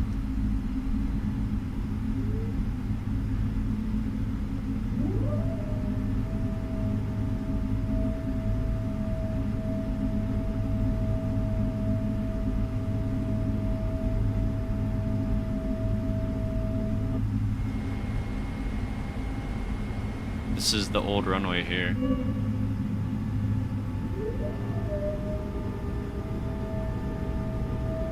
Check sheet screenshots on the park. Alright, sounds good, man.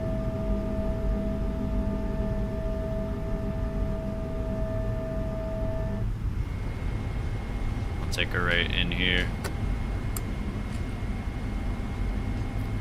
We'll go gate 7. Does it matter? Just do this. Alright, yeah, cool. There it is.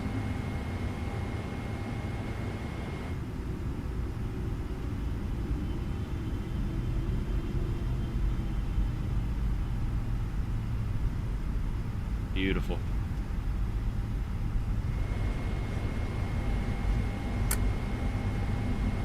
Lights can come off. And we'll bring her in here.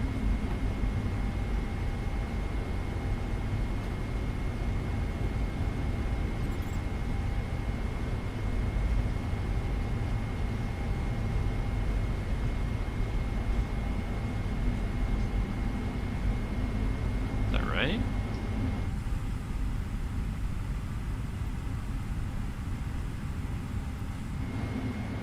$49.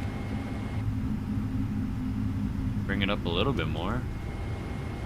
I don't know about that much. Yeah, no way. Oh, there's the coffin. We'll stop her here. GSX was wrong. Parking brake set. And APU is running. Let's hear these shut down.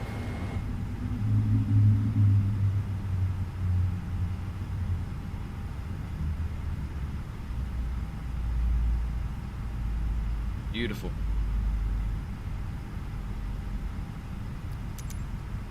And we'll go deboarding. You guys, welcome to the Maldives, everybody. Deboarding requested. We'll get these passengers off and then we'll head over to Sri Lanka. That was sweet. Sounds coming down, music coming back.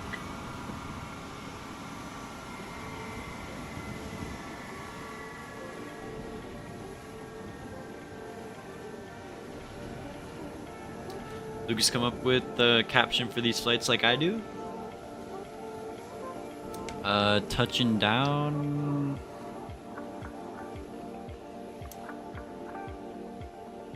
Would be a good one for the Maldives. Touching down. Touching down into vacation mode. Oh yeah. I don't know, something like that. Let's go see our landing ray, everybody, shall we? I feel like that was a good one. I gotta get the seatbelt sign off.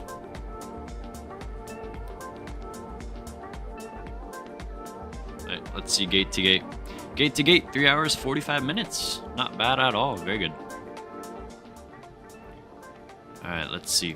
Let's go pull up Volanta and stuff.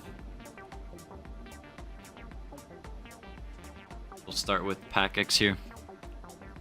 PACX will go Inflight negative 150 with a satisfaction of 94%. I will take that. We'll go save that.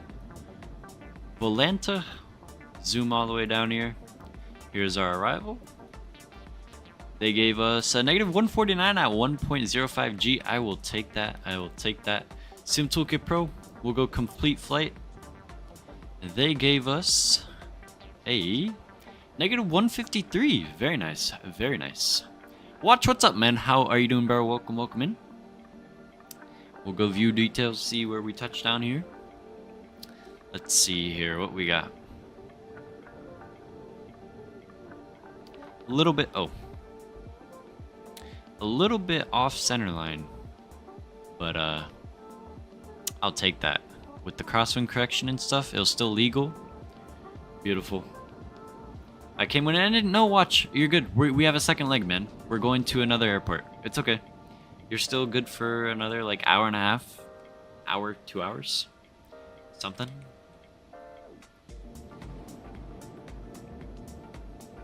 And actually, we're the same flight number and stuff going to the next airport, so we're good. I'll be back soon. I'm gonna buy the sound pack. Yes, there we go. Good to hear, good to hear. See you in a bit, man. From Male to Dubai. Or no, sorry. Victor Charlie Bravo India.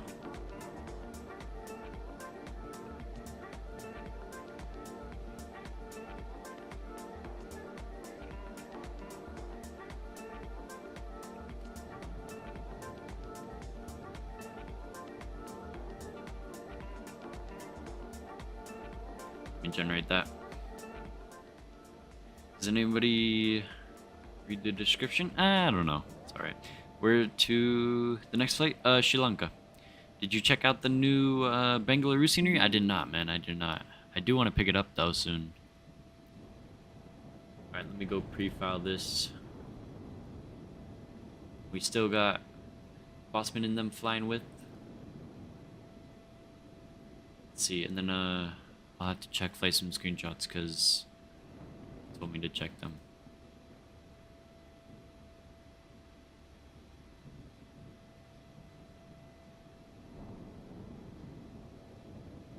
Alright, cool. Let me put the new flight into Volanta here.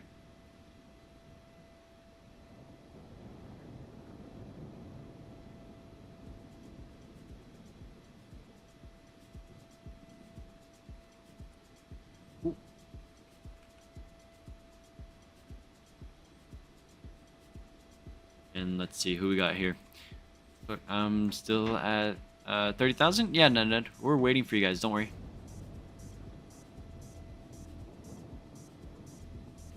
Let's see, we got Daniel coming in, and we got Calvin coming in as well. So we'll catch their landings. I think this is Dadeshka. Is that you, man? In the 380? Oh my gosh, dude, that thunder. Holy, that lightning is crazy, man. Let me just show you guys this scenery, man. Look how beautiful the Maldives is. I mean, even on a stormy day like this, man. Look at this, bro. This is stunning, man. You know what's cool about this scenery? Is they modeled the water airport they have here.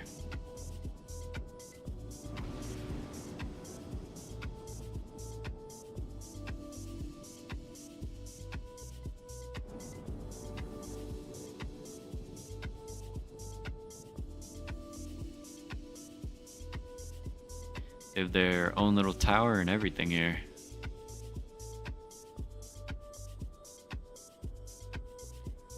I'll do some seaplane action if I can tonight then. Yeah, man.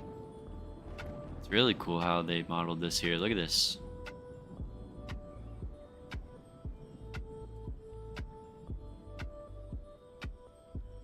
Look at that. Got some people boarding. Oh my god, or Oh, I was like, why is your head...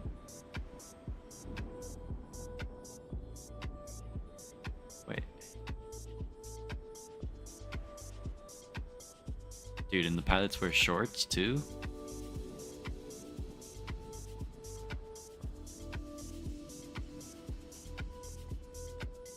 That.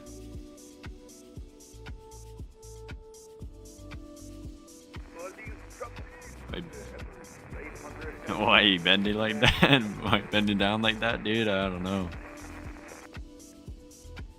Wonder if this is where they do maintenance or something. Good luck on your landing.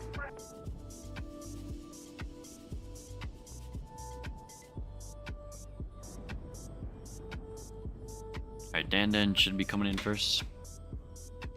And how far are you at, Dan?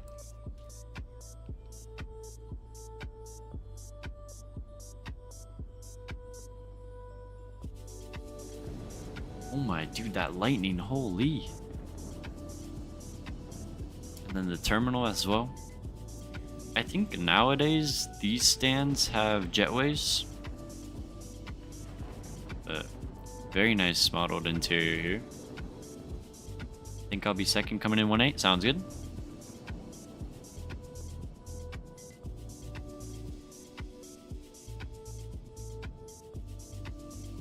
This is a beautiful terminal here.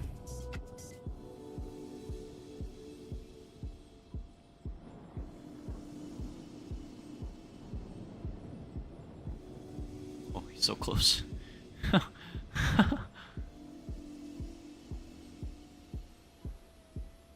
Alright. We're still deboarding here.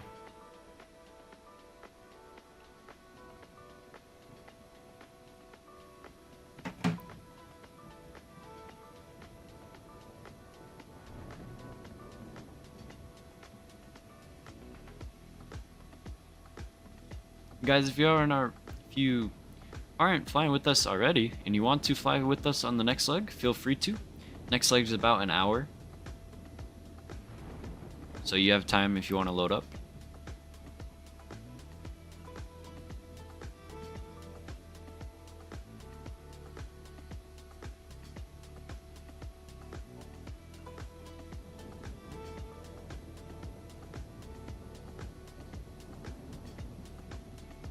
Maldives traffic Emirates 800 heavy is 7.8 nautical miles for the Alright, he's still far out. X-ray.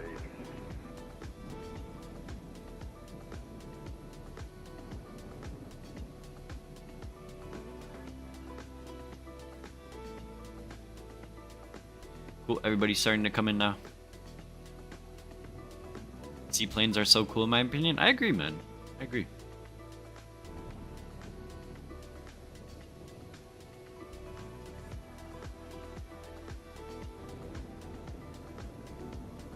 Look at this beautiful GE90, bro.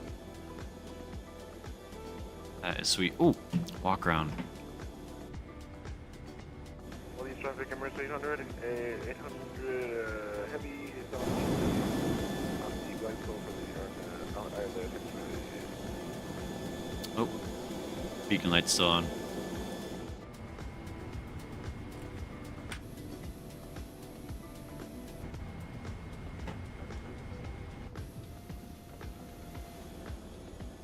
Alright, Dan is coming in.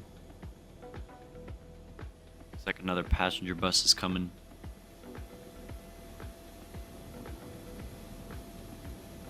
Oh, that door not open?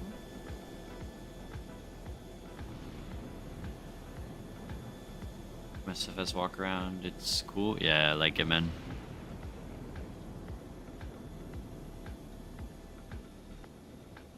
Oh my, dude, that lightning is crazy, bro. Oh, here he is.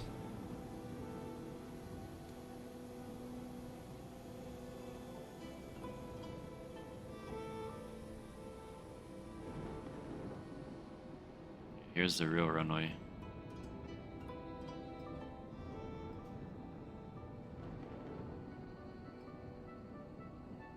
A beautiful destination to go to.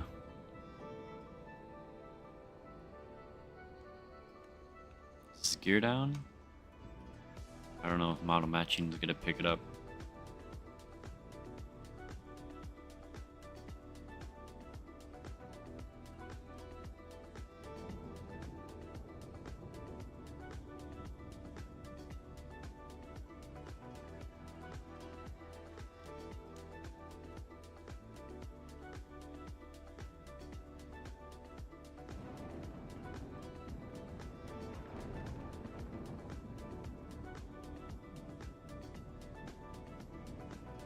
Get his landing gear.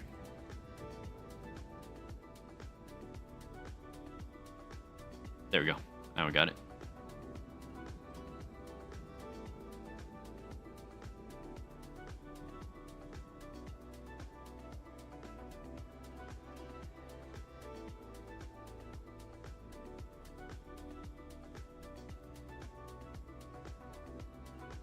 Look at that crab.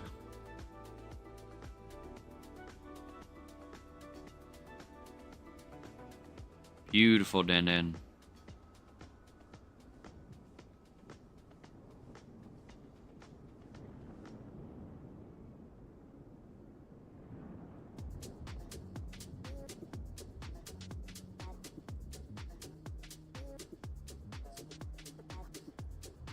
Oh, we stopping on the runway?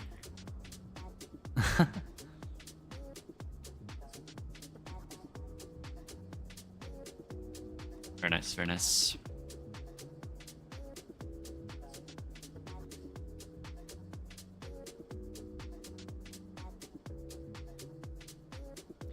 Yo, did you need to take the sound set out of another file? I bought it on Orbex. No, I just installed it into like the library, and I just left it there and let it do its thing. It like automatically gets sent into the simulator or something. Ooh, yo, yo, dude, that does not look good. Dude, these clouds are crazy. Maldives traffic, Sri Lanka 234 is on final for runway 18, Maldives. Wow. Is that them? No, that's crashing Calvin.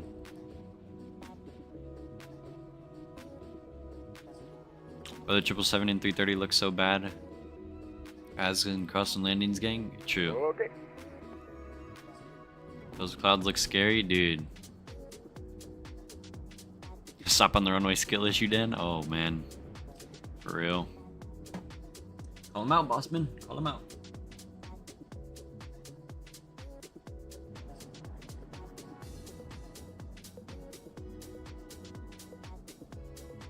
Alright, so Calvin's coming on this side.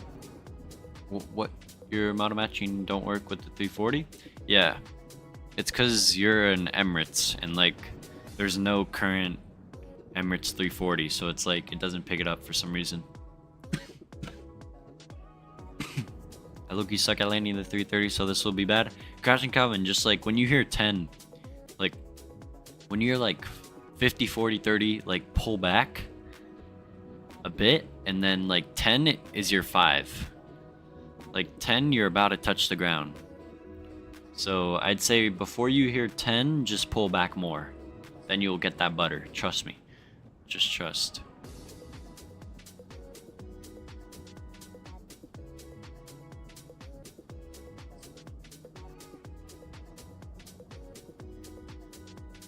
It's coming in here somewhere. There he is. Oh yeah, he looks crap too. See if we can get his landing gear. There you go. Got it. Cool. See his landing here.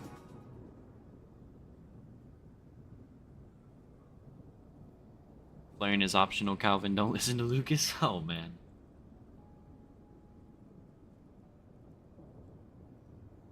My average landing fee per minute on a 330 is like 400. Jeez, bro.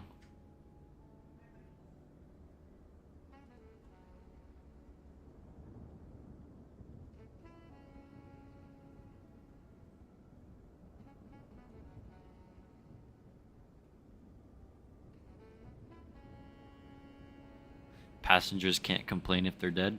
Family can. Family can.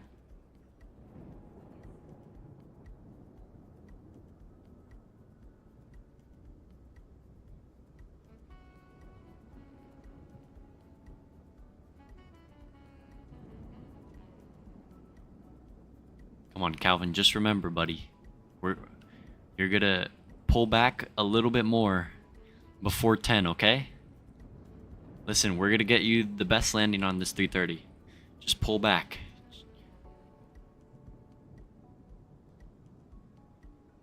Start that flare. Start that flare. Come on. Come on.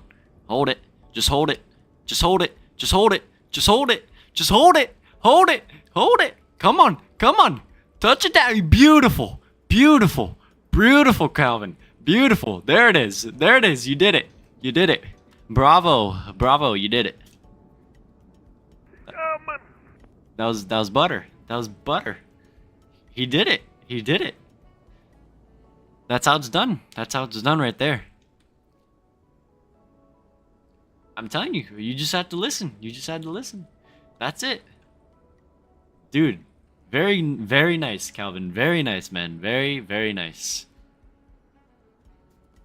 There you go, bro. Everybody, round of applause for Calvin, bro. He greased that one. Very nice, very nice.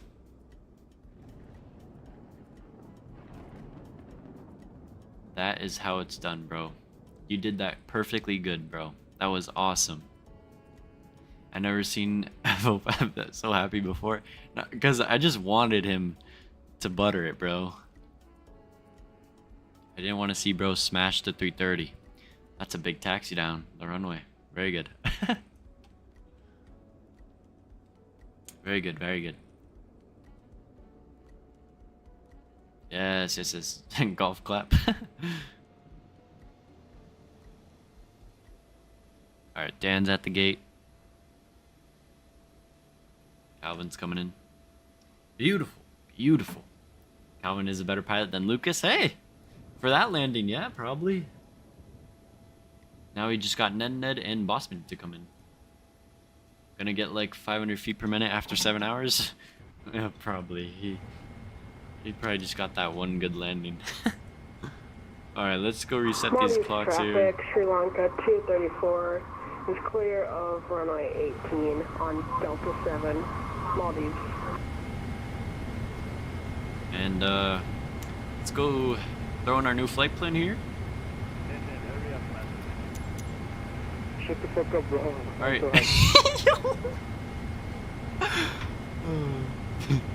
Alright.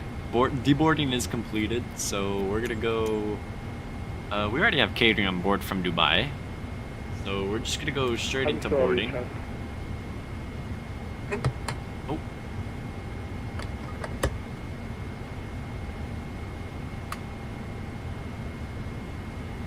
Wait, I wonder if Boris modeled opening the windows.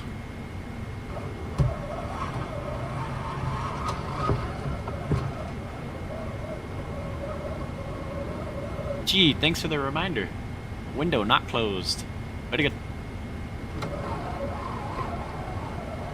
Alright, so we'll go here. Route requests, we'll go sim brief. Go set the payload here. We'll go set the fuel. 234 is taxiing to the ramp via Bravo 7, then Alpha, Maldives. Cool.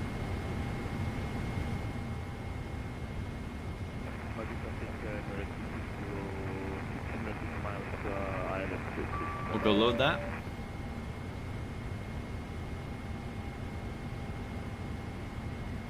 Force 8040 when 8040 sounds are so bad, I know.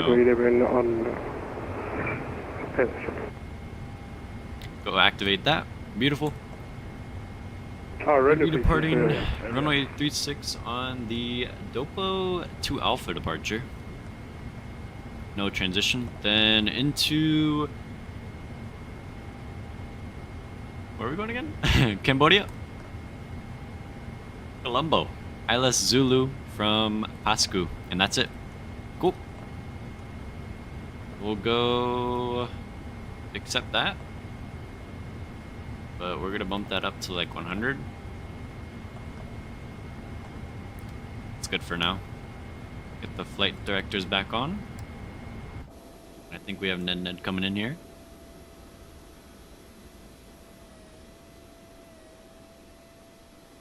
And let me get PACX started as well.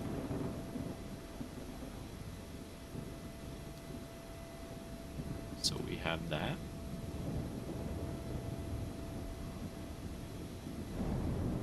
And I think we're gonna do a toga takeoff out of here as well. So we have a nice thrust reduction. We're gonna be an absolute rocket out of here. Negative 75 feet per minute right on the hash. Dude, nice crashing Calvin. There you go, bro. I'm telling you, you did it, bro. There's the Real Madrid livery. Mbappe, Luka Modric.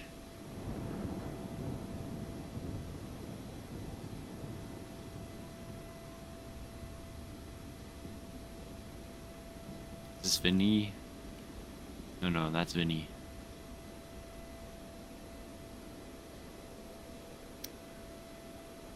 Here he comes. Oh, brother. Uh-oh. Oh, watch it, watch it, watch it, watch it! Stop it! Calm down! Oh. As Barca fan, I'm this this livery is ugly. Oh, man. Where are we parking, bro? Golly. Oh, 6 Lima. A380 so fat. Real. Can we just go? I've had my APU on for an hour. That'd be fine. We gotta wait for them to land, bro. Here comes Ned. He's a 340, but he comes up as an E-jet.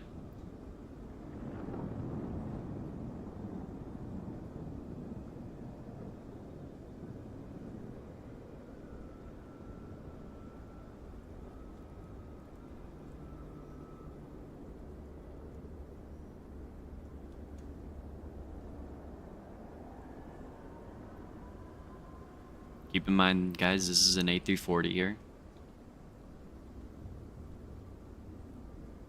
No fat shaming, he is just big boned. This is why they don't fly to Maldives. True.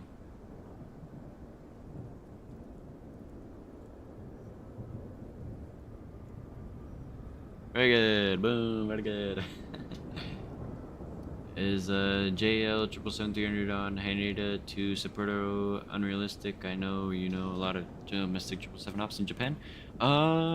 They usually send their A350 every... 660, 5 nautical miles, no, 2 nautical miles, short final, 36. Every A350 900 owned by Japan Airlines is only set to do domestic flying. They usually send their 777-300 ERs like long haul, I think. So, Red 36 to traffic, runway 36 is cleared. very good, Nandan, very good.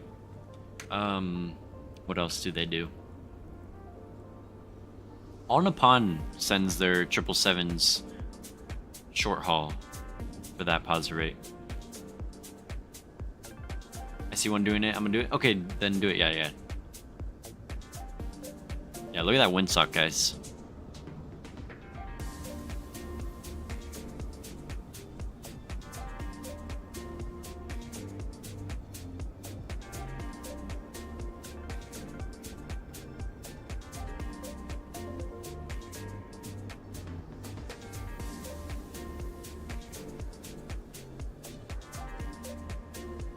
Triple 7-300 non-ER dem. Oh man.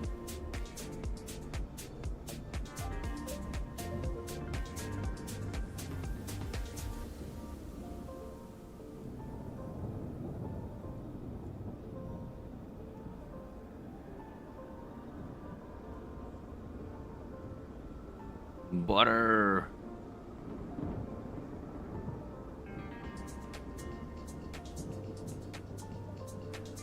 Very nice. Ooh.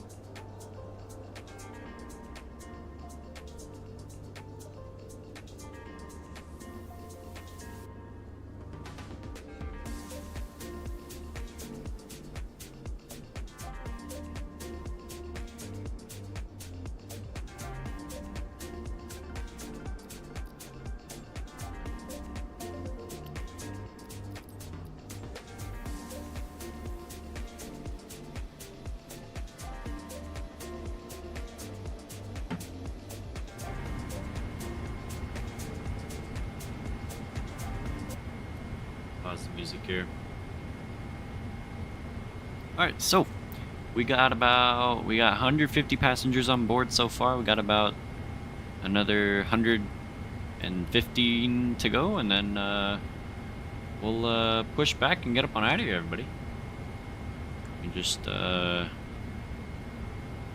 this, do that, reset.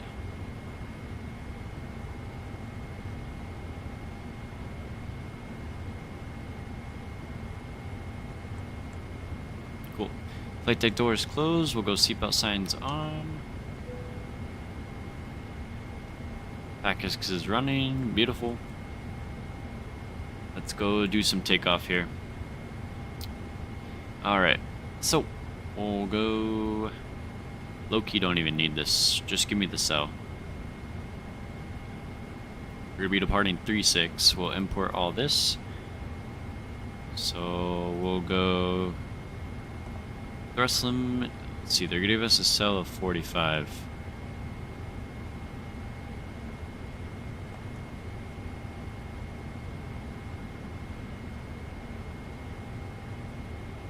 If I do 40. I want full power. Yes. We're going for it, guys. Full power takeoff here. 158. We'll go 158 here. And we're going to be cruising at 33,000, really? Okay. 33,000 it is.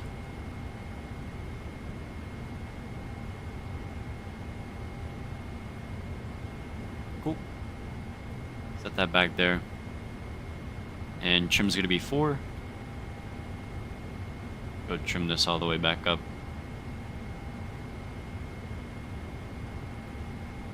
What the hell? How you do that with the FB? You just click right here. You know, bring it over. Did you not know that, Mexican dude? How'd you bring the tablet like that? Yeah, you just click Boeing 777 and it'll bring it over. Like, boom. You can also put it on the window because of this sticky thing you can kind of see there. Just click that. It'll go there. So we got everything set there. Actually, 003 on the heading here. 003. Takeoff speeds are in. We got 135, 144, 158. CDU pre-flight is set. Trim is set. Taxi and takeoff briefing is set. We're looking good, everybody. We just gotta finish up our boarding here, and then we'll be out of here.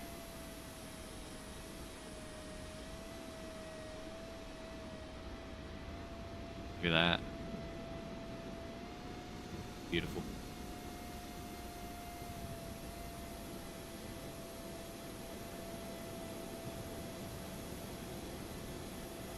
I should get ready for a turnaround, shouldn't I? Yeah, if you could, man, be quick.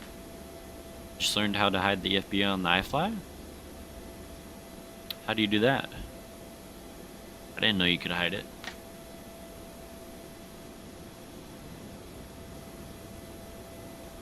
Alright, as we're finishing up boarding here, I'm gonna run to the bathroom real quick. Be right back, guys.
Back.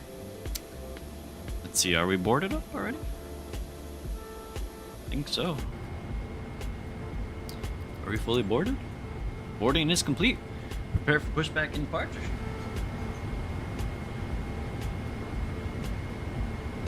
We'll go pause the music here. And before we depart, I just want to do a quick little walk around. Just to show you the sounds. Look at that, stairs are getting away. I mean, like, it's so immersive here.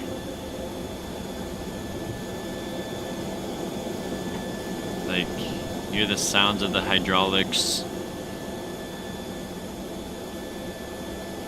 Crazy, man.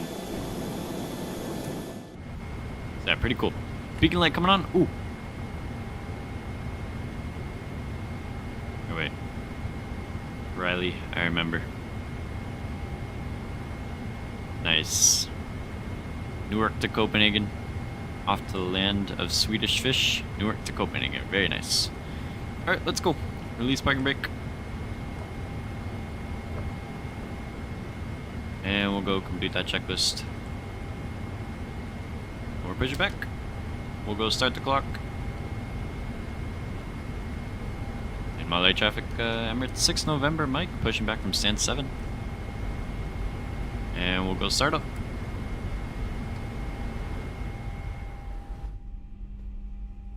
Let's hear these babies fire up, guys.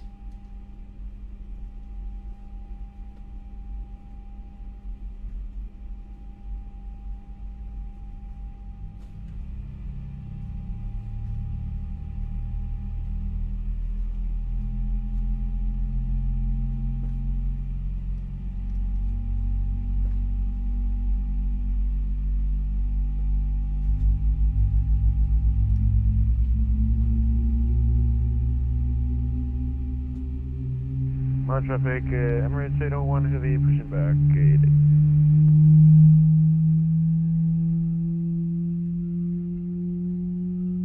Oh, Emirates 801 holding.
Alright, cool.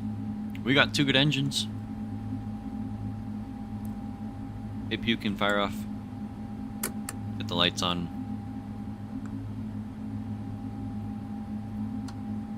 Recall check. Go flaps 5. And flight controls full right. Full left. Full back. Full forward. Rudder to the left and rudder to the right. Flight controls are free and correct. Ground equipment is clear. Flaps 5 are getting set right now.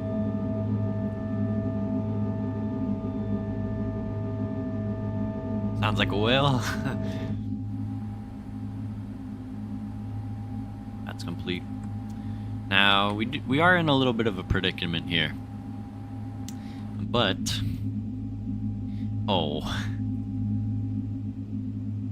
I mean,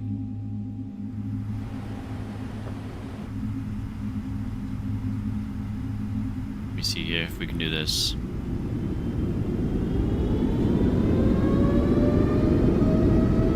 Nah, you're good, Dad. It's all good, man.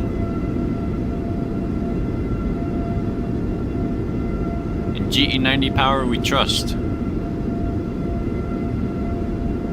There we go.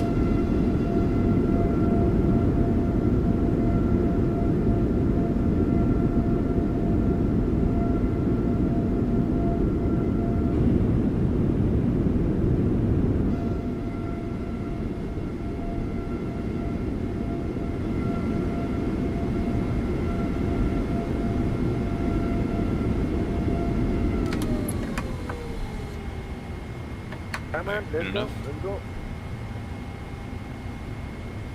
Just take the turn here. Oh yeah, we're good.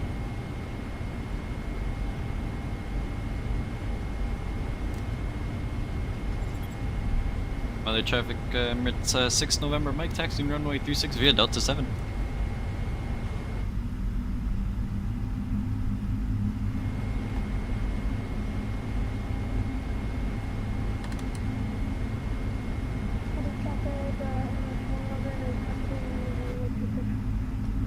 What are you doing, man? Other traffic, it's 6 November, Mike, lining up runway 36. Show light on, wing light on. We'll light her up.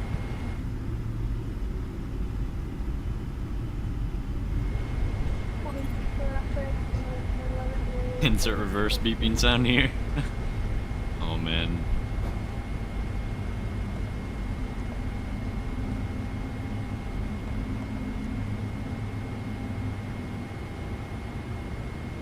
Keep her rolling, come on.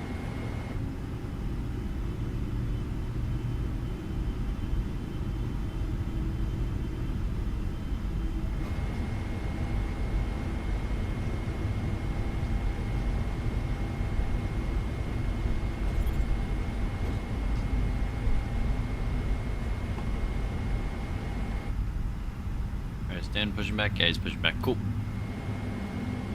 Alright, we are lit up. In the cabin.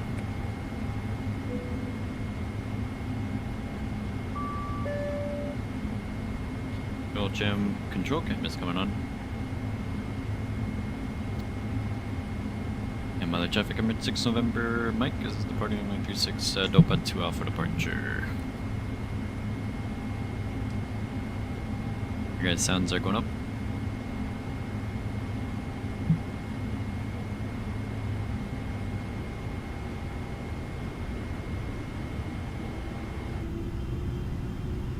Maldives traffic.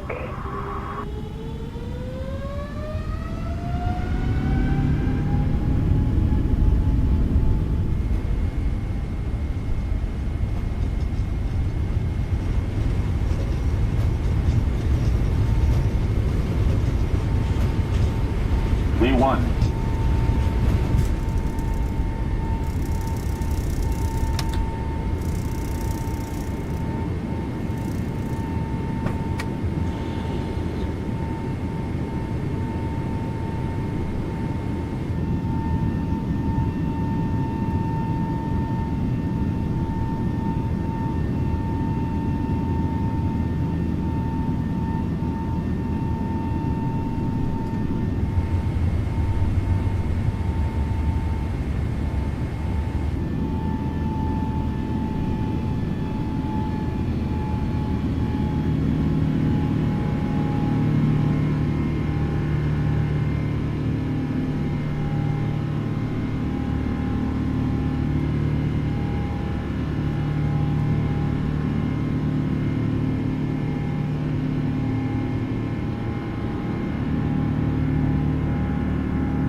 Whoopsies. Guess what happens when you do a full power departure?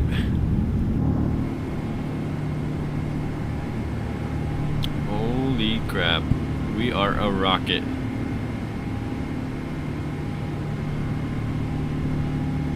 Hi, traffic, Emirates, 6 November, Mike is clear, runway 36, departure to the northeast.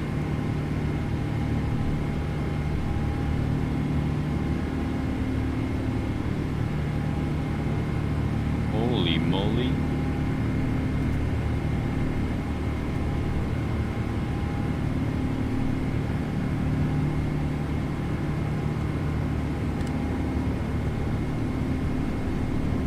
Oh my god.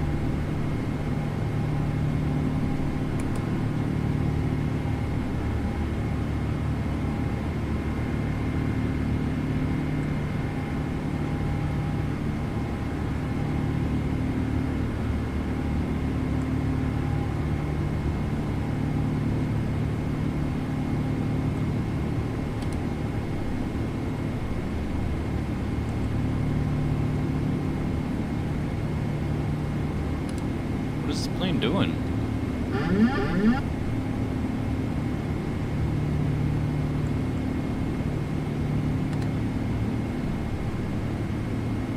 Heading select, hello?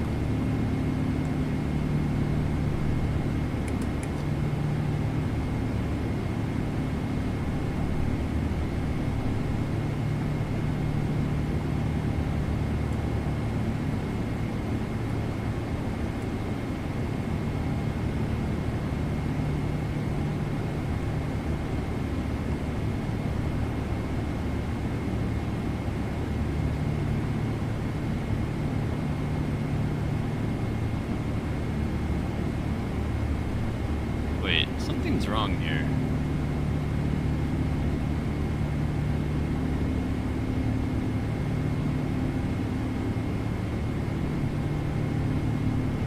Our navigation display is wrong.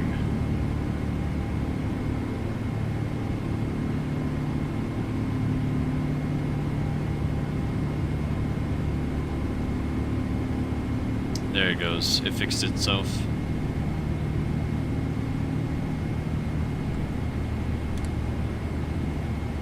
I was like, what? What was it doing? And fly this whole flight? Hell no.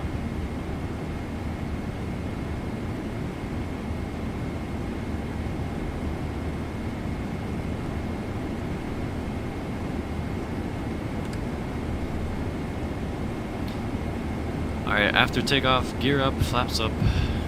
We're good. Lights can come off. Jeez. That was too much power. Dim sun's coming down.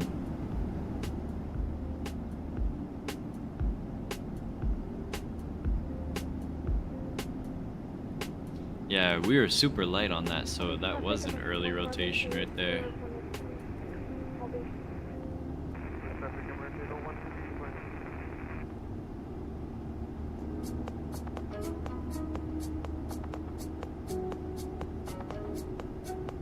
A bit of rain as we're climbing out of here.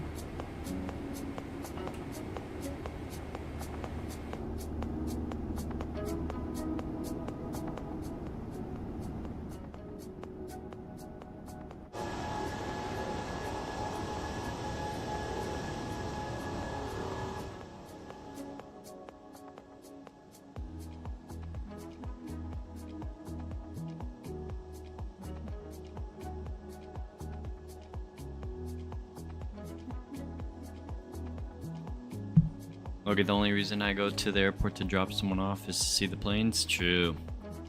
Oh yeah, man.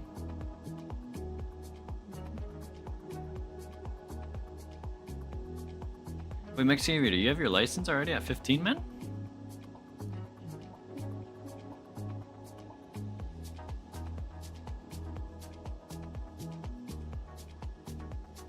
Well guys, we're on our way to Colombo. Beautiful departure out of there. Should have used a little bit of less power, but that's alright. How you doing? Doing good, Beanie. How you doing, man?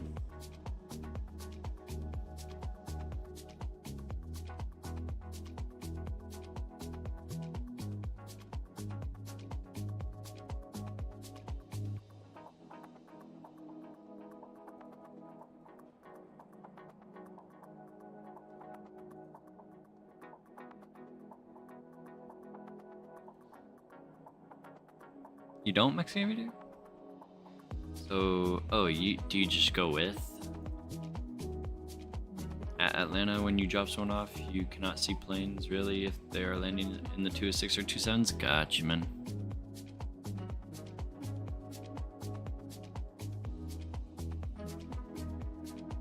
Ah, okay, Maximilian. Gotcha.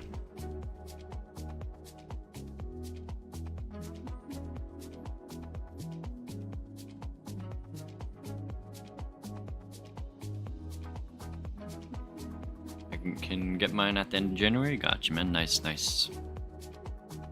Alright, I'm gonna go get my dog. Hold on.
Alright, top climb is coming up. What is your cruising at 330, man? We're almost there.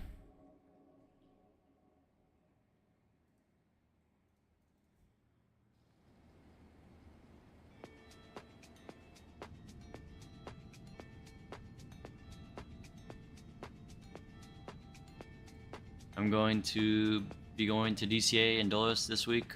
Only if my mom feels well enough to drive to Virginia from Georgia. She's COVID right now. If we do not drive, we're going to a small GA airport near us or Atlanta. Nice, be doing aviation. Nice, man. Hopefully your mom gets better soon, man. I'm the last one to take off. All good watch, all good, man. Appreciate you flying with, man.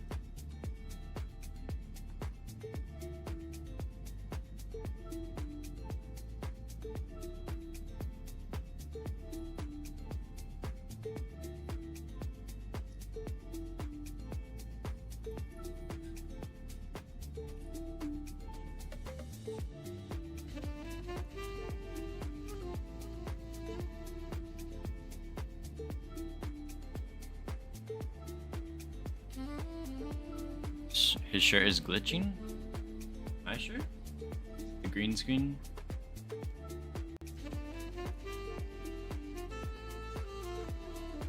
Nice dog, thank you, man. Had to change call sign to 235 because I forgot to file. Oh, good catch, Calvin, nice. Dog cam. Just chilling there. My brother's giving me a hard time about approach limits I do not have to set. But I told him F that, be on vacation. Ah, okay. Okay. Very cool.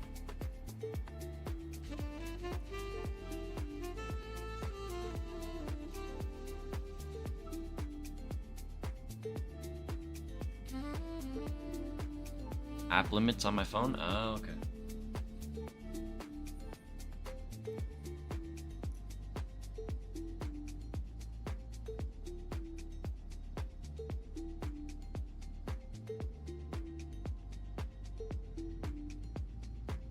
Look at those clouds, man. The clouds just look so good.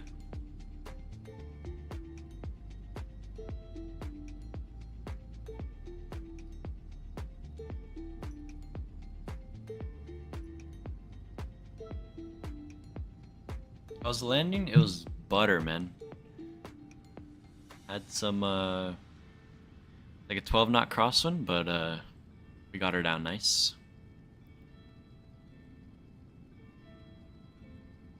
Now we're on our way to Colombo. Are you going back to Dubai after? Nah, we're done after this, man.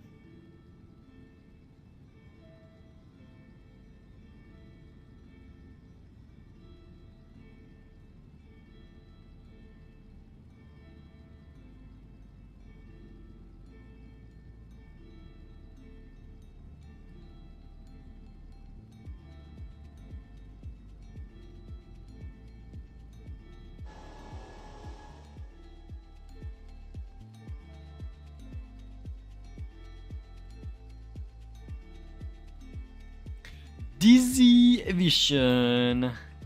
What's up? Give me your best bomba clap scream. Bomba clap! Let the dog land the plane? Nah. Doggo ain't gonna land the plane, man.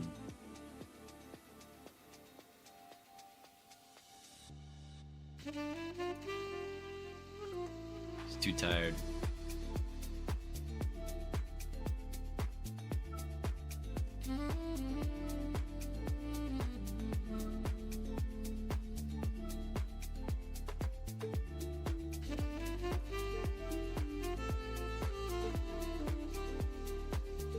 Alright, let's see. I think... Let's see... Bossman just departed. As well as Calvin. Now Ned and... let's see, Ned and Watch just need to depart. Oh. My boy, proud of you, little bro. Thank you. Thank you, DZ. Thank you, bro. Appreciate you, man. Now I'm gonna slow down. Just so they can catch up. Sort of like Mach 8.0. That way they're not that far behind.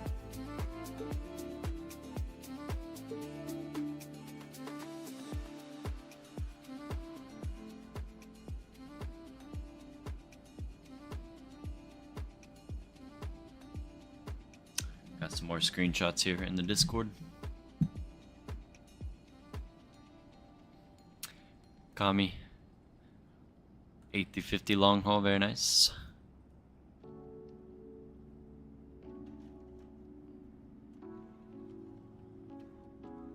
$2.14, very nice, Kami, very nice. Oh yeah. Our little stare down into Automale. Alright. I'll post my screenshot, just give me a sec. Sounds good, man. Sounds good.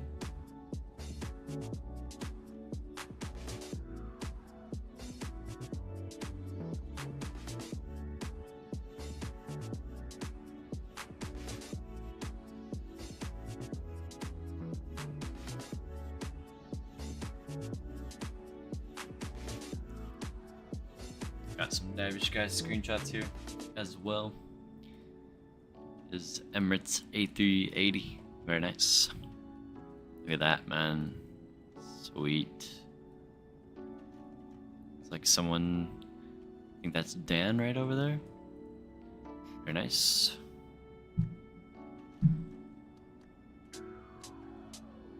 Oh, Bossman, I can't. Donos aren't on right now because of I'm transferring my AdSense account. Are you in 2024? I am, Beanie. Got Dan as well.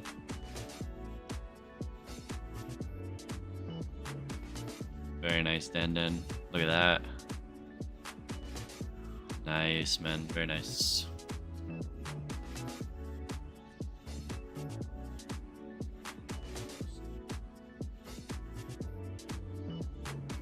This guy is just falling asleep.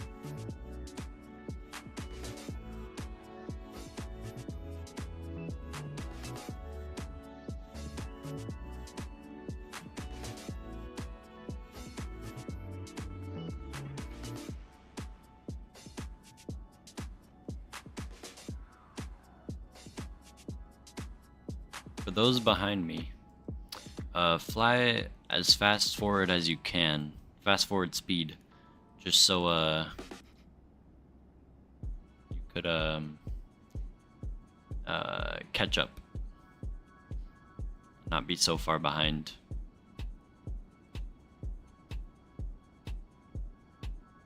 Evan's loading up too. Wow.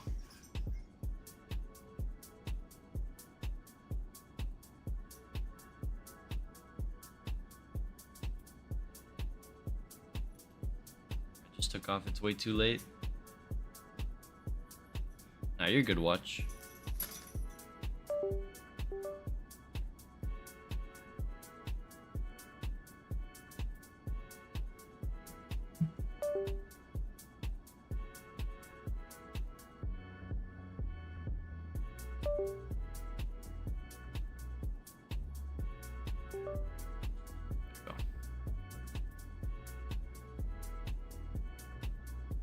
I got 2024 yesterday. I tried to get the planes 321 Neo and 332 load.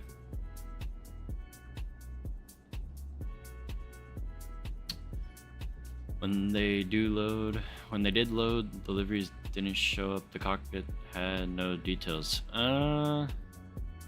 Maybe your settings, man.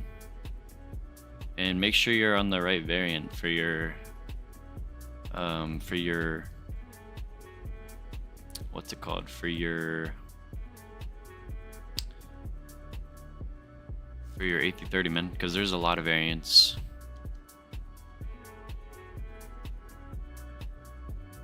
We can also clear this discontinuity here.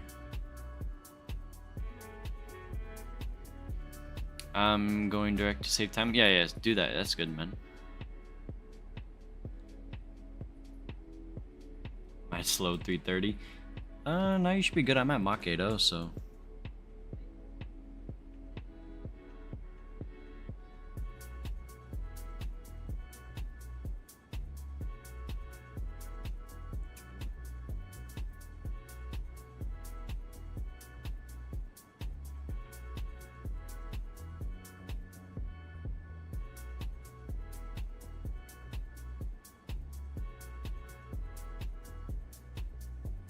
I loaded in the Delta 321 Neo 100 years over here and it did not show up.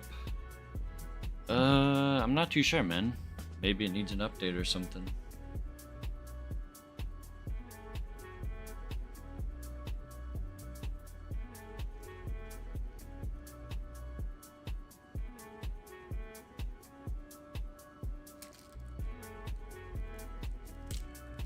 Got about 160 miles till top of descent.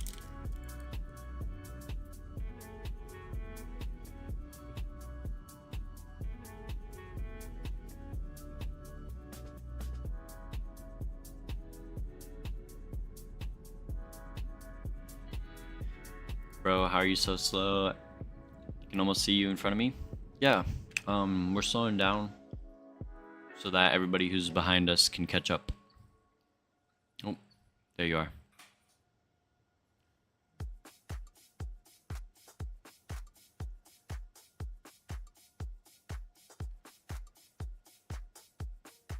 Dedishka, I'd recommend you change your altitude since you're right behind me, man.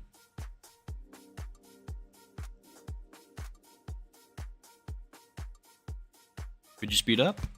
Well, I want to stay this speed for people behind us, man.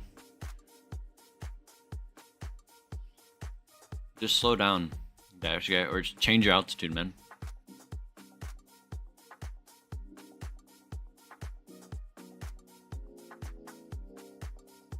I'm gonna just slow down. Alright, sounds good, man.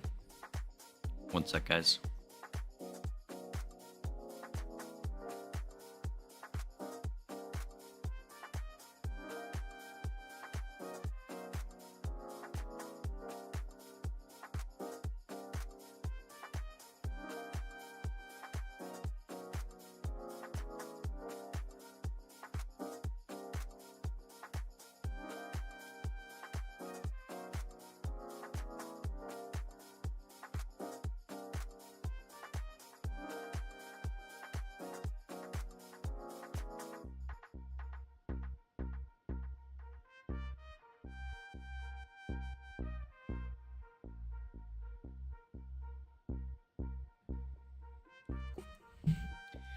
We're in the beta. Camera custom views are gone, like the captain co-pilot view thing. Yeah, I know, watch. It's annoying, man. I posted him, check screenshots. Gotcha, man. Gotcha. go check these out, eh? You know what they say, nothing beats a Jet 2 holiday. When you fly to the Maldives, you do beat a Jet 2 holiday. Hey, that's a good one. Nice.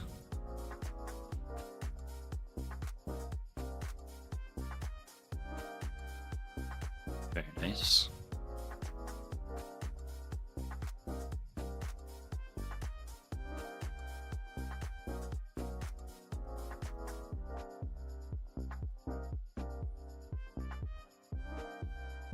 There you go.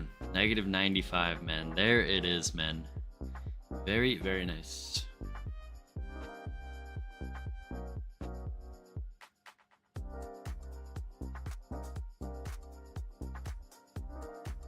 Is the NI330 bugged? I don't think so. I haven't flown it in the beta, man.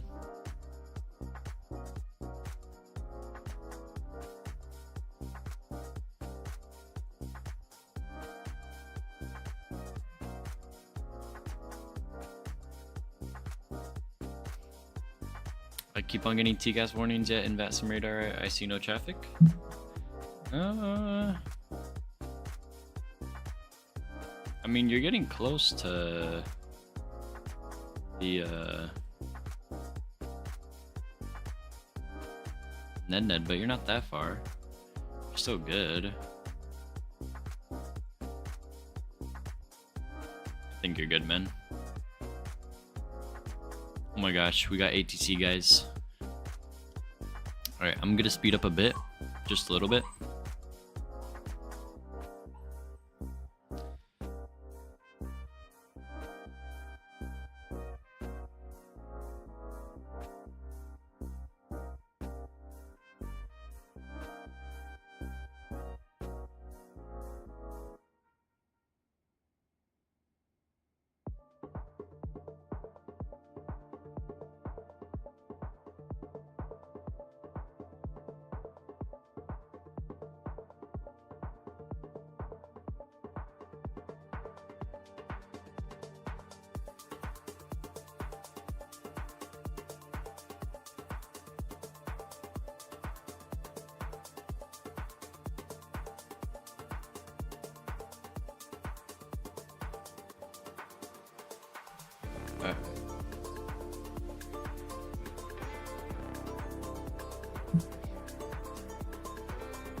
Dude, this guy.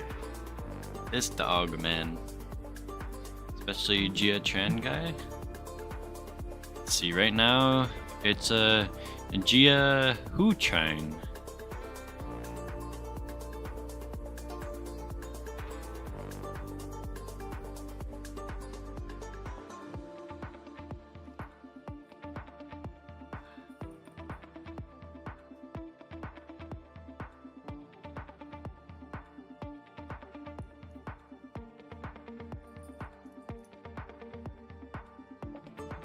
Yeah, that guy, cool. He's on. Nice, man.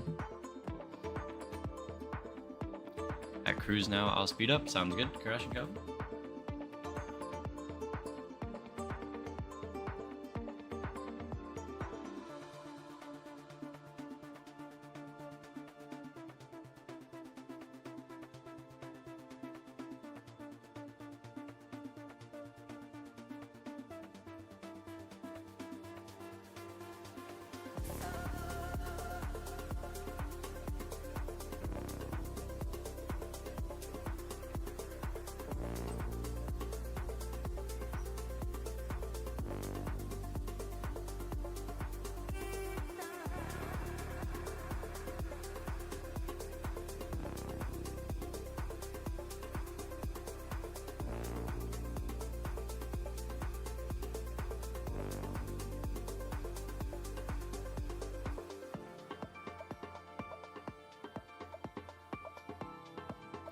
Seen that issue guy right behind us.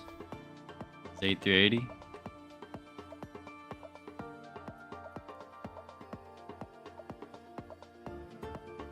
Bro still hasn't answered my question. What's your question, Sna? I didn't see it, man.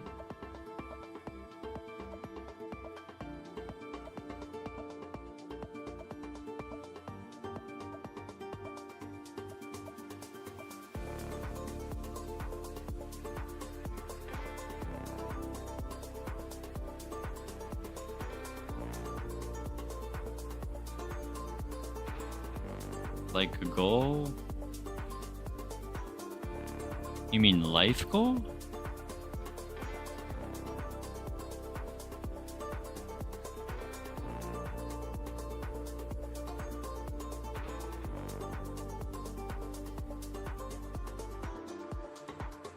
What do you mean like goal? Oh. Yeah, we're going for a like goal. Like how many likes on the stream? Which we hit it. We're at 35. We wanted 35. My bad. My bad, Snow. It's getting late.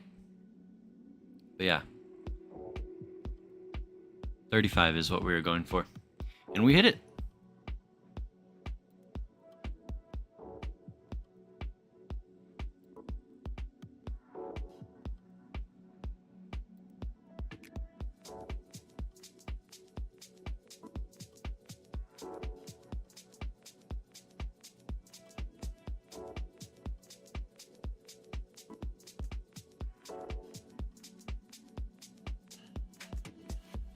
Emirates livery is so good, man.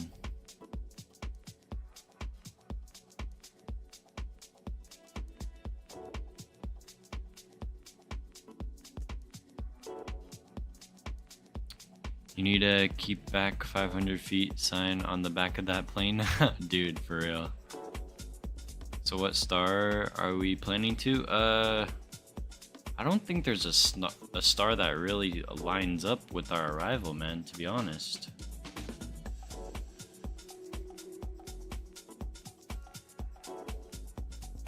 Unless let's try something here.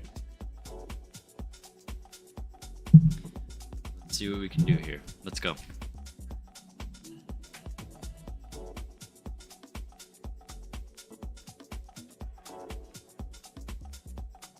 So we're planning on the ILS Zulu from Pascu. And I think we could probably do the Lalu 2 Alpha, but then change this up here. So from Lalum,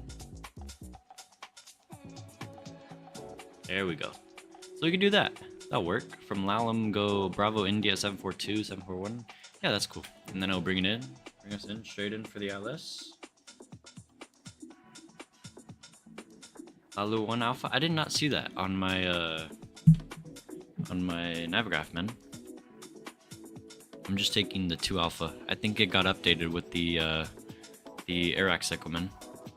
Yo, I'm back. Welcome back. Positive rate? We're 99 from top of descent.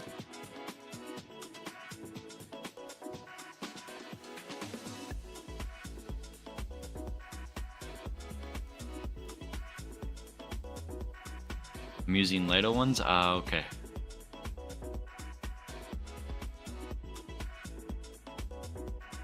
Send crossing warning. Oh, damn. Picked up the 777 light mod and emerging kit and sound set. There you go. Nice positive rate. Nice, bro.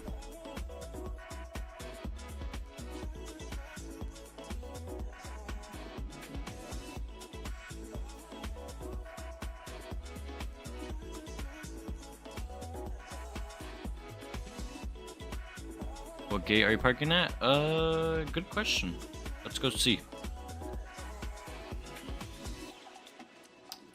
We will be parking at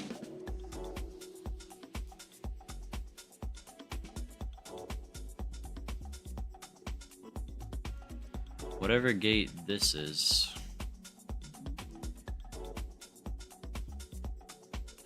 I think that's gate 9. Yeah, it's gate 9, I think.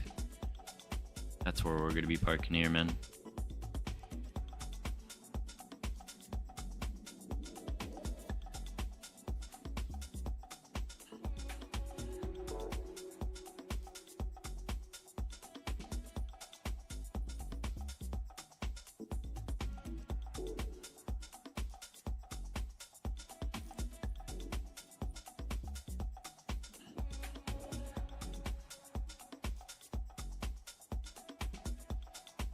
And let me just make sure.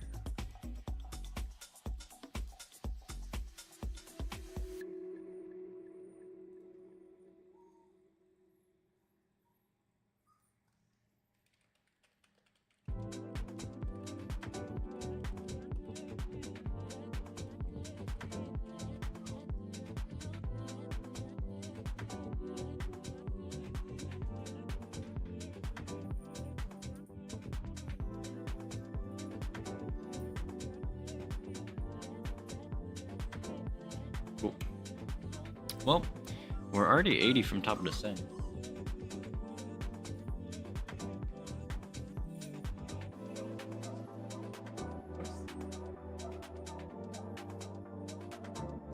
This dog, man.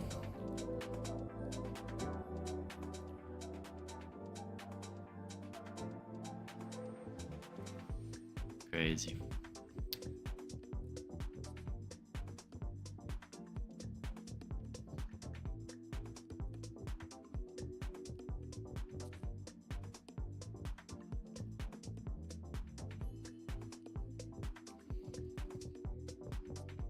Alright, let's start planning for our arrival here. Ooh, Colombo has bad weather too, man. What the heck? What's up with there being bad weather all over the place here? Alright, so altimeter is going to be 1009, so we'll get that set here. Auto brake is going to be 3. Could be landing runway 4 on the ILS Zulu. It's going to give us some minimums of 265.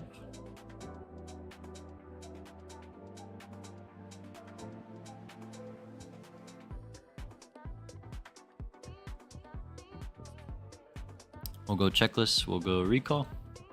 Checked, notes set, auto brake is set to 3. We'll go landing data, get that in there, cool. Approach briefing is complete, altimeters are set as well.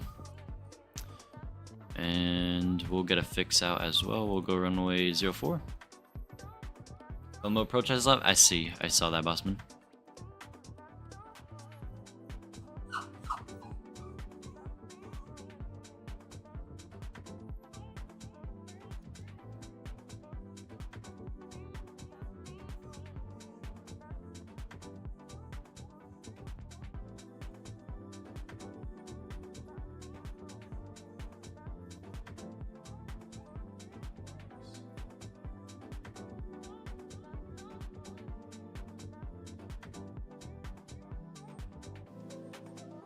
And bottom altitude, we're just gonna descend via the arrival.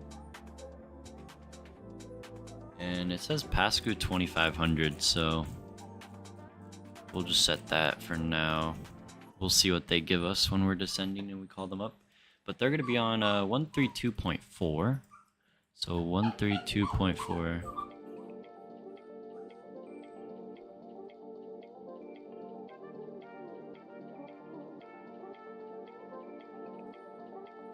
One 132.4.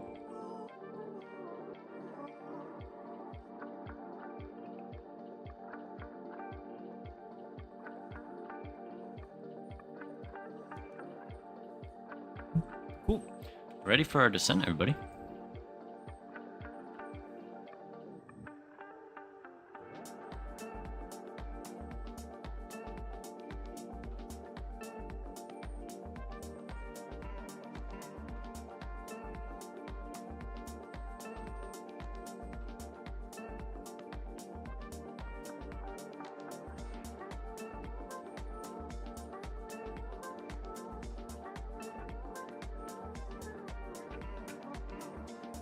Yeah, I'm just got you.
Toronto, Montreal tonight? Nice, man.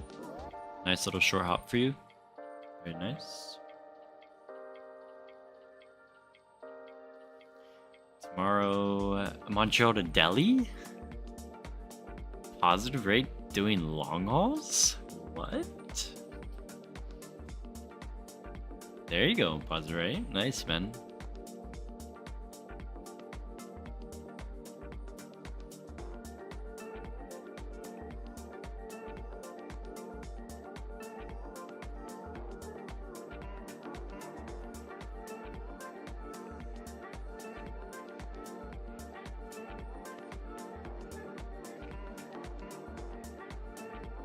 Bro, my dog is giving me puppy eyes, man.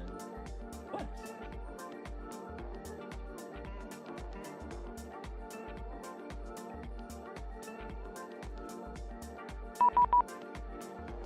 They're already calling us up? Already? Damn. Alright, I'm gonna turn down the music here.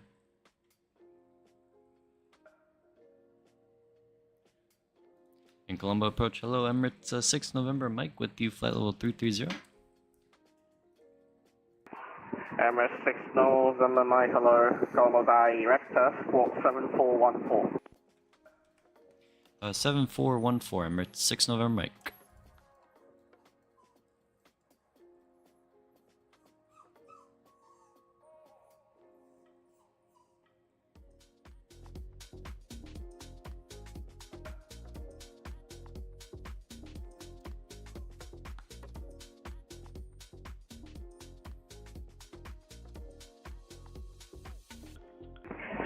MS6 November Mike, you are identified. Clear Colombo, Lalum 2 Alpha at arrival, expect ILS Zulu 04.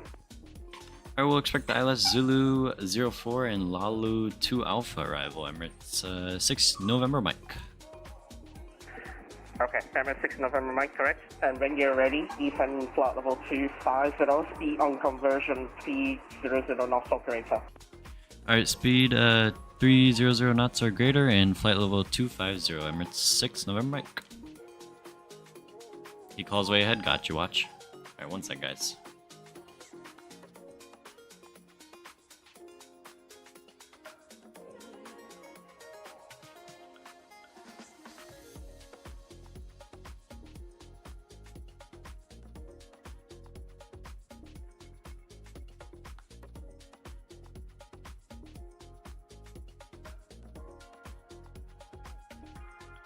Mitch 111, it will be at 370. MS Super 1 Super, hello, Colombo Director, squawk 7443. 7443, and that's 111.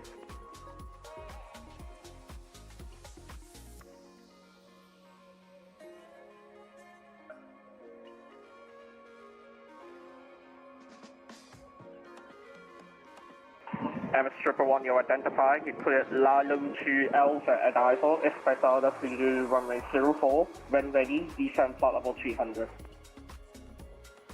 One ready, descend flight level 200. Expect ILS Zulu for runway 04 and the Lulu to star arrival. Emirates 111.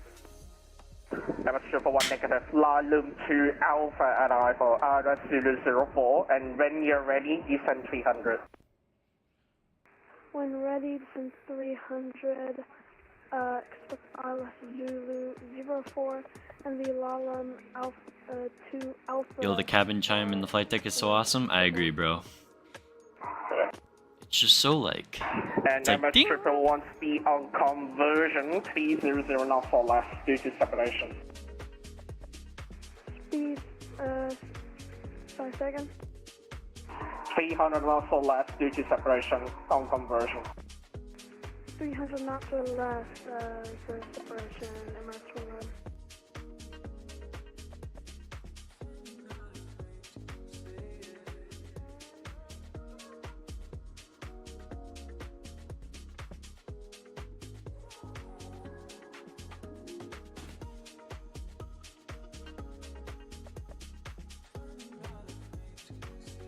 Alright guys, we're on our descent, everybody. MS6 November 8, you can actually start your descent flight level 257.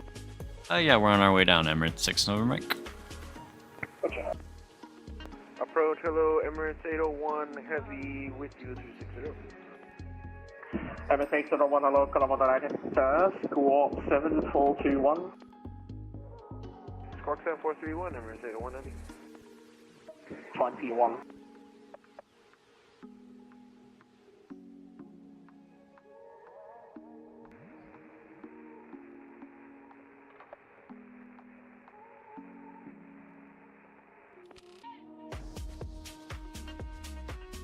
Last aircraft calling 0/5. Emirates 801 identify. Lalum to Alpha at arrival. The 004. When ready, descend flight level 300. I got back from homecoming, glad to be back. How was it, Henry? How was it, man? And MS 801, Lalum to Alpha at arrival. The 004.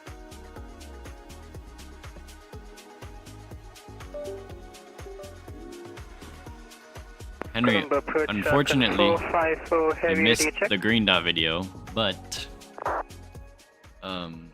you're about to see a cool arrival into Colombo in Sri Lanka. It was amazing. I saw all my friends. That's awesome, man. Also, awesome, man. Why did you contact approach at like 36,000 feet? He called us Smashing Calvin. Alright, descend flight level 150, speed 280 or greater, Emirates 6 November break.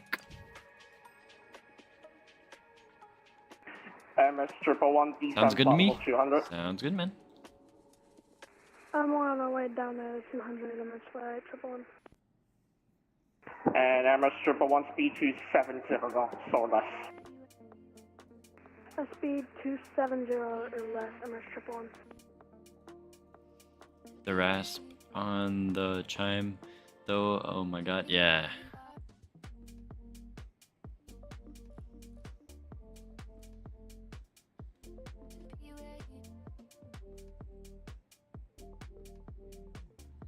And MS 801 speed on conversion 280 also crater.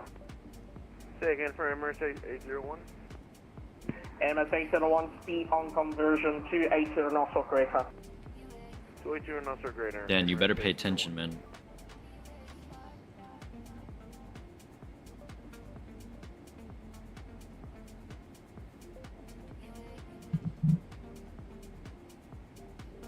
Sri Lankan 454, 80 seconds. I can't hear him. Yeah, ready. Turn him up. Sri Lankan 454. Sri Lankan 454 to Tokyo, door 30 Delta departure, runway 04. Oh my gosh, bro. I think this is the biggest conga line we have ever had, guys. 1, 2, 3, 4, 5, 6, 7, 8. 8 of you guys. Doing a very dear to take off for the most buzz. Nice. Please, we didn't catch that. Sri Lankan 454. Sri Lankan 454, door 2 Delta. Daughter 2 Delta, Sri Lankan 454. Sri Lankan 454, be effective.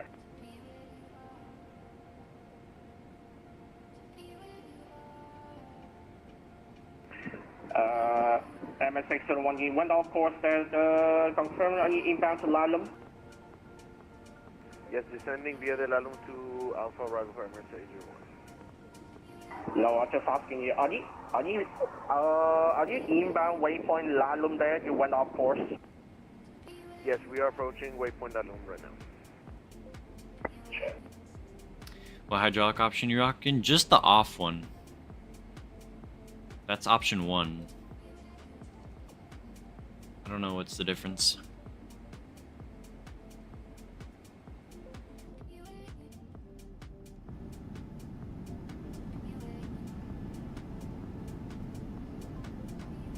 That man, she looks so good.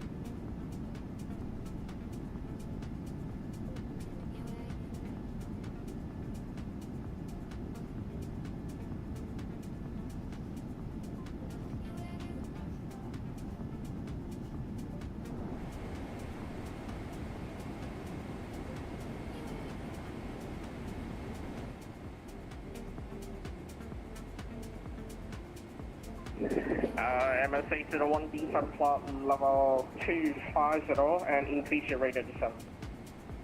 250 and increase rate of descent, Emirates 801. Colombo approach, good evening, Sri Lanka. Q35 is checking in at flight level 390. Sri Lanka 235, hello, Colombo direct squawk 7413. Dang, bro, I'm sneezing like crazy. 7413, Sri Lanka. Q35. MS6 November Mike, descent altitude 7,000 feet, QNH 1009. 1009er and descend 7,000 feet, 6 November Mike. Man, dude. MS 111 descent flight level 150. This is 150, Sri Lanka 235 identify, Lalum 2 Alpha at I4, expect order 004. Expect ILS runway. Sorry. Expect the ILS runway 04 Sri Lanka Q30. And read back to star, please. Lalum 2 Alpha at I4.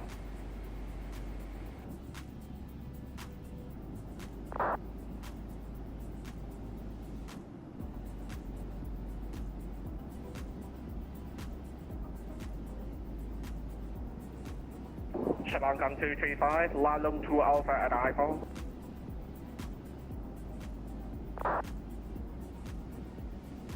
Okay, Sri Lanka 235, descend now, flight level 250, speed 280 knots operator.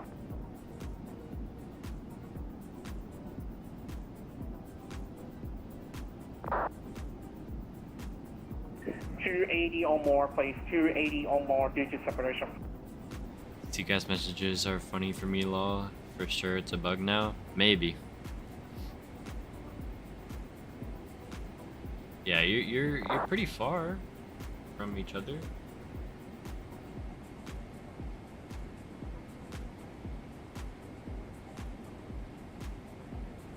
Approach, good evening, Sri Lanka 102 with VR35, flight level 350.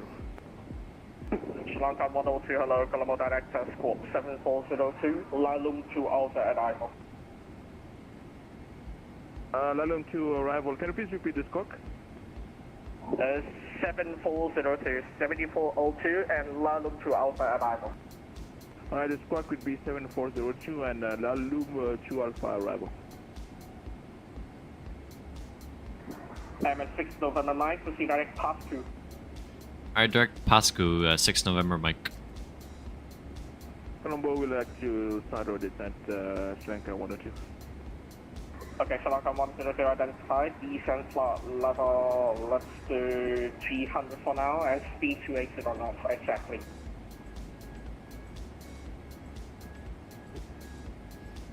Descent to 300 and speed 204 knots, Sri Lanka 102. 280, exactly.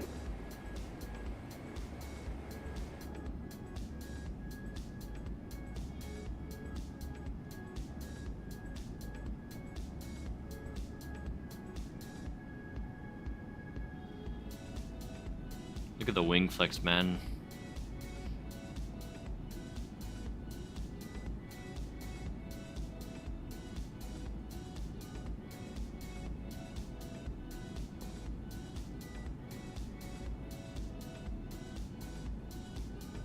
MS6 November Mike, speed 250 knots.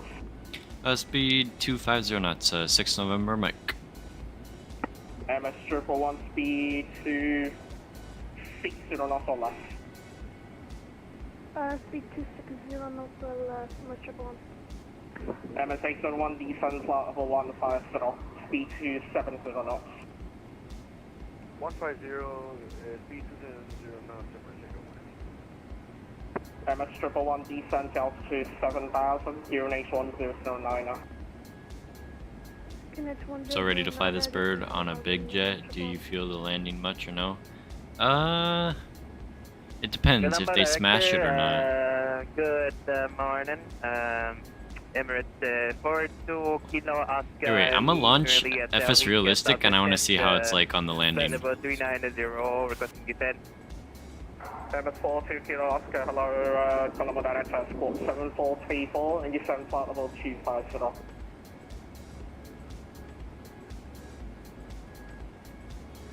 7434 and down to confirm 200 for Emirates 42 Kilo Oscar. 250. Now 250 and 7434 in the box for Emirates 42 Kilo Oscar. MS4 2 Kilo Oscar identified, Lalum 2 Alpha arrival. Hey, from Lalum 2 Alpha arrival, 42 Kilo Oscar.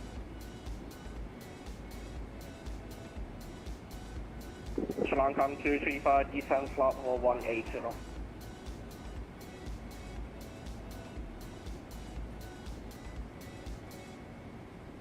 Shalom 235, descend flight level, Shalom 102, descend flight level 250, speed 280, nostril correct. Figured the bigger the jet, the less you feel, probably. Descent in 250, Sri Lanka 102. Shalom 182, make it 280 operator, more than 280. Alright guys, I'm gonna cut the music here. 6 November Mike, descend to altitude 3,000 feet. Alright, descend 3,000 feet, 6 November Mike.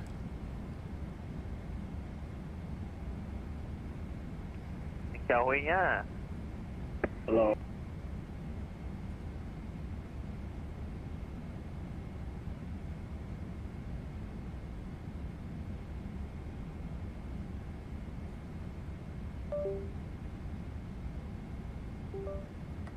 Might ask of us to hold, maybe?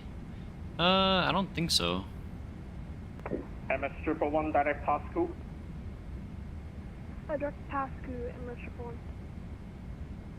The back bunch, maybe. I mean, he's doing good with speed. Descent altitude 5,000 feet. From Some 5,000 Sri Lankan feet, 235 to me.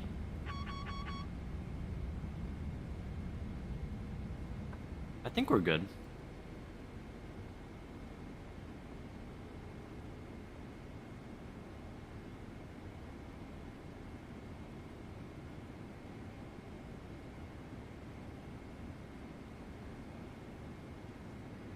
MS 801 descent altitude 7,000, gear H1209.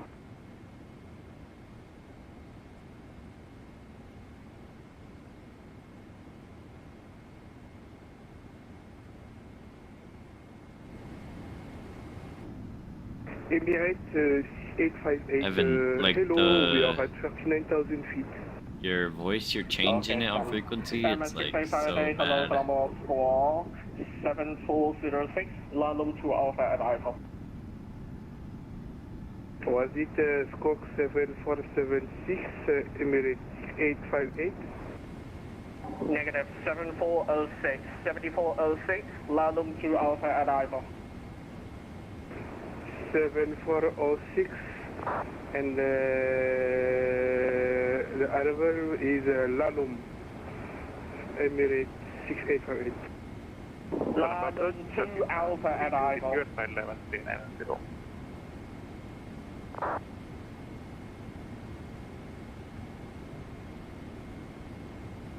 Approaching via Lalum 2A, Emirates 6858, thank you. Okay, 732 Colombo Squawk 7416, Lalum 2 Alpha at Alpha. Copy 7416, Lalum 2 arrival. Copy 732. MS 6 November Mike, descent altitude 2,500 feet, cleared out the 004, report established, you are number 1.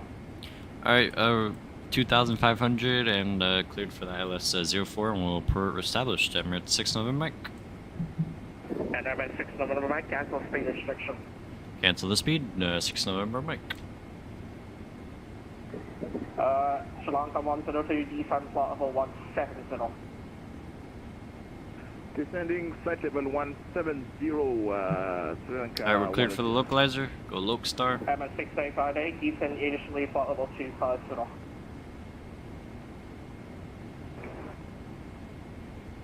Emirates 6858 descending 25,000. Oh my god, flight level 250 initially. Flight level 250, thank you.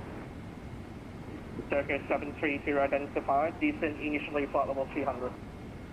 Down to flight level 200, Turkish 300, 300. 300, flight level 300. MSA01 expedite descent, MSA01 descent 7000, 081009. 7,000, Emirates 801. And MSA01 direct pass to Direct pass to Emirates 801. Colombo approach circle 454, ready for push and start. Chinook 454, 081009, push and start to cool. 1009, push and start approved, circle 454. Alright, I'm gonna start slowing her down here.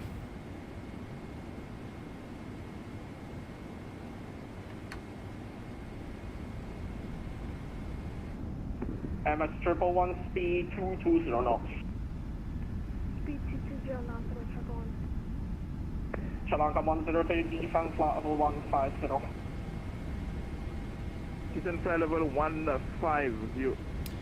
F5, wait, what does the ACPT, RJCT, and Down to 200, CM? 40 Yeah, kilometers. I have no idea, man. Alright, we'll go arm the glide slope. 1 continue descent to 2,500 feet, cleared out of the 004, report established. Alright, flap 1. Good Island 04 and continue to 2500 feet. Flat 5. And Emirates 6 November, mic established. MS6 November, continue for 04 on number 1. Your new approach, 6 November, mic. The one on the pedestal, silly? MS801, descent 5,000 feet, speed 230 knots. 230 knots, 5,000, Emirates 801. Where are you looking for?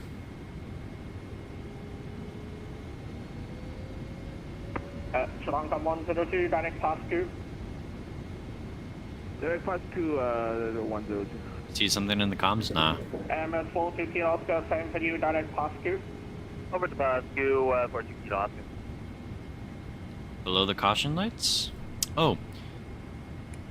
This... I don't know what this is. This is like a reject. 2,500. This is like cancel. I don't... Oh, accept. I think it's for CPDLC. Yeah, Evan, I don't have my CPDLC set up. I don't know how to do it. You can help me after stream. MS801, you're gonna need 2,500 feet level by pass 2 there. Are you able to reach it, or I can give you vectors? We'll see if we can make it, probably. We can make it, Emirates 801. MS801, roger. Descend 2,500 feet from pass 2. Alright, go down. Yeah, that's 04, report established. Sim sounds coming up, guys. RNAV 04, at pass school and we'll report when established. And replay is running. MS6 November 9 from 04, clear to land, away 110 degrees 3 knots. Alright, runway 04, clear to land. Emirates 6 November, mic. Laps 30. MS111, 1 steps on localizer, C160 knots on 25 mile final. Speed 160 knots on triple 137 on the speed. 160 onto 5. 160 on 5. Laps coming up, guys. Sri Lanka 102, descent altitude 7,000, gear 81209. Descent in 7,000, against 21209. And guys, control cam coming on. Get your guys' landing rates in the chat. Let's go land into beautiful Sri Lanka. 6858, descent flight level 200. Descending level 200. Emirates 688. Turkish 732, descent flight level 25, set on. Airplane. My throttles. Spawning Salmon just in time, man. What's up? How you doing, bro? Descent flight level 25, set on. Down to flight level 25. 500. Emirates 685, 400. Approaching minimums. Man, look at this, bro. 300. Minimums. Continue.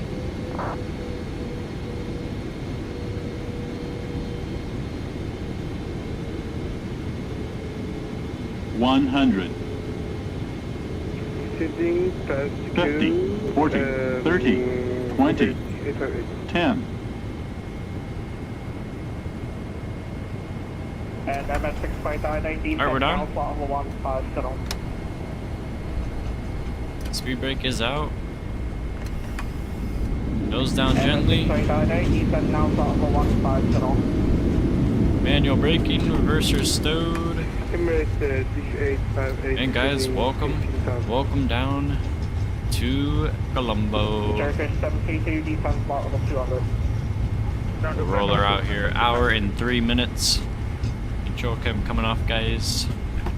Welcome. MS801, one status on localizer, C160 knots on 25 mile final. Nicely done. Thank you, Snot. Thank you, Mr. Anderson. Appreciate you guys. And we'll get her off here. Thank you, positive rate. Mike, welcome to Colombo. Right on Bravo, right on Papa. Alright, right on Bravo, right on Papa, into the ramp. Emirates 6 November, Mike. Thanks so much for the ATC. We'll see ya. Strobe lights off. Wing lights off. Now, 104K to land the 1110 degrees, 3 knots. Took my eye drops, crucial for late night computer use. Dude, I need to go take my eye drops. MS4 kilo, sorry, MS4 My eyes are so itchy. 7000, QNH 1009 knots. 7000, 1009. And flaps are coming up. Atlanta 102, descent altitude 5000. And look at that. And 5000, Frank 150. Beautiful, guys. Beautiful. MS6 flight 8, confirm, are you guys fast queue? A little bit of off with center line there. It's alright. Watch my landing now. Yeah, relax, buddy. MS6858, confirm, are you guys fast queue? Alright, AP, you can fire up. Emirates 6858, repeat again. You said squawk? You're probably gonna get mad at me for this, but... What? Papa Alpha Sierra Kilo uniform, direct pass to now. Oh, direct pass here. Approach after 454 heavy, requesting taxi. I usually stop my plane on the runway when I do my landings. Well, Well, on VATSIM we can't, man. Echo holding point 104. And not just exit the taxiway immediately. Well, that's the thing you're supposed to do, man. You're not supposed to just stop on the runway. MS42, Kilo Oscar 325 knots. That's very unsafe, because if an airplane's right behind you, for instance, this guy, he's not clear to land because there's an airplane on the runway. Emirates 6858, sending 120. Negative, sir, flight level 130.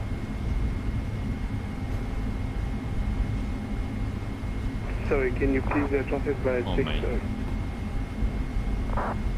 MS658, descent flight level 130.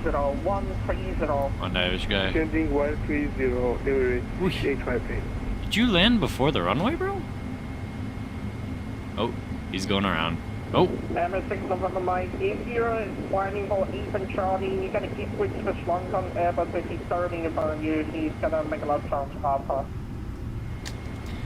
we were gonna turn into here for our gate, 6 November, Mike.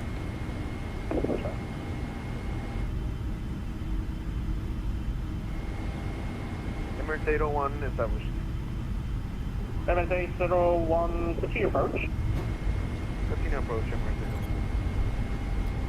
Alright, this is our gate.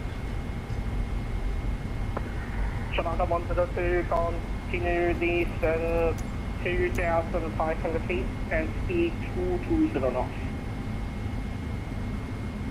Keep it rolling here. 2,000 feet and speed at 220 knots, Stranka 102. 2,500 feet for Shalanda 102, 2,500.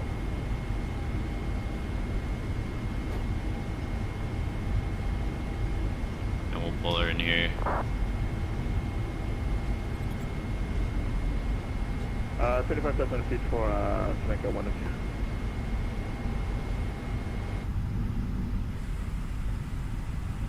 MS42 Kilo, correction.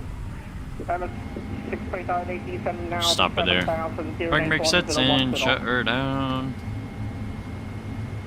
Beacon light can come off, seatbelt signs can come off. And squawk 1010, And Emirates shut down. 6858. Oh my god, negative. QNH 1010, not the squawk. Descend. Yeah, QNH 1010, sorry. It's Emirates 8017, right? Yeah, MS 801 kids line, wind 1704. Good to land 04, Emirates 81. Alright, here comes Dan Dan. Sort of crusty board in here. Sri Lanka 102. This controller's From pissed, Park yeah. 2, you clear for the outer to runway 04, cancel speed It's like restriction. the language barrier here is From Park 2, put the Alice 04 Zulu, and we'll call you for established Inflight 102. Alright, here's Dan Dan. 102, cancel speed restriction. Cancel restriction, Inflight 102. Nicely down, Dan Dan, very nice. 32, descend flight level 150. What engine do I start first? Number 2. MS 111 booked on board. Taxi by Papa, stand Alpha 8. Taxi via Papa Send Alpha 8, United Triple One, Emirates Triple One. Stay. Yeah. Sri Lanka 454, line up on the 04. Line up 04, second 454.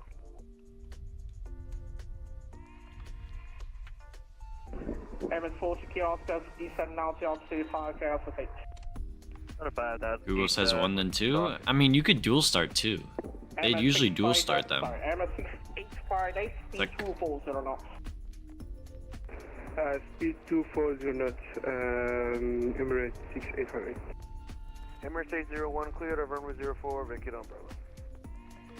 MS 801, welcome to Colombo. Right on the key on Bravo, then right on Papa for the Emirates center choice. On Bravo, then right on Papa, and hold for the Emirates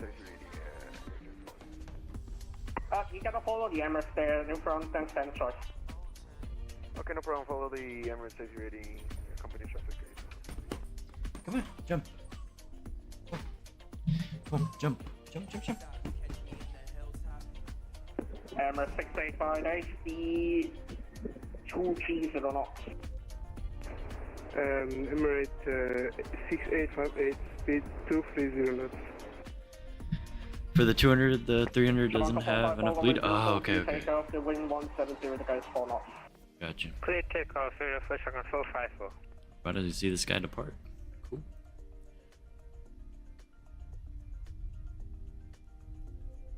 Alright, so we got, oh my, hello.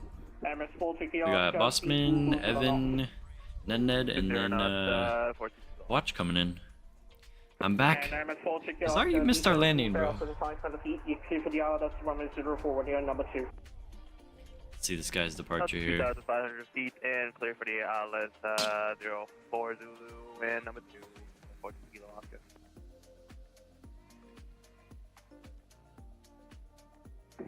Turkish 732, proceed direct past you, descend flight over 130.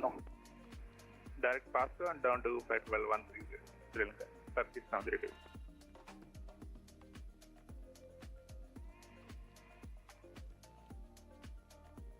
Never mind again. Gotcha. Very cool. Look at that. There he goes. Osirate. Gear up. Gear up, sir. Gear up. Gear up. Put it up. There it is. Oh. Very nice. Had a butter landing? No, you did not. Rain and snow throughout most of the flight as well. Had my first de-icing today. Nice. Nice, bro. 1,500 climbing flight level 140. Alright, well, while we're deboarding here, I'm gonna quickly see our landing rates, and then we'll watch everybody land, and then we'll go into the replay. Let's see here. Emirates 6858, E75,000 feet. We'll go end flight. Ooh. PACX said 269? No way. No way. What did Volanta say? Let's see what Volanta said. Volanta said negative 108. Yeah, that's a lot better. I don't know what PACX was saying, but I'll take that. And SimToolkit Pro will go complete flight. They gave us a negative 76. Wow. Let's see where we touch down here. G rate of 1.05. Very nice. Right past the 1,000 footers. I will take that, man. Beautiful. That was beautiful.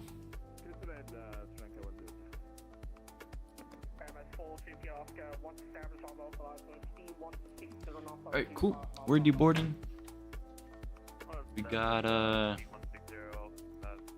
We got here coming in here. I think we have Bossman, then it's Dan, or no, then it's Evan. And Ned.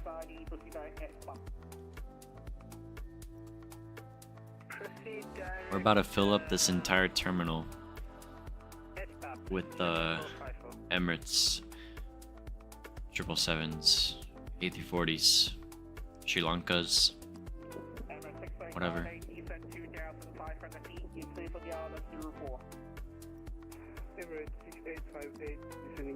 Oh, did Crashing Calvin disconnect?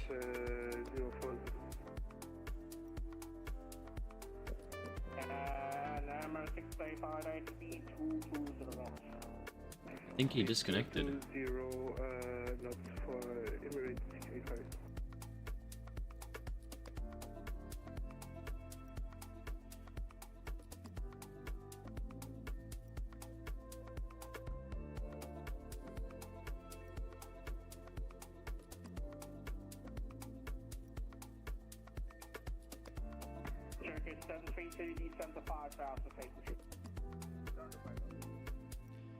We should start seeing them coming. That was a beautiful approach. I think we got Bossman? Yeah, there's Bossman coming in here. Whatever, law, yeah, for real.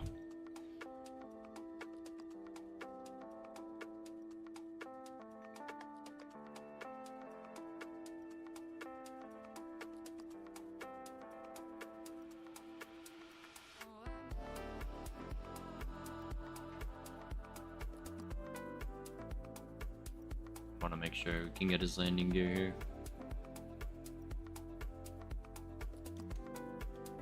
I think it's down. Yeah, I got it.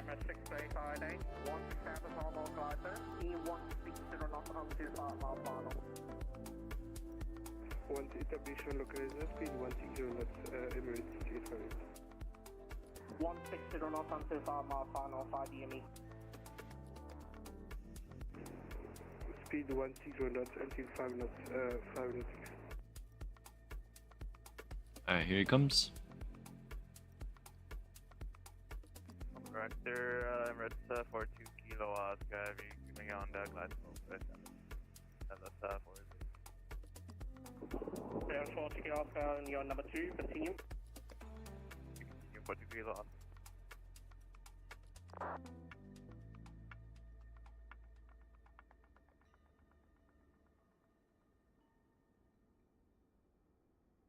Emirates 658, 160 knots before, until 506 knots final.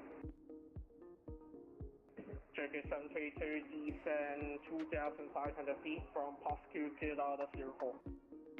From now, clear ILS approach and down to 2,500 feet.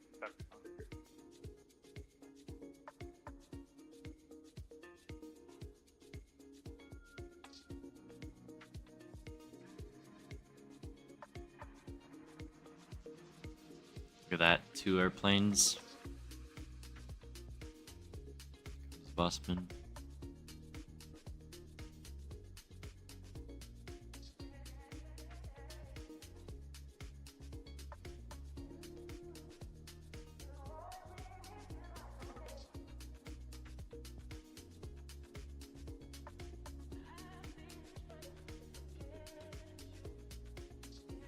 Nicely down, Bossman. Director at Emirates 14 Kilo Oscar. Do we have enough spacing for the traffic head? Gotta go now. Have a good night. See you, Sna. Appreciate you tuning in, man. Have a good night, buddy. He's gonna try to expedite.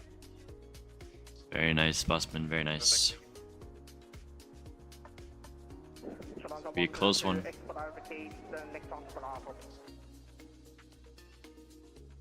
Okay, window Bravo, second 102.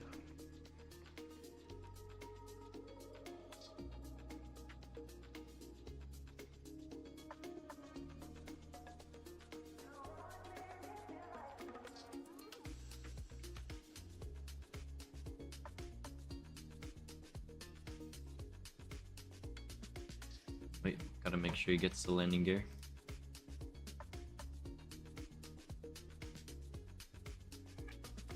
Here's line, the wind 170 is There getting it spot is. Kilo 04, red for 2 kilo Oscar.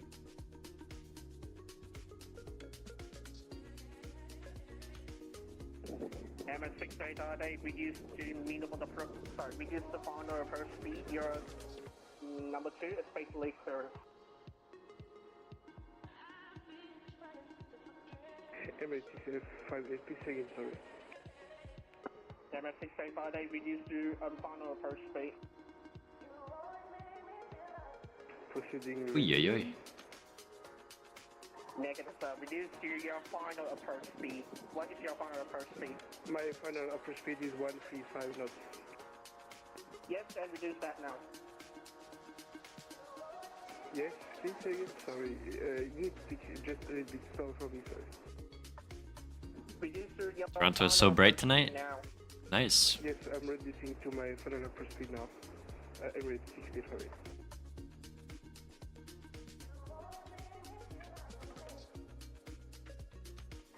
MS42 Kilo Oscar, key on Bravo, right on Papa. Hi, Bravo. I flew all 737 variants today in Canada, all the 700, 800, and the MAX 8. Nice, Cesar. Nice, bro. Oh yeah, not the 600. You got him, positive, right? Then Eastern Bravo, stand Bravo 14.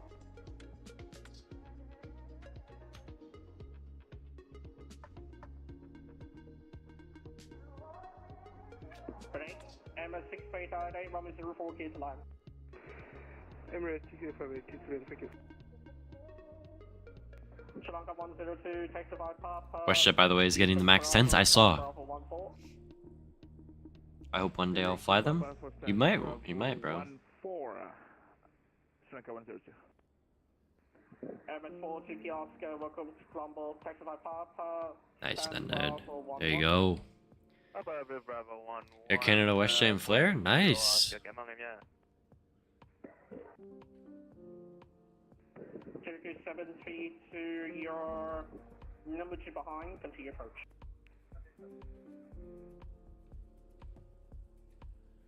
Shanghai 454, you're leaving my airspace, nothing further, advisory 128, bye-bye. Anyways, I gotta go now. See you, Kami. I hope you enjoyed your long haul too, man. Have a good night, man. And if I'm not live on Monday or tomorrow, then have a safe flight over to Japan, man.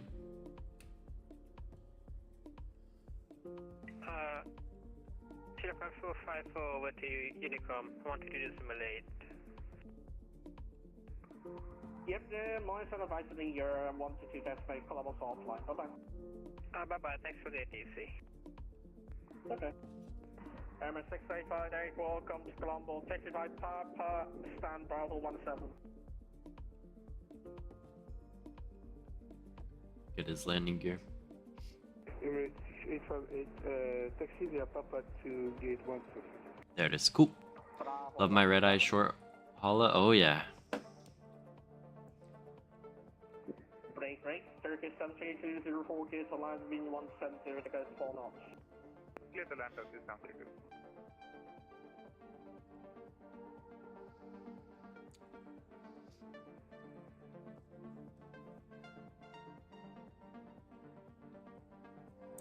Alright, here comes watch.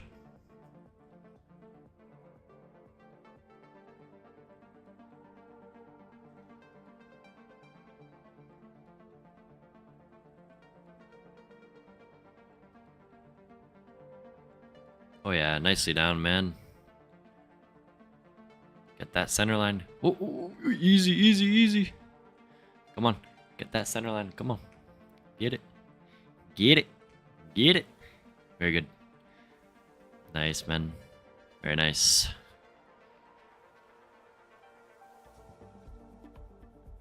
Look at all of us. We're taking over Colombo, guys.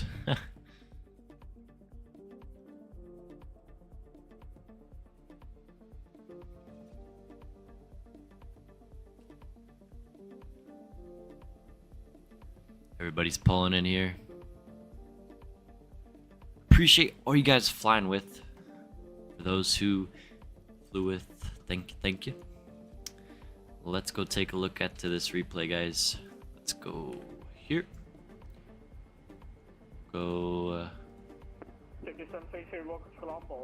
load it into approach mode. We'll go disconnect. Go close out of the ATC here. Let this airplane come back to life here.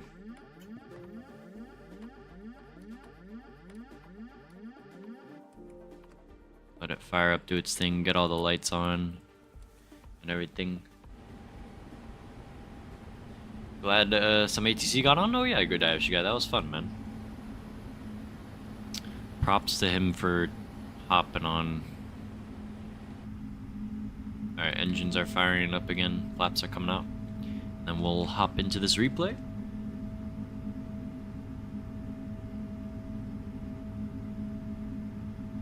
Just make sure all the doors are closed.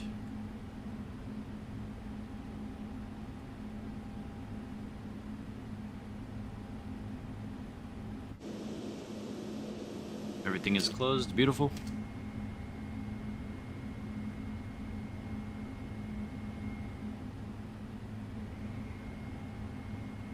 Let's go load this replay here.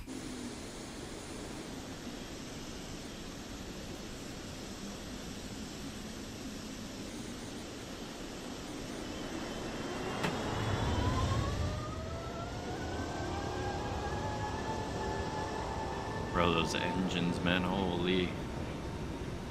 Screaming.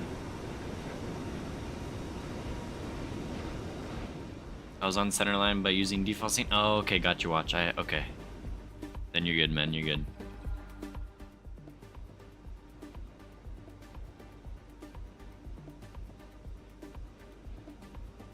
Let's see, how was our landing here?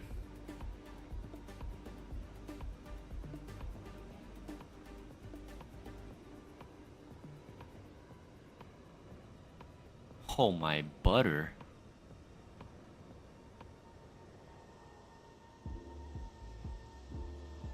That was perfect. Wait, the airplane's like frozen.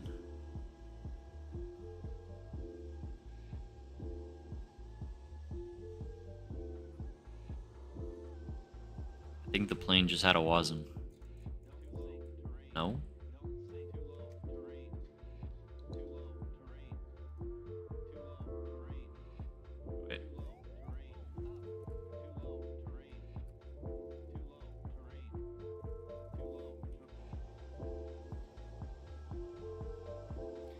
I guess it's the replay with some update 4 beta.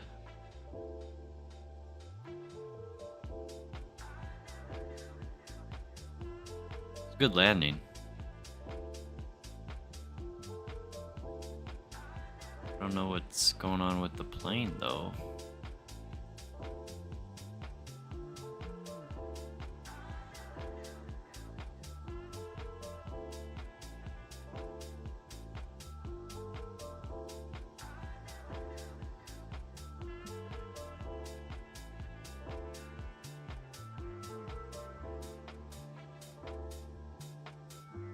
It's just doing its own thing, I guess.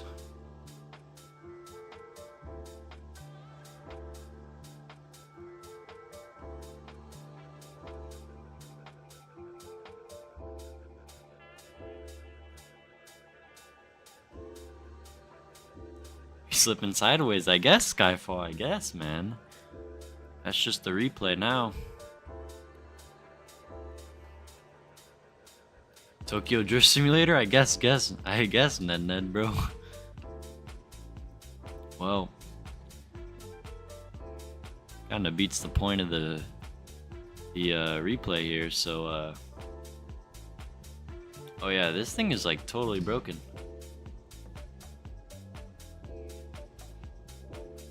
Well, we'll just, stop her here. And I guess we'll try and get somewhat of a replay here.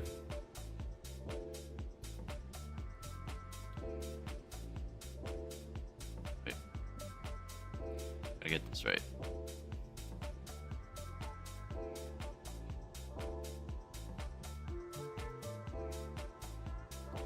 somewhere like here.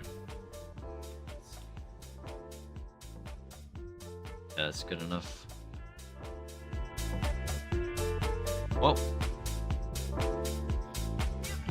guys, I'm gonna just call it here.